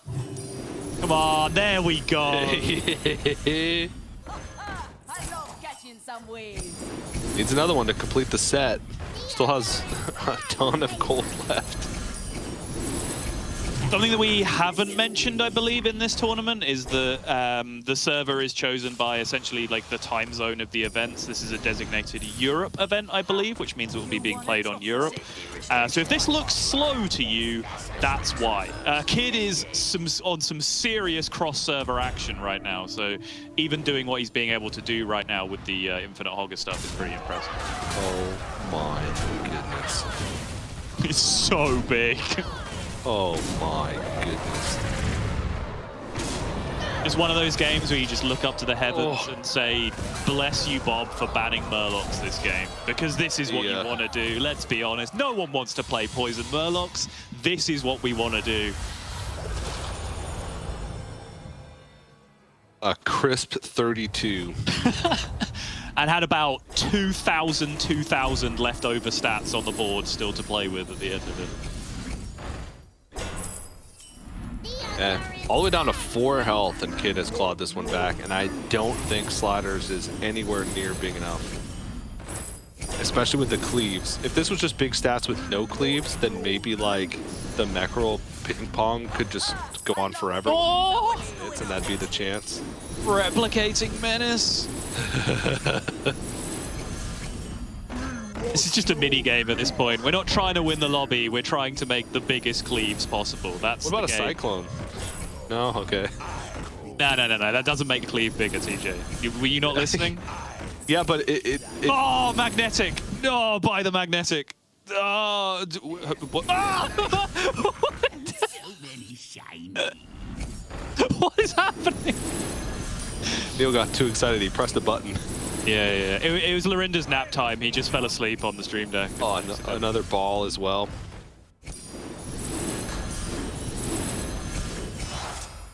Triple. Still a minute left, by the way. Yep. Oh, yeah, that's the land. 300 Hydra now. Oh, another magnetic. I love He didn't buy the last one, though, I don't think. Okay, does buy this one.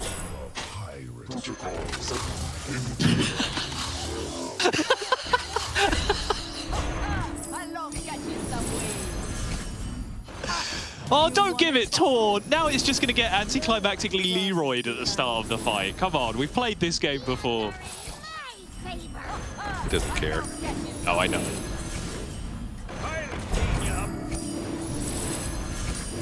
Right, come on, in on the Cyclone. So many shiny. Gonna make it even bigger. Harvesting servos engaged. Oh, this is what we came here to see. This is Battlegrounds right here. No, Leroy. Okay. Board's still exactly the same, except there's a mind shield on the macaw. I mean, honestly, this sell all your minions apart from the 2 cleaves kind of angle if you really wanted to go out in style here. Imagine it don't cleave. Embarrassing.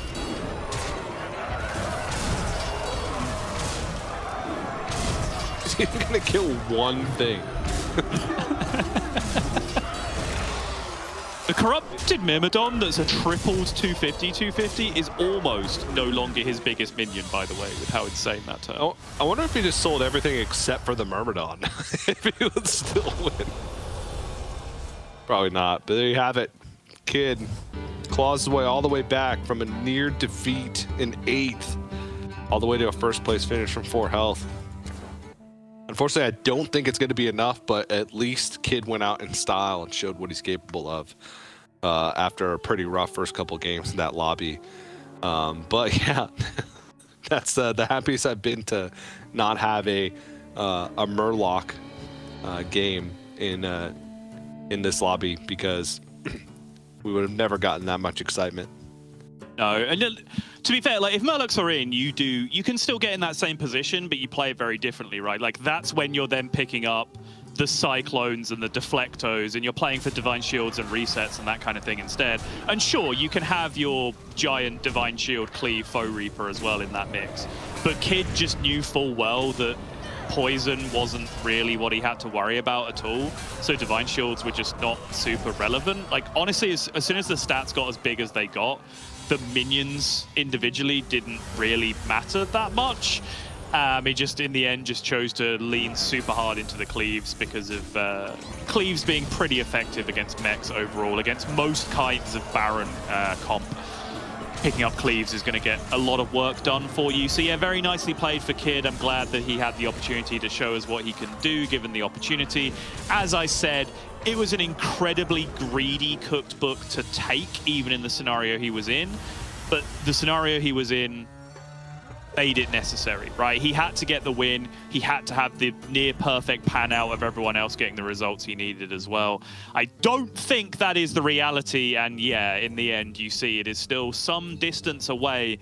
But that, at the end of it all, is a very tightly contested group overall.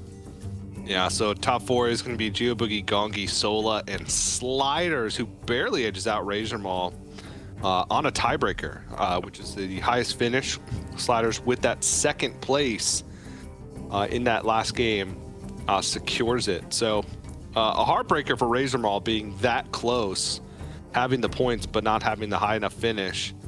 But top 4 is settled. So actually, top 2 of this group was the 2 South Korean players, which is pretty cool, because a lot of times we see, especially in previous lobby legends, Japan doing quite well, China oftentimes having at least 1 or 2 players in top 4 in each group. And so South Korea showing up and doing some work in the dark horse group of Group B. Pretty cool. Neat to see. Yeah, very, very hard group to predict. I think going into this one, as I think evidenced by neither of us doing super well with our fantasy teams. I hope people in chat have done a little bit better with this one overall. But I think I had Kid and Pompata, who were 6th and 7th. I did have Sliders, who finished 4th. TJ, who were your picks for this? I don't remember. Gonki, Kid, and Current Echo. So we were about even. I think if okay. Of the points from our fantasy teams, we were pretty even, because Gonki was slightly ahead of Sliders, but Pompata was slightly ahead of Current Echo, and we both had Kid. So I think you edged me out by half a point in terms of fantasy. But you edged me out by 1,000,000 points in terms of literally everything else. So we'll see how things shake out in terms of points, but I think you're going to have a pretty substantial lead in the Tavern Buddy department. But there's the final lobby. A lot of excitement going into tomorrow. Again, outside of that last game with Kid, we didn't really see too many crazy things happen today. Not a lot of the, APM pirates. Not a lot of super high APM builds that had longevity. And in terms of mechanical play, I felt like it was pretty solid all day long. Very good decisions from the top players from each individual game in the later stages. Everyone right? Let's go, baby! The clean sweep. Actual Battlegrounds genius. The only ones I got right were the ones that I agreed with you. I mean, that's how it works when I get them all right, yes. Ah, unbelievable. Unbelievable. Wow, all 6 winners used a different hero. Yep. Because we had that one last time, and it was no. So I just went with historical evidence.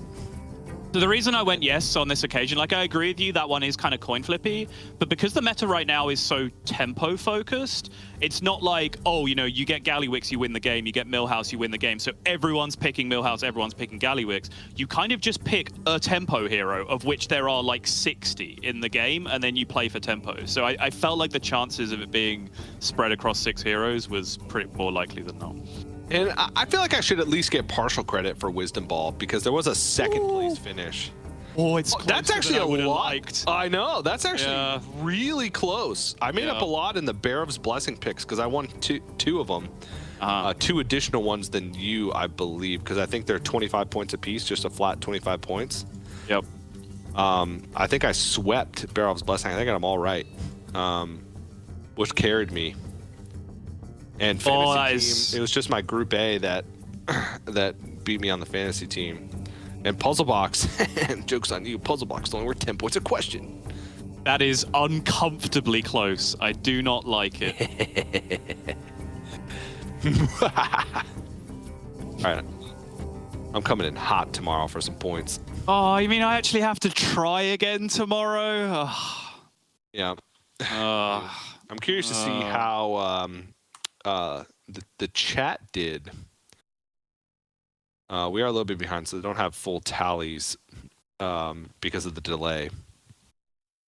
But I'm going to take a look real quick, see how we fare against everybody else. If you also got 6 out of 6 puzzle box questions correct, then you may join me as a verified member of the Battlegrounds Genius Club. Congratulations. Okay, there's a couple people that already have higher scores than you, and the final tallies haven't even been marked. So, and me, I'd be like top 25. That's not bad if I was on the leaderboard. I didn't do too terrible. You're on the unfinished leaderboard that hasn't already had all the points assigned to it. Yeah, but the last points assigned aren't enough to, because the barrel. Yeah, I guess it's a Barrel's Blessing still left to go. But whatever. We should both give ourselves a nice little pat on the back. So I think we both did a fantastic job today in our predictions. And looking forward to tomorrow to see if I can make up. I'm a single Barov's Blessing correct choice away from passing you in points. Not great, is it? Yeah. I really felt like I was going to be further ahead than that, but yeah, a couple of Barrel's Blessings let me down in the end. But more importantly, I'm more excited to see how our final lobby is going to pan out, because I think we have a very interesting mix of players. It was kind of always going to be that way, right? Because we have the players that we recognize who've kind of built their stories throughout the year from Lobby A that are coming through. And then, you know, we called Lobby B the Dark Horse group, which it kind of was because there weren't really any players who had massive success in Lobby Legends in there. And they're kind of throwing up the wild cards for us to deal with. So I think it gives us a very interesting dynamic going into what Derek was referring to as Mega Lobby on Sunday. Yeah.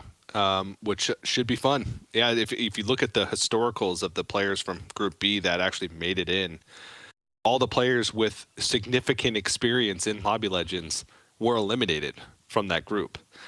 So it's going to be cool to see how they go up against maybe some players with more experience, at least playing in this the final stage of a Lobby Legends weekend. So, but with that, we've come to the conclusion of our day number 1. It was a fun day. We had actually went pretty long. We had a lot of long games, a lot of late turns, especially in that first group.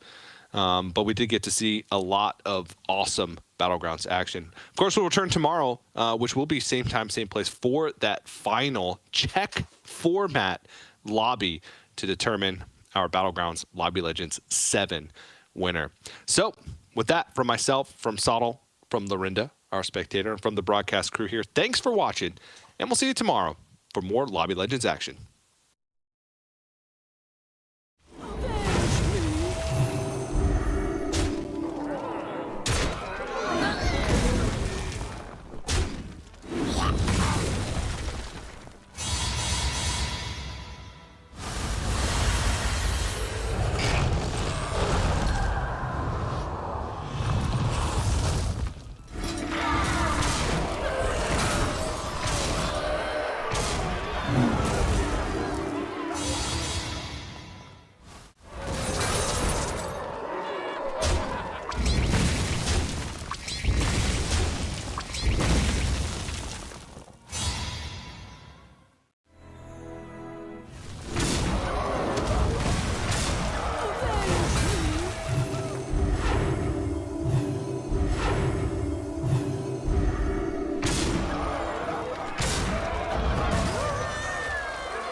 It's a tie at least.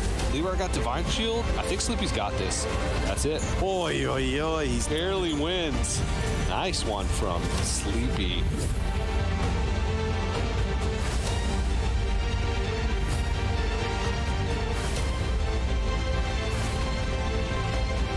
That's a disaster.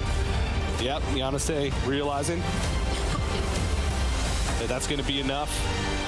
A lot of high-tier minions. That's going to do it. 21 damage. Yanase win Lobby Legends Murloc, guys.